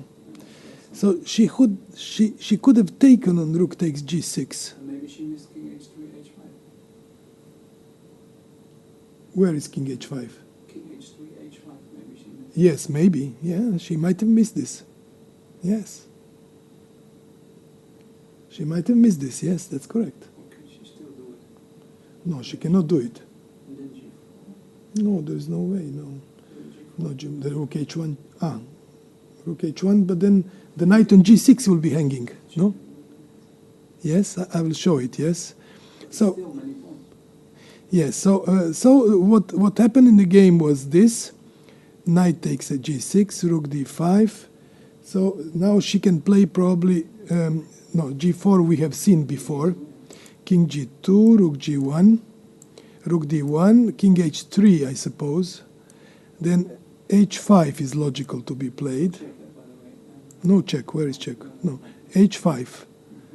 h5 should be played, in my opinion. And then, yes, then g4, what else? Maybe even h4 is a good move. Which is knight h4 should play. But then rook h1.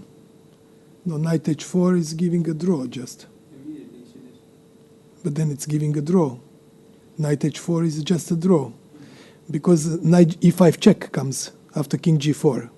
It is perpetual check. Yes. They will repeat the moves and that's it, a draw. That's amazing, yes. It is, they're making it, but maybe rook g6 move was really remarkable move. But what happens, yes, there is no other, so rook f4 is the only move. Rook g7, king g7, and e takes f4. Remarkable. Might be just win. Okay, h5 then, maybe h5 just to make this pawn. No, now it's a king e2, yes.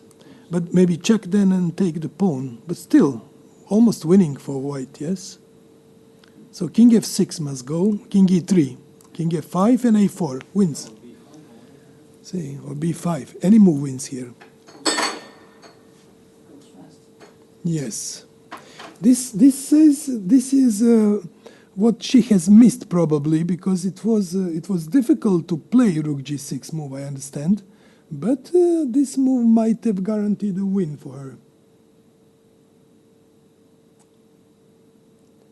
Yes, somehow seems that both are not happy with the result. I can see that they are discussing this position in the playing hall. And they both have perhaps the justice has been fulfilled, because in certain moment Zhukova had a slightly better game, I would say, or maybe more than slightly. And then she misplayed everything. She turned her pieces on the king side, where she has to go only one way, and that was attack. And if this attack would fail, she would just simply lose. But somehow it happened that her attack went through in a way, in order just to have a repetition and keep a draw. Okay, and very interesting game, I must say. Let's now come back to Pogonina and Stefanova. There is still rook endgame on the board. Stefanova is fighting very hard to make the progress of that pawn. And finally, she had to switch her rook, which was a big achievement, that she was able to switch the rook on e6 and to have this kind of we left the position in something like rook b8. Let's say we were analyzing.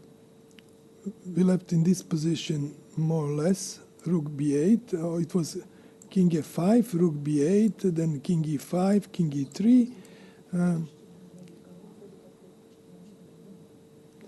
No, just a minute. Yes.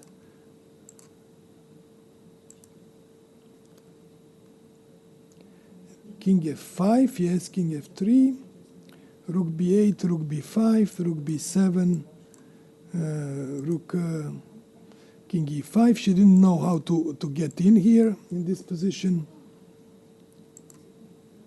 She didn't know how to move. Then she went rook b4 back.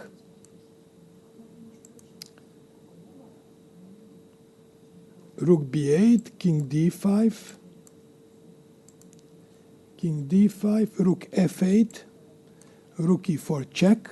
That happened. So she was able to bring her rook to the 6th rank, which is much more active than on b4. And now she probably has some reasonable chances to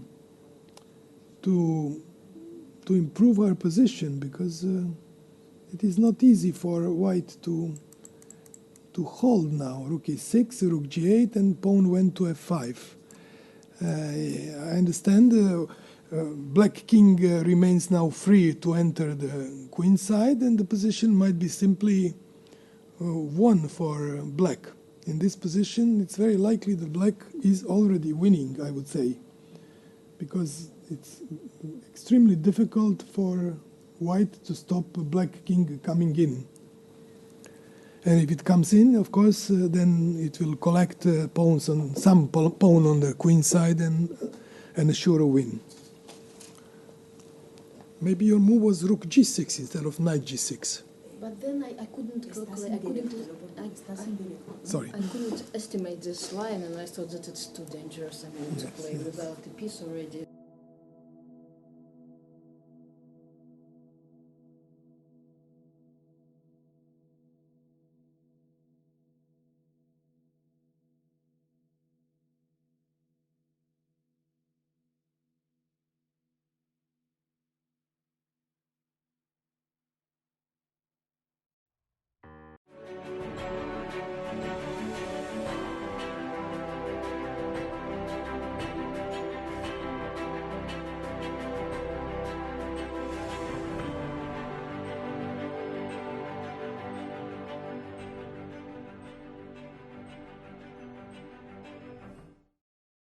Not sure that's a draw. Okay. So this situation.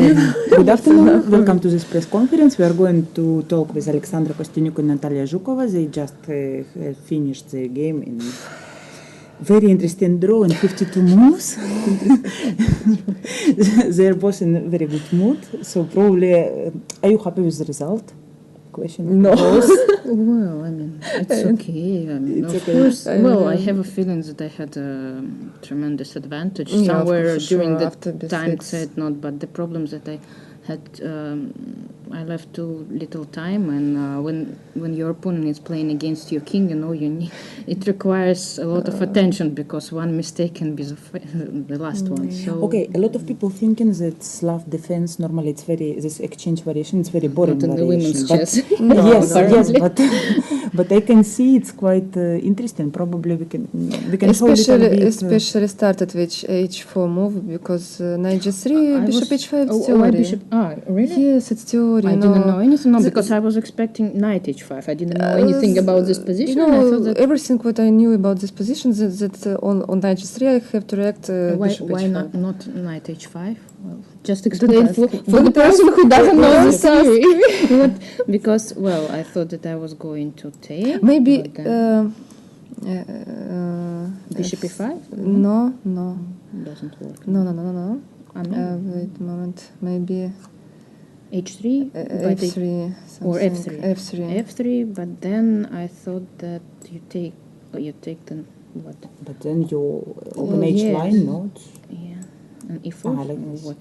But then I it don't doesn't know. look I don't know. It's not strict. I also calculated maybe it's knight something h5. concrete, yeah. And then I But started usually, attacking the pawns. usually maybe. white starts with castle. You know, that's why. Well, but I decided to keep, since I didn't know what usually is going yeah. on. I thought that it's I think possible. it's normal if h4 and go on. You know, then Why you have not? this weak. Because, well, I mean, on one point the pawn is weak, I agree, but at the other point the bishop on h7 is not also a Not very only good piece. pawn and king, you know, and every this but square, you know. I don't know. I think, well, I mean, bishop g6, you know, shouldn't you be play below. bishop to h6. I'm not sure about before. Maybe I should have done something else, but well, at least it looked logical. No, it's logical that I before, have it's to. typical. Yeah, move, before. yes. Here I calculated f6. Yes, It's strange, no? F6 is interesting, but I because yeah, now actually when I it- was it playing before, started I mess, thought you that know? I was going to play rook f to You d1, think so? but then E5? I realized that e5. No, yes, yes, of course. But then bishop. Bishop d6, yes. Yes, and then knight e4. I was I calculating or calculated bishop another c4. variation. Well, you know, I thought that f6. yes, bishop actually, f3 is it's also possible. Why not to king knight h1? Well, I didn't want to play. My idea is to play knight e2, or that's why. Okay, e5. No, if you play e5 here, Yeah. then I take. I take on d5, then I take on c6. Take you on need to c6, take, and then take on e8. and I take, or maybe rook d1. It should be good for me, I think. Okay, I play by intuition. 96. Well, I don't know. It's too dangerous. Well, I Yeah, was it's too considering because dangerous, I actually I didn't think it. Before you played I played before. I didn't think that it will be working because I thought that I have rook f to d1. You cannot play e5. You should protect the pawn on d5, and then I will play knight f1. But then, I mean, after I played realized before, I that realized that e5 is actually possible. And well, I mean, I was trying to calculate some lines like this. Finally, I thought that I had so comfortable position, that I doesn't need to play this f6, Okay. Well, I'm not sure about queen g5. I'm not sure about. Why? Well, because I mean, in the game, I think I got a better position. Not better. Before b6, not better. Okay, not less. No, I mean, I tried everything. If I want, I can play knight d6. 96 here? Yeah. Or maybe to take with bishop on a5. I mean, I cannot be worse. Bishop with Lubomir was recommended bishop f5. Okay, recommended. I thought that I can play, But you were with too all optimistic, my heart, Yes, I was very but optimistic. You were too optimistic, I believe. Yes, bishop d3 and. But then here you have some yeah, problems b6 already. It's not, you think so? I think so. I What also to think do? so, No, yes. Because the pawn is hanging. I want to play queen I was e2. also optimistic, in this. But how to play? Okay, how to play if not because I calculated many moves here. King g8. I was thinking. Rook c6 also I calculated. Well, doesn't matter. I think I play queen e2. Queen e2, yeah. Or maybe no. If you don't go away rook with it. c8. If you don't go. Rook f8. Okay, but if we just exchange everything, no. If you play rook c6, And maybe, why you cannot take pawn? Just explain. Maybe I can. I don't Because. know. And then I take. Okay, like this. Like this. I think. You should take. Yes. I take. Maybe Knight f3. Knight f3. Knight h4, then I go on f1. Maybe you should check before, right? Knight yes. f3. That's why. Check. Check. Okay, king h3. Knight f. Oops, sorry. And here you're in trouble because if you take, I take with the pawn. Yeah. Queen h5. Queen g4. I thought in some moment I can play queen g4, no? Queen g, knight b7, queen g4 here, no? Queen g4. This doesn't work? I don't know. Maybe. Yeah, I was also thinking I thought about this move. I thought that I have this, I think that I have a draw in every moment, That's why I play so Except in the game. Except in the game. Except in the game, b6 was a terrible move. I mean... There is a perpetual check also. Yes. Position, what you were just analyzing. Really? In the end? Yes, in the end, yes. Where? This one? Here? Yes, King h3. Yes. Knight f5. No, rook is on f5. Here, you mean? Yes. Knight f5. Knight f5. F5. And there is perpetual check always. How? You take on Then c6, take on knight h5, h4 or knight queen h4. f3. Perpetual check. Oh, let us It's show. very Yes, nice. yes, because Yes, I'm so just- tired, yes. not yes, very yes, difficult. yes, Go yes. Queen f3. This is what my feeling, that I have Well, very no, safe but position. still, I thought that it's very good for me because you are the one who need to be Yes, precise. yes, So I'm yes, just taking probably. pawns. You cannot really checkmate. Well, I didn't believe that you could. Wait a moment. Also here I thought... No, it's not.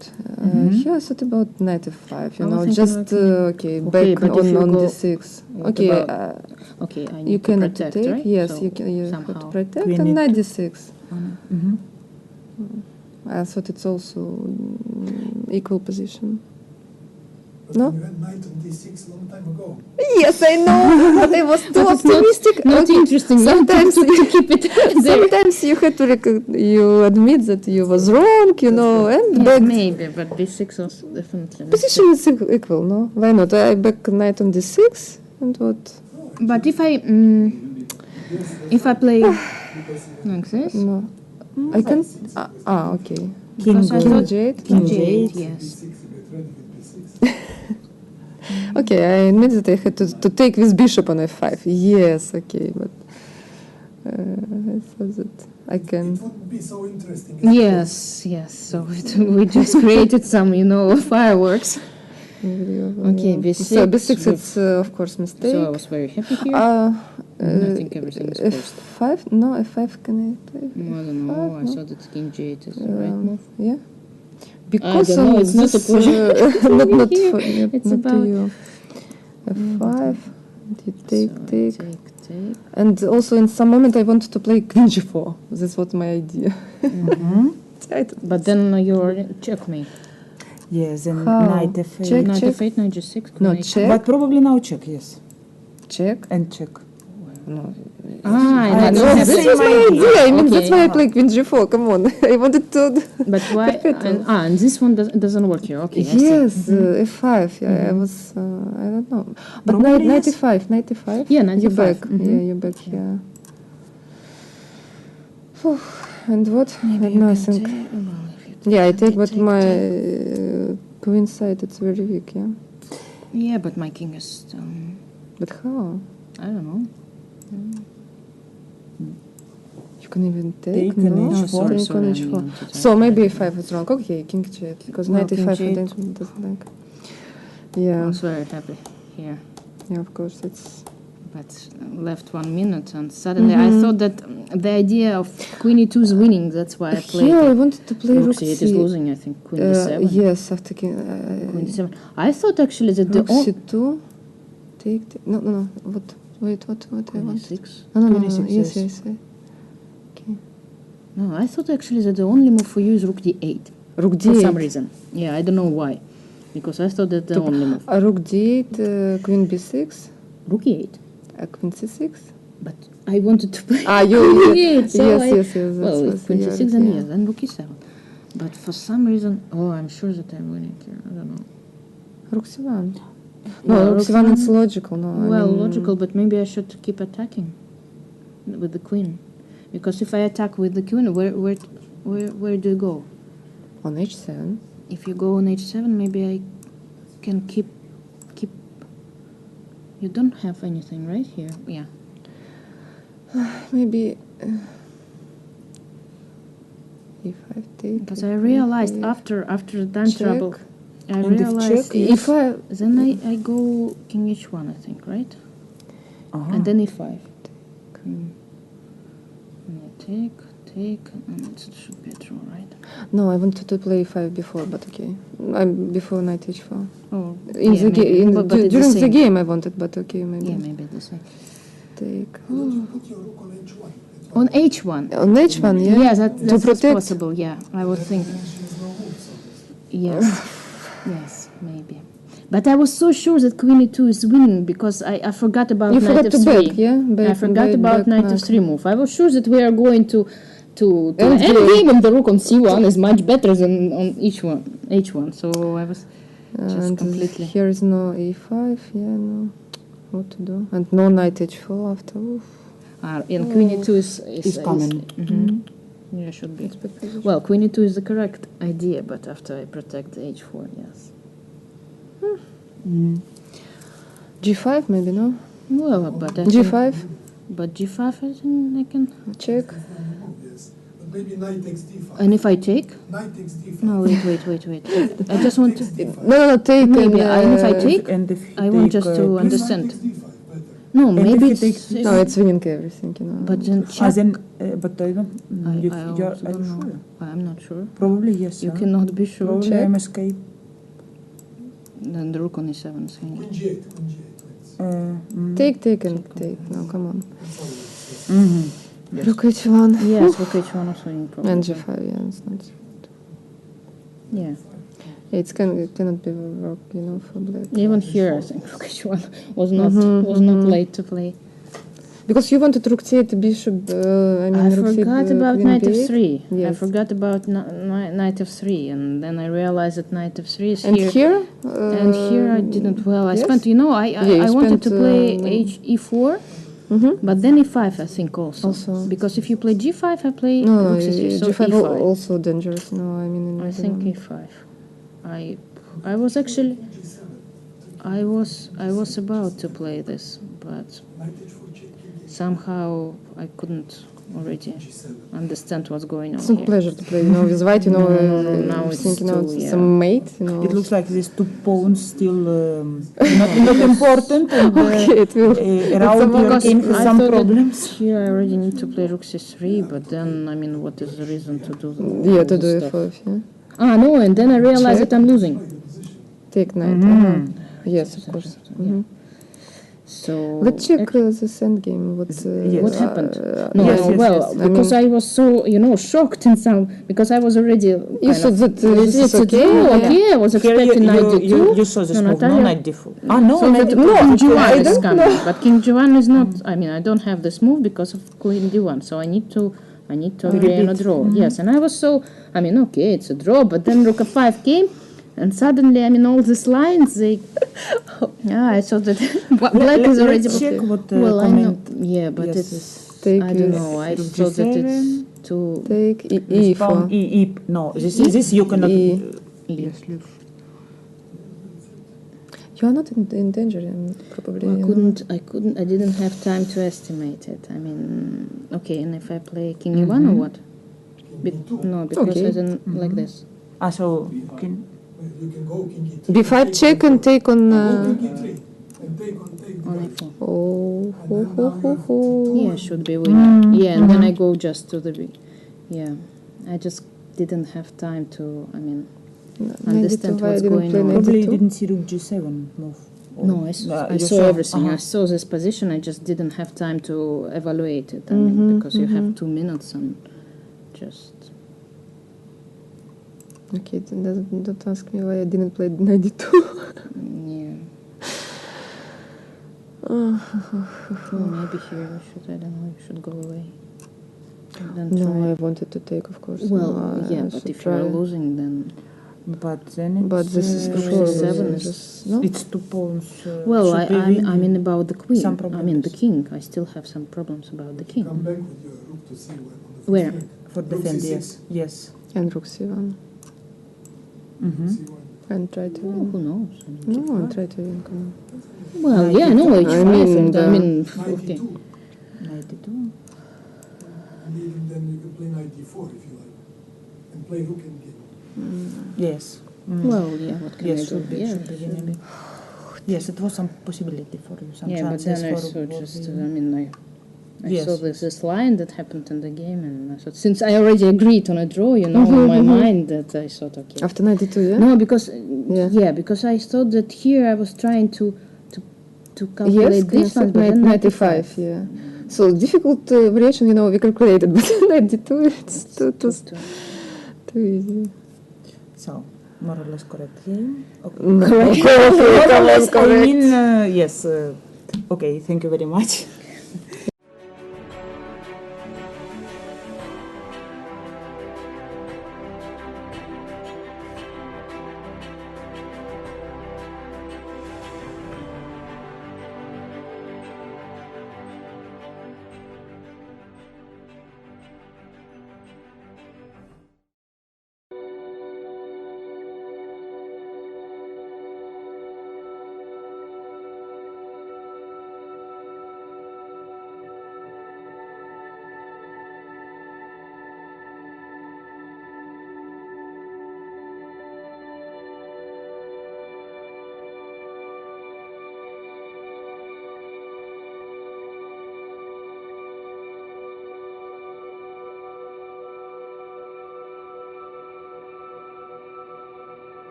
Just what is on board, there is no way black can progress because it just will be 3 against 2 or 2 against 1 in rook endgame, very well known draw position.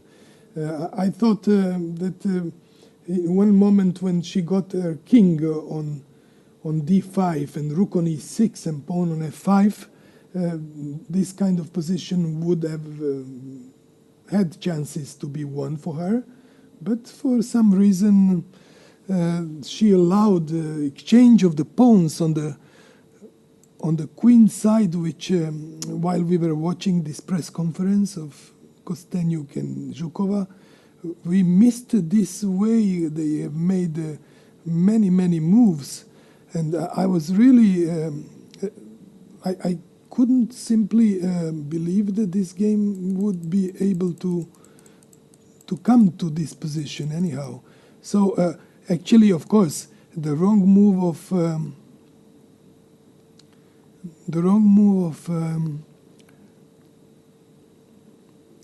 Stefanova was probably to play a4, because she should probably come in the position with with one moment she had rook on e6. She went rook to g4, which was a good move, rook g8, rook g4. Yes, so when she came here, this was happening. Then rook came to e4, rook to e8, rook to g4, and now obliged move is this. Maybe she should have just simply tried to come back with the king on here, or maybe even to play f4 move in this position after gf, rook h4. This would be with strong king on d5 and rook on g4, which would be, in one moment, I think there would be good chances to win this position. But she somehow eliminated the queenside pawns, which is always a dream for white to have those pawns eliminated. And it is the way, yes, why the game went for a draw. So I just want, yes, just somehow it is really not that she plays a4 move, or I understand she probably misplayed this position because maybe she lost lots of time. She didn't know how to win, and after rook a4, rook takes a4, it was just suddenly the position becoming a simple draw. Rook g8 was coming back, and of course the position is just coming into a draw. And now after rook a8 and a4 and a5, the game just enters draw. So it was just somehow I think she misplayed this. She misunderstood that this kind of rook endgame would end up like this. And of course, yes, it's pity. She deserved a better result in this game because she had advantage almost during the whole game. The last game which is played today is Skripchenko-Almira. Skripchenko with black pieces. She's trying to defend the position against Hu Yifan. And one moment when we left this game, when we left this position while listening to the comments of Mrs. Was in this position, which you can see on the diagram, where they played really many more moves, because if I remember very well, they enter in some time pressure where even they are also now in time pressure board. They're playing with seconds on the clock. But so after bishop f5, king g7 happened in this position. After bishop king g7, then people will see that rook a1, bishop should have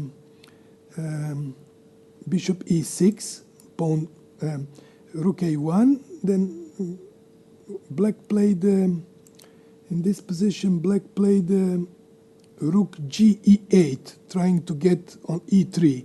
Then happened bishop e6, pawn to c6. That was a very interesting way they were fighting. Then came rook a6 move. Pawn took on d5. Pawn took on d5. Pawn happened to f5. This bishop on e6 now is doing very well because it keeps the position. And now I wonder, why didn't she simply defend her pawn on b8, rook b8, and try to get some... Okay, she decided to play rook c7 very actively in this position. Then happened king on the fourth rank, king f4. No, she first took, she first took rook on b6. Rook on b6, and after rook c3 check, if I'm remembering well, rook c3 happened check, then king went to f4. And now only somehow white is getting some chances to progress in a position, probably. Maybe she had to keep a draw, but rook c4 check, and here something like knight e4 check, and when king takes, then just to make a draw, probably, or knight f6 back simply, knight f6 back. Okay, maybe knight f6 back would probably also give a draw. Knight f6 back, sorry, knight e4, king f4. Yes, it would be difficult to lose for her, because she would take bishop on e6, so it would be just a draw. But she was trying, she didn't play this. They were, of course, I can justify them because they were in time pressure. And so when king f4, she went to rook a8 move. Maybe she became extremely ambitious, that she wanted to play with the rooks and perhaps, win a game. I don't know. It is, I understand that there were. So after rook a8, rook took d6, and then she played rook d1, rook a1 move. She was probably thinking that she can mate with her pieces with rook, that he's not, she was not standing worse. But unfortunately, this turns into big danger, because after king e5, she could have also tried.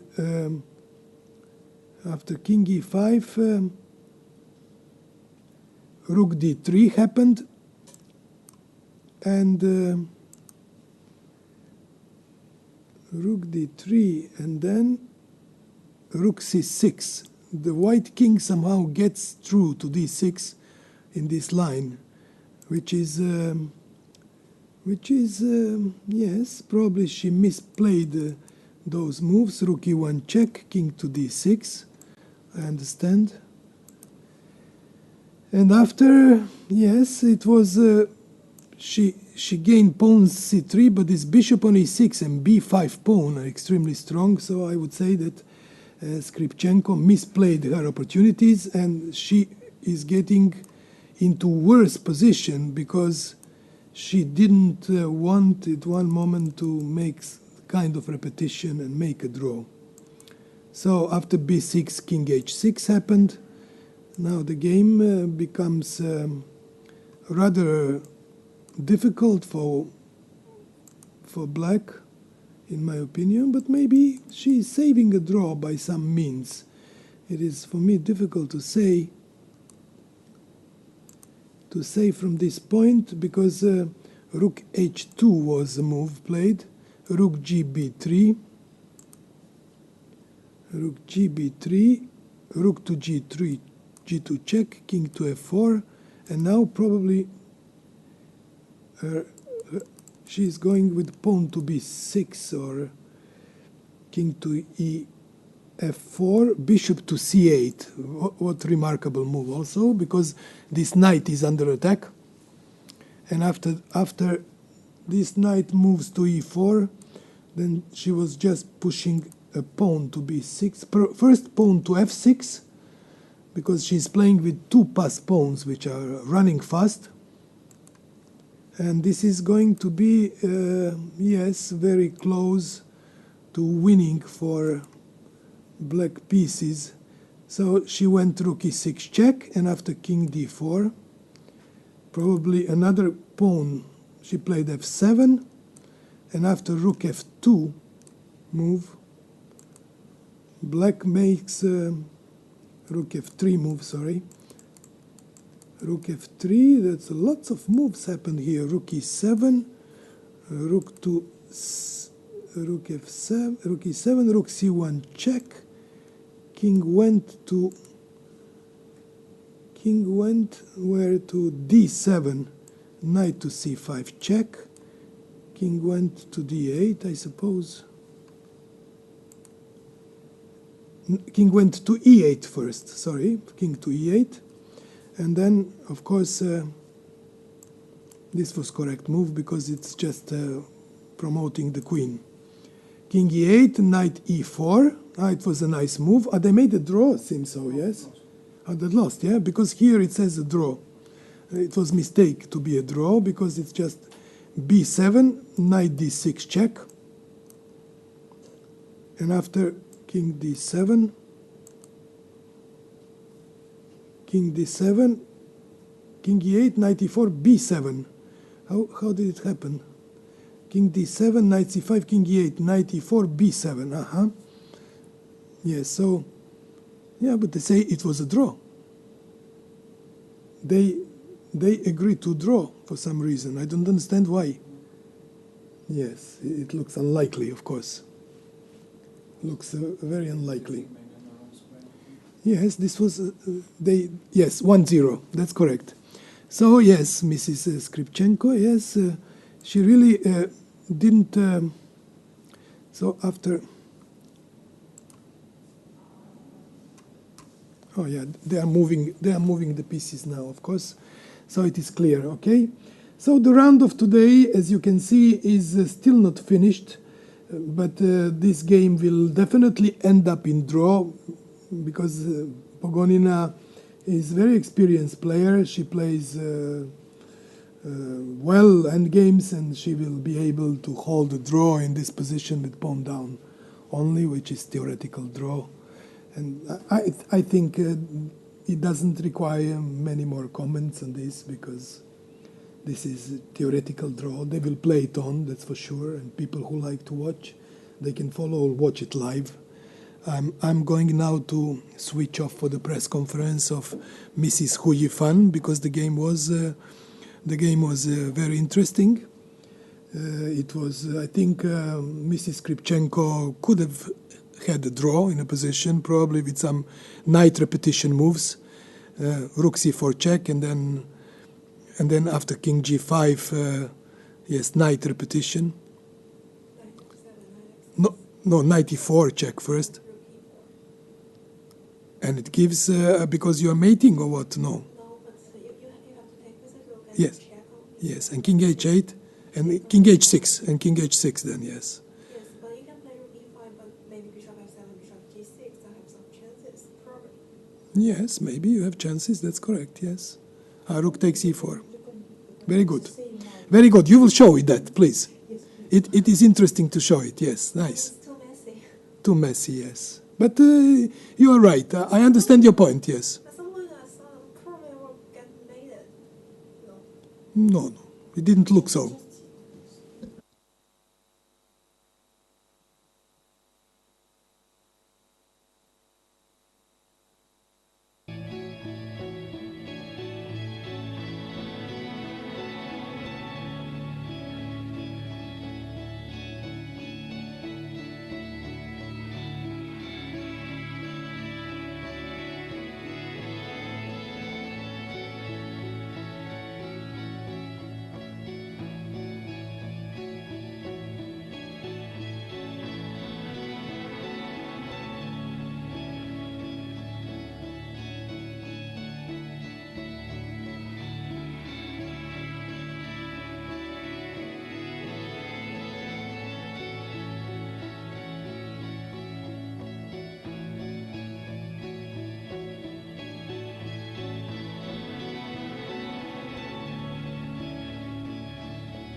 Я имею в виду, что была без пилота. Да, Да, да. нормально.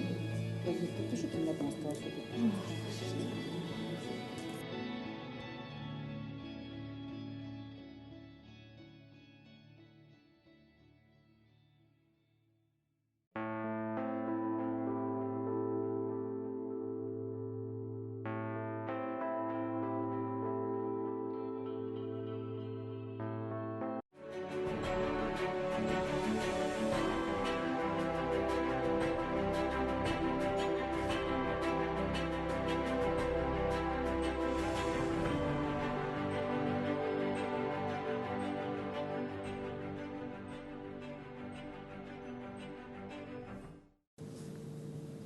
Welcome to this press conference. We are going to talk with Ivani Ho and Almira Skripchenko. They just have finished their game in 74 moves with victory of Ho Ivani. Okay, good afternoon. Ivani, I don't know who wants to show, because it was quite equal game till some moment. I don't know if you want to show something or you go directly to some point.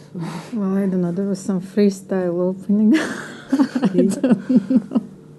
Because I think that Yifan wanted me to play some open Sicilian with reversed colors. Since I don't play open Sicilian, so I tried to do everything just... Not D5. Yes, but okay. But still, I think that it was because you have to castle at some point, so it's... Yeah, I couldn't castle. Because I think the Yifan's plan was to play the Sicilian with reverse colors, so I was trying to play the close Sicilian. So with this plan, But why is the idea don't castle for a long time? Because then it's easy to play. Then Queen d7, bishop h3, then it's with this, yes, knight on e2, it's very easy to play with black. So actually we're trying to make all the useful moves. Then a5, rook c1, rook ab8, I don't know, I had this crazy idea to on knight d5 to have b5 at some point. Yes. And then b3, but okay, of course I had to wait. But queen d2 is a good move, so now I don't know what to do else. h6. Now you probably have to play knight d5 because I cannot. Yeah. Otherwise, white also has no plan. Yes. And then I think I really thought for a long time here, because in this position, if she exchanges my knight, then it will become actually very easy for white. So I played this because of the idea d4 f5. So I really don't know. It's actually not so clear. But at this time I already had like 20 minutes left. And I have some problems with time management in this tournament. You played not so bad finally. Yeah, I think. No, finally at some point all my pieces were in good places. I don't know how, because she has to castle. Then I bring my knight back with the idea of knight e4. So my bishop, my b7 pawn is protected. Rook fd1 is a good move, but I have to go. Here actually when you played, just a second, knight c3, I didn't have this like ed knight. Sacrifice? Yes. But maybe just take. You wanted to play knight c e2? Just or please, even because this is where I spent all, I don't know, I knew that I shouldn't look at this like a coffee house player. And this. Yes. Maybe between knight c8 or even king d1. But king, then if... you wanna go back with bishop f7? Yes, but then I was thinking maybe on a long-term initiative, maybe then you exchange, yes, I don't know. Or even have some king c2 moves at some point. Okay, but this is too crazy. Okay, maybe... Yeah, okay, maybe knight c e2 is more clear. Yes, that's what I was thinking, knight c2, and then... you can castle, yes. Yeah. Yeah, that's what, because of chaos, knight c2 is, that's what I was thinking, that it's not a good idea. So bishop b7, yes, that was, actually, I managed to... Yeah, g5 is interesting. Yeah, because I have to improve my pieces, so bishop g6 also is coming, maybe, so you also have to do something. So f4, knight c3, yes, knight c3, knight g6. Yeah. You have to protect on e3 and b6.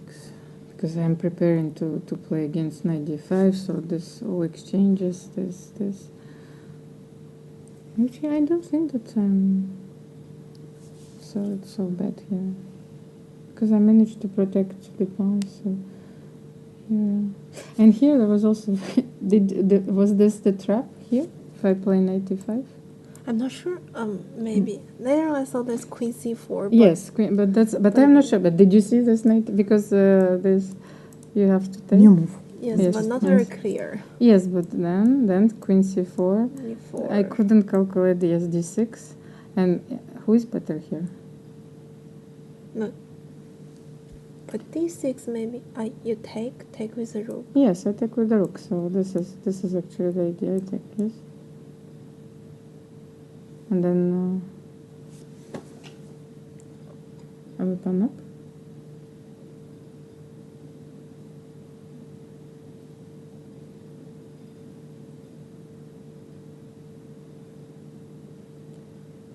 Looks okay for black. No, not. It's nothing for white. I don't know. Queen c6. Queen c6. Mm-hmm. Yes, I was afraid. Wait a second. Here, no, no. G7. No, no, no. G7, yes. No, no, no. But can I first take? Mm-hmm. Because I wanted actually to have maybe And this take. and take here. Mm-hmm. Take on h6. Mm, It's clear. Take on rook e3. e3. King f2. King f2. Rook d3. Rook g6. Probably. Or King- maybe just simply take. Rook Why not G5. take? Why not take? On b3. Yes, yes, yes, yes. Let's say yes. B3. Mm-hmm. I'm way too tired. Yes. Rook f5. No, king h7. No, then you're in mate. F7. Then you're in mate. Where am Otherwise, rook g5. Rook g5. Rook Yes, I'm sorry. I'm Maybe- already. F7. Yes, King F7 on the move. f7. Yes. Yes. Rook g5. G5. F6. King f6. h4. H4 and rook e8. Looks drawish, yes. Maybe Yes. check on c6. Check on c6. And then rook back on But c2. rook e6. Rook g6. Ah. But I'm not worse here. You are not No, you're worse, not not. worse, no. Yes. Just because. So it was interesting move, no? 95 yes, because finally. I couldn't. I left myself here 30 seconds and I didn't play this. Ivan, did you see this move? 95. Did you calculate it? Yes, but not very clear. But maybe instead of d6, this bishop Yes. h5. I'm not sure. Yeah. After a 4? After e4. Mm-hmm. Bishop h5. And then d6, but you still can play queen f7. Or rook f7 back. Or then Rook f7, take on d takes c7, rook d8. C7, Yes. Queen But h5. maybe you can play queen f7. I'm not sure. d6. d6. Yes. Queen f7. Yes, that's correct. Queen f7 is good, yes.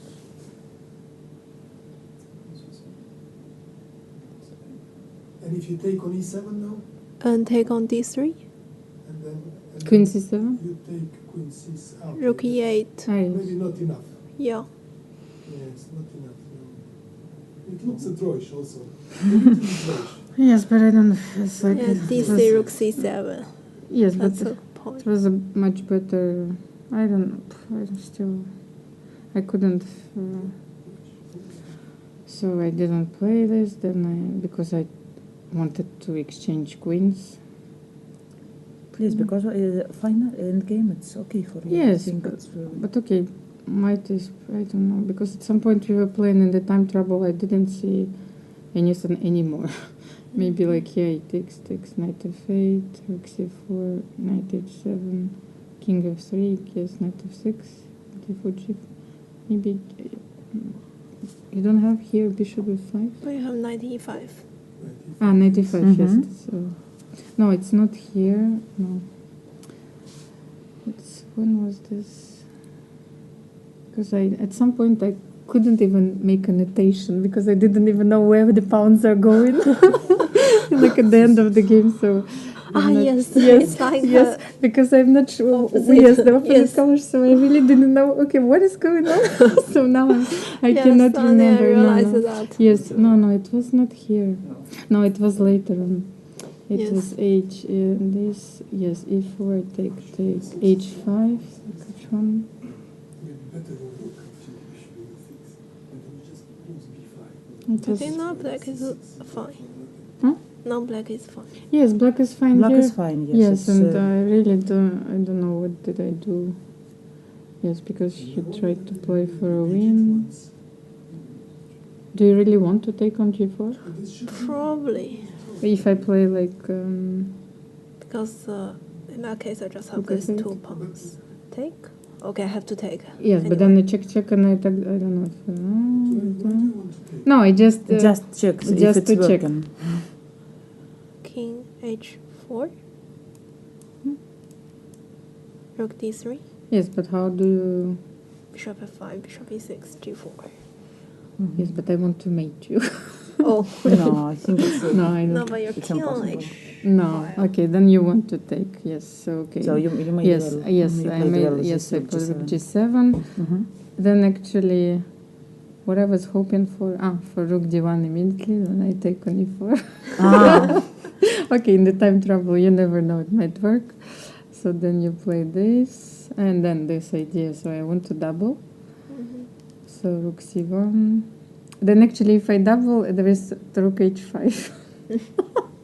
You see that in the time trouble, you can always miss this. Yeah, you can miss this. Yes, and then it's this is actually I almost missed it because I recalculated. So knight f6, bishop b5. Here, maybe And rook some a8. rook 8, yes.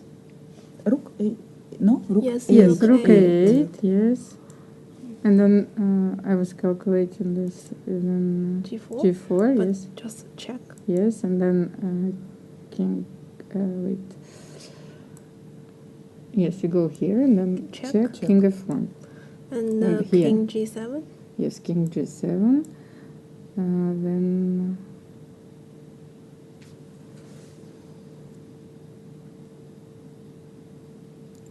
no, I was calculating this with 95. 95, yes, she wants to play. Looks like some counterplay, no? Very important for you. Yeah, but I don't know why I didn't, because I was looking at rook 8.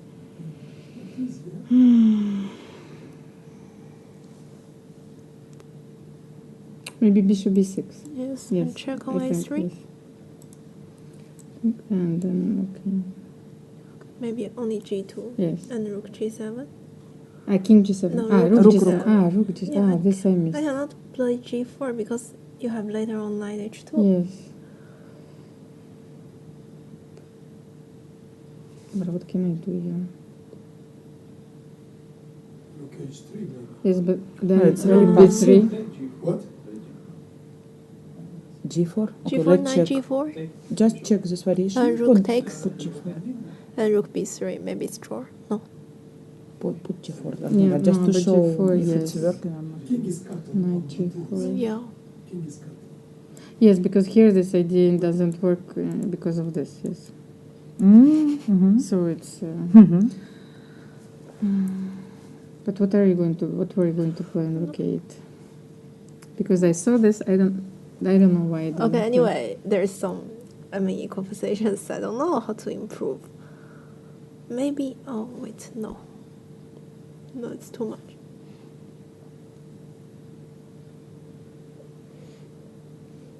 But you're not going to be worse? Yeah. Wait, what? I mean, if I will manage to attack the b4 pawn at some Yes. point, that's what I'm thinking. But If you stop to think two rooks, they're in open lines. It should be. yes, but I very think dangerous for that yes, if white overplayed this now. Not easy to play. But yeah, g4 looks normal move. G4. Yeah, now here g4 Yeah, but is later rook rook a3 a3, check. yes. Yeah, but maybe you go on g1 instead of f1 with the king. Maybe. Okay. Yes, but still, because you're taking on f4. Yes. Yeah, I understand. g5 is coming. I understand. Yes. Yes, and knight d5. And the 5 rook takes h5 immediately. Knight f4. Okay, so And then you and take. then a draw, no? And you enter with rook on c7. I don't know. Yes. Yes, probably maybe that this. is- Okay, wait a Okay, but second. Maybe So it's g5. not I winning. don't know. Rook h5. What can I do? Yeah. Okay, take on f4 or. Maybe you play rook e2 now. Rook. from Yes, e7 rook to e2. e2. Yes. But it's unclear also. I don't know. It's not so easy. Because king will go to h1 after checks the rook. So. Okay, but how you improve because you're Rook on f1? c1. Okay, I give. Yeah. Okay. I don't know. No, but here No, knight but then e3. some knight knight e3. e3. No, you cannot. No. No, but why do you play rook e1? Maybe there is better move here. I don't know. There might be some better Okay, move. Yeah. so King g. F8 or F8. No, G, check I don't G8. like, because check. Yes, yes. I want to get, if possible, check. But you're going Okay, how? I don't move any rook. I play b4, b5, for example. Okay, b4, it's b5. Ah. Okay. Yeah, because this is the question of who is quicker with this. It's very sharp. It should be a draw, actually, but okay. Yeah, it's actually not a bad move. But at this point, I think we already were playing like on 30 seconds. Like, And if I play some strange move, knight c3 or something like this, I don't know if it's possible, probably not. But Yeah, it's you know, possible. like yes, I to don't know. block. I don't Yes. know. Knight c3. Yes, but king h1 or something. Yes. Okay, I improve my position and then But, maybe. D5. I don't know. D5, D4. No, I don't know. No, but if you take on b5, then maybe I can play rook g. Bishop d3. Rook, Bishop No, D3. bishop d3. Bishop is D3. strong. I was Ah. worried Bishop also. d3, and then she's much quicker. and even maybe rook g1 and then rook h7, g6, g7. No, but the bishop d3 is very strong. But if D5, D5. But there is no time. Okay, if I play rook g1, what is No it? time, in my opinion. Knight e4? No, but why do you play rook g1? No, What is the reason of rook g1? I want to play g6, g7. No. Rook h7, Play g6. bishop d3. Play bishop d3, attack the rook. I don't know, yes, okay. Maybe But you should why- try bishop G4. Or bishop g4, maybe better, yes. Bishop G4. Maybe rook g2 then. No, but take on C3. Then it's good. Ah, yes. okay. Take Ah. on C7. Okay. Rook F2. Rook Rook F2. f2. F5. And F5. F5. Okay, knight e4. Then Ah, I rook take on C7. C7. No, Ah, this okay, is- then. Okay. Probably, yes, This can be probably, tricky. finally. I could. Yes, but the thing is, I Too could. far away. It's so far Maybe away. But you anyway, I should think- But okay. check Yeah. No, let's say. Let's see the game. But Let's it's see. also fine. Yes, King king G7. g7 is fine.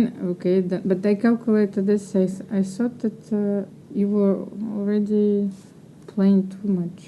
Yes. Okay, maybe simple rook B8. Yes, I rook can b8. defend. I just don't Yes. Because at this point I thought that I wanted to win. But you win by defending, maybe. Who knows? Yes, I think rook b8 And was the when she match. plays king f4, you can go king h6 if you like. You can Yes, do what of you course. Yes, first defend this pawn Yes, and rook later. b8. No, but no. want.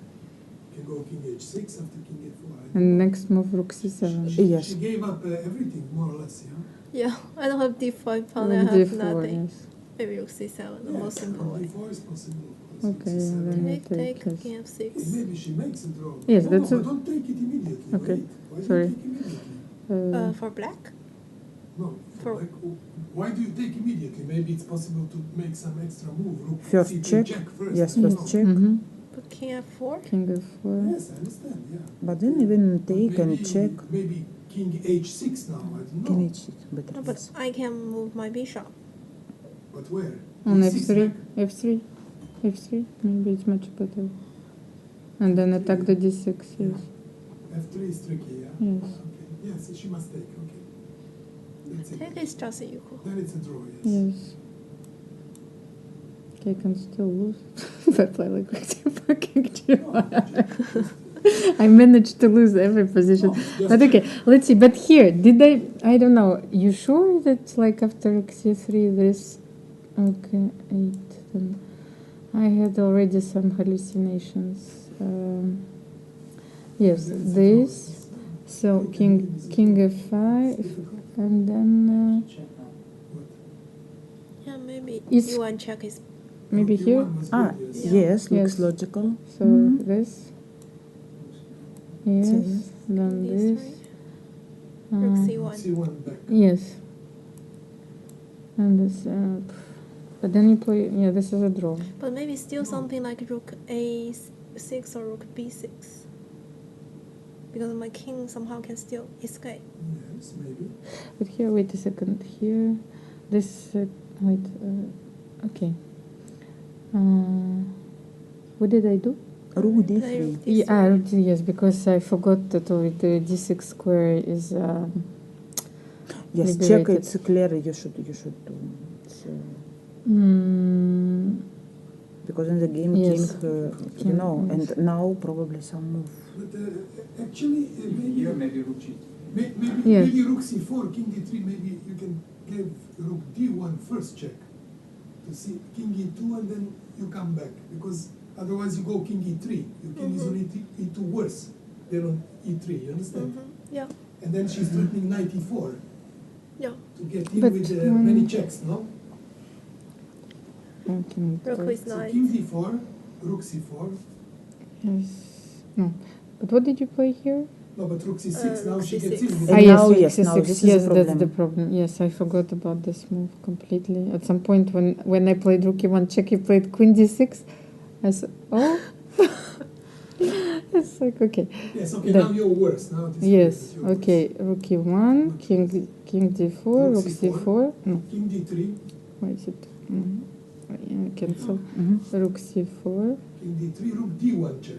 But I cannot take here. No. Rook g3, Bishop d5. Yes. bishop d5 check. King c5. No, but Rook maybe d3? bishop d5 is wrong for you. That's the Yeah, I Because should double strokes Yes. later. Yeah. That's what I saw with This is another. wrong for But you. then but what? you have to play quickly, maybe b5 or something. I don't know. But b5 this and position. king d6. I don't know if it's possible. Maybe not. I don't know. Rook d1. You go. Wait, but here. Mm-hmm. So Oh, you want to exchange? yes, I want to go. Yes, Okay, but still b6. b6, g3. G3. Oh, wait. Dangerous. Yeah, I shouldn't.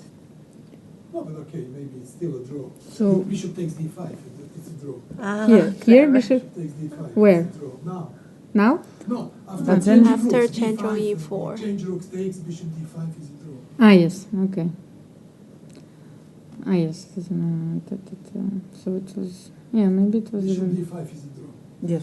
But I cannot. So yes, Yes, because I rook. mean- Yeah, rook g3 immediately. But rook Okay, rook king c4. d3, rook d1, king e2, rook back on the first rank. From c4. No. Ah, There. sorry. Rook back on the first rank from All c4. right. What is happening there? Here. Yeah, King rook d2. c1. Rook back now, yes, and see. I'm threatening knight e4 maybe. Oy, I want to sorry. play knight to e4.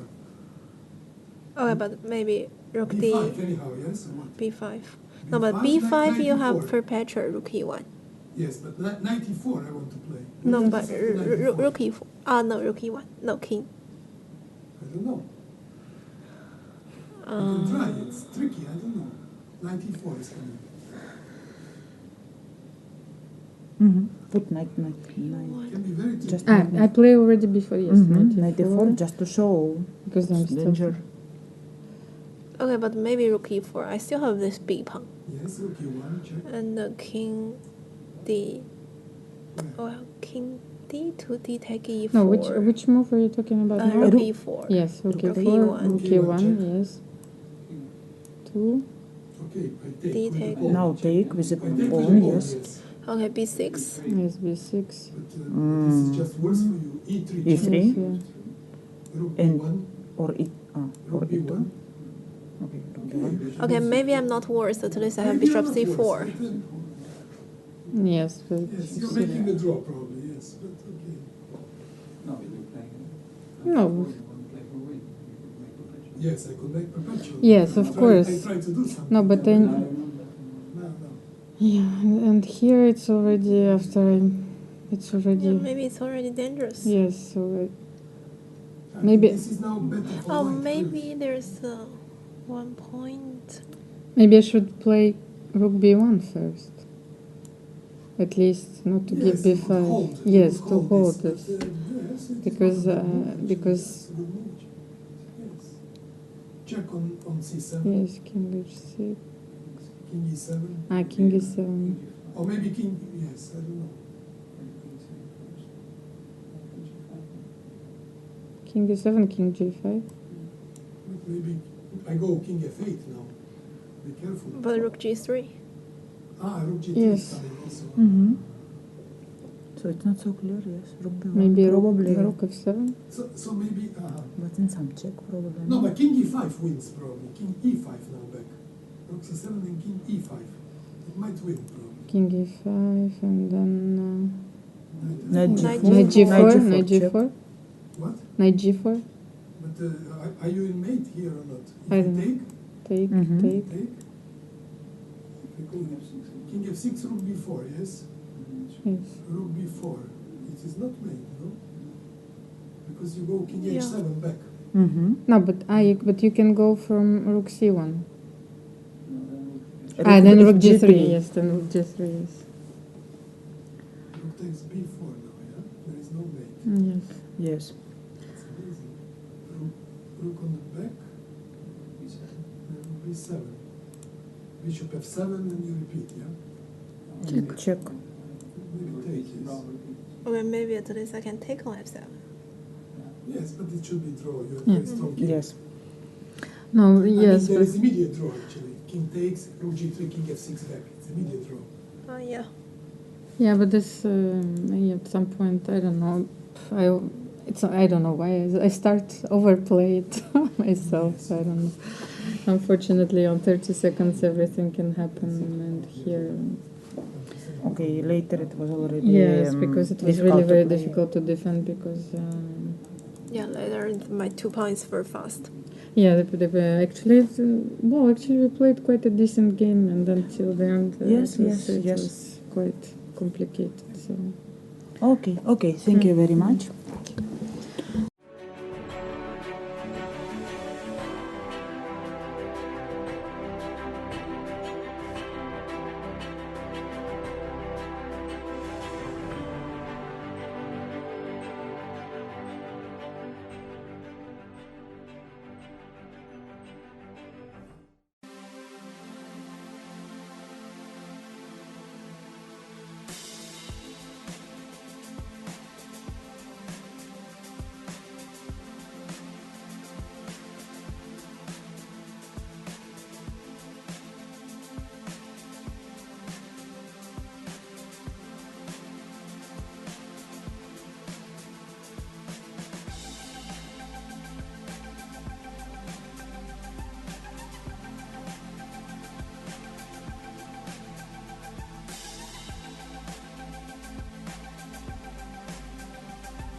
Welcome to this press conference. It's the last and the longest game of the day between Natalia Pagonina and Antoaneta Stefanova.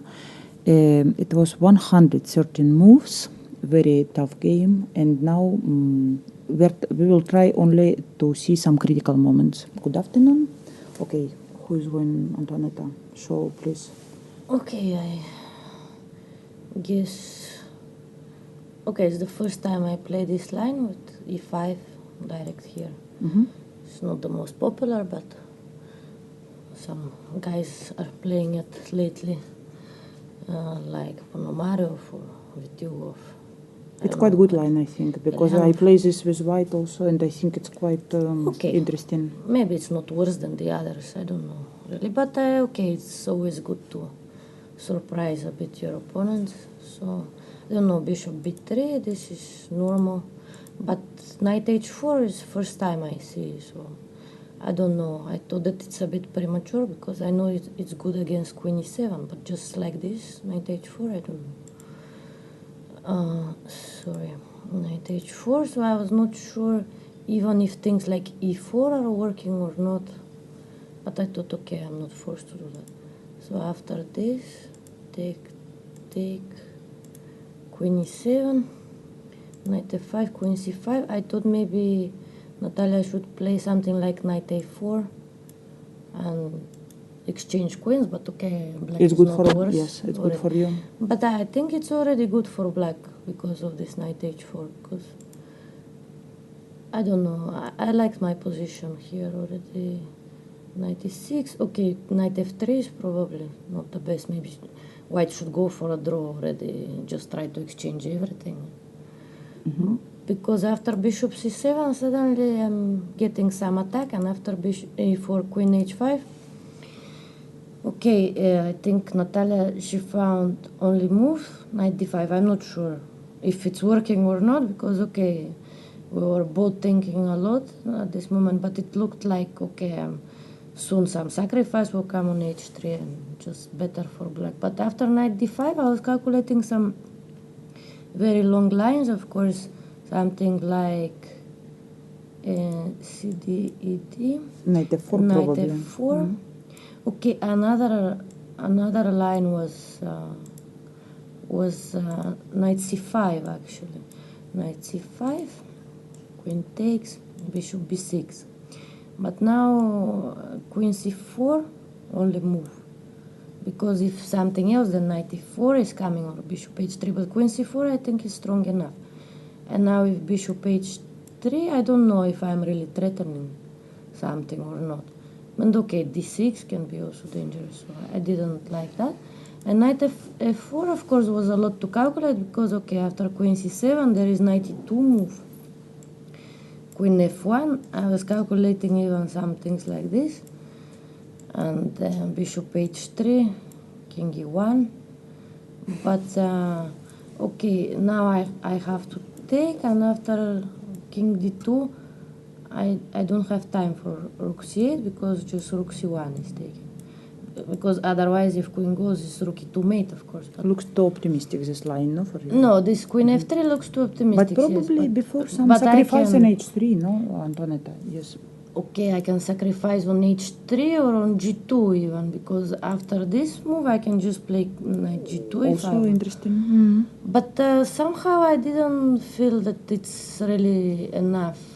I don't know, because queen is coming to g3 back, and bishop h3, I don't know, no? Okay, but I'm missing my black bishop to give mate somehow, so I was not sure really. No, it looks like quite danger for white, I don't know. I don't know, I felt that maybe I was wrong, of course, but I didn't think that it's... Maybe, okay, rook e4 is coming or whatever, I don't know. If I have to be honest, I really don't know what was going on, because there is some tricks with d6 and bishop is coming, but maybe this was winning. But just I was calculating very long time, and I could not find anything first. So I thought, okay, bishop b6 is still better for black.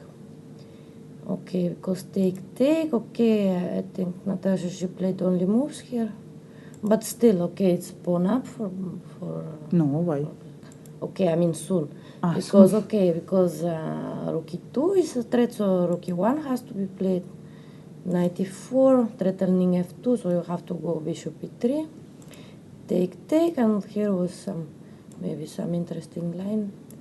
Knight g5. Yeah, knight g5 take. That was, but okay, probably it's not enough. Yes. Here, queen takes g7, rook e2, knight f3, and should be still better for black, but I don't know how winning is that. But maybe it is just queen g6, queen d6, and then come with the other rook. I don't know. But I thought that this was interesting because actually I didn't expect just to be, because here is just pawn up, right? So.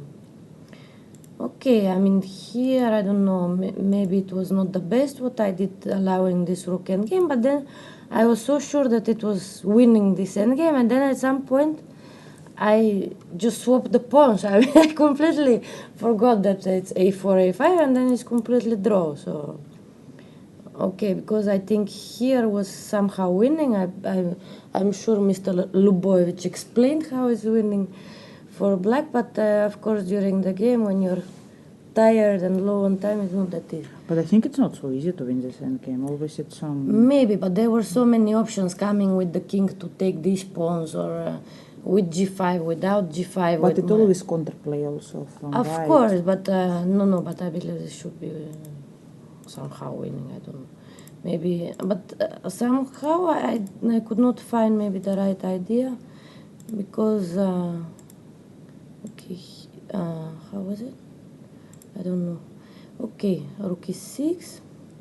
I don't know if this was correct to put my rook from bishop from g4 or b4 to e6. I don't know. But you know, but if not, what plan?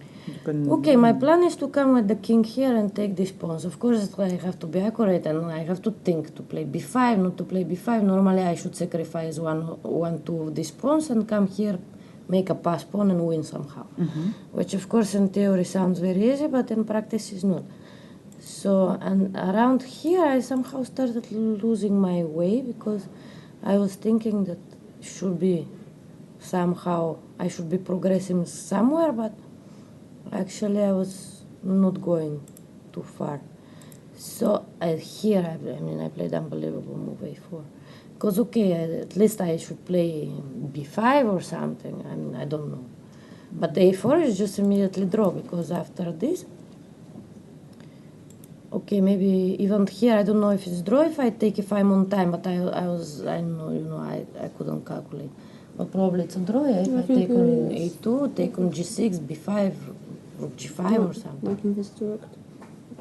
Yeah, should be. It should be draw. So, but okay, yeah, here is already wrong, everything what I did. And after a4, I just realized that I cannot stop rook a8, a5, and just draw. And then, okay, we played million moves. Yes, what happened later? Because probably Natalia wanted to win finally. No, of course not. F6, I mean... I just played badly today, that's all. No, but this is yes, totally but draw. I mean, what... Everybody knows that it's draw, but when you play 100 moves, sometimes you just go wrong at some point. Because, okay, here, I think here, okay, okay, maybe I was okay. If king e2, then I should just take here, right? Check, and then maybe just come here. Not check first. Check, yeah, maybe. But then I have rook g3, rook g4. Yes. So maybe it's not exactly this the idea, but here, okay. It's still draw, no?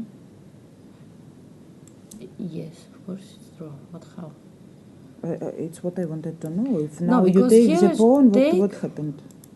Okay, take, and then okay, somehow come with the rook, make some checks, and come with the king, because okay, this h pawn should not be winning in any case, but not so easy, no? No, but let's say here, okay, if king g5, just check. Or maybe I had to come from here, right? And if king yeah. You were thinking it's like lost, that's why you didn't take on g6. Yeah, I just can't understand. Okay, this, okay, maybe I cannot play like this. Check. Or rook g4, no? Or not? g4. No. problem? I don't know. I mean, okay, after 100 moves, it's difficult difficult to say, see, yes. but it should be a draw, of course, here somewhere. But not so And easy maybe already, also yes. here, but okay, of course, I got some chances. I was very happy that finally I managed to push this f4, because otherwise, okay, I'm just trapped with my king. But I mean, I guess it's draw. But okay, after this g5, I think it's already winning, or at least I have very good chances, because okay, two pass pawns in many lines is just winning. And okay, I don't know, maybe we missed something here, but here I was already thinking that okay, should be winning in this position. Yeah, because okay, I mean, after here I think it's clear, yeah, because okay, I ran away from this threat with rook b1, and then okay, with rook b3, and then I just push my pawns. There is no perpetual. It's not this ideas, typical ideas, no? It doesn't No, work. because just okay, her king is cut off, so I mean I don't even need my king to push the pawns. I'm just pushing. So it's, yeah, I mean, okay, it was a tough game for both of us, and I'm sure many mistakes in the end of the game. But what to do? Okay,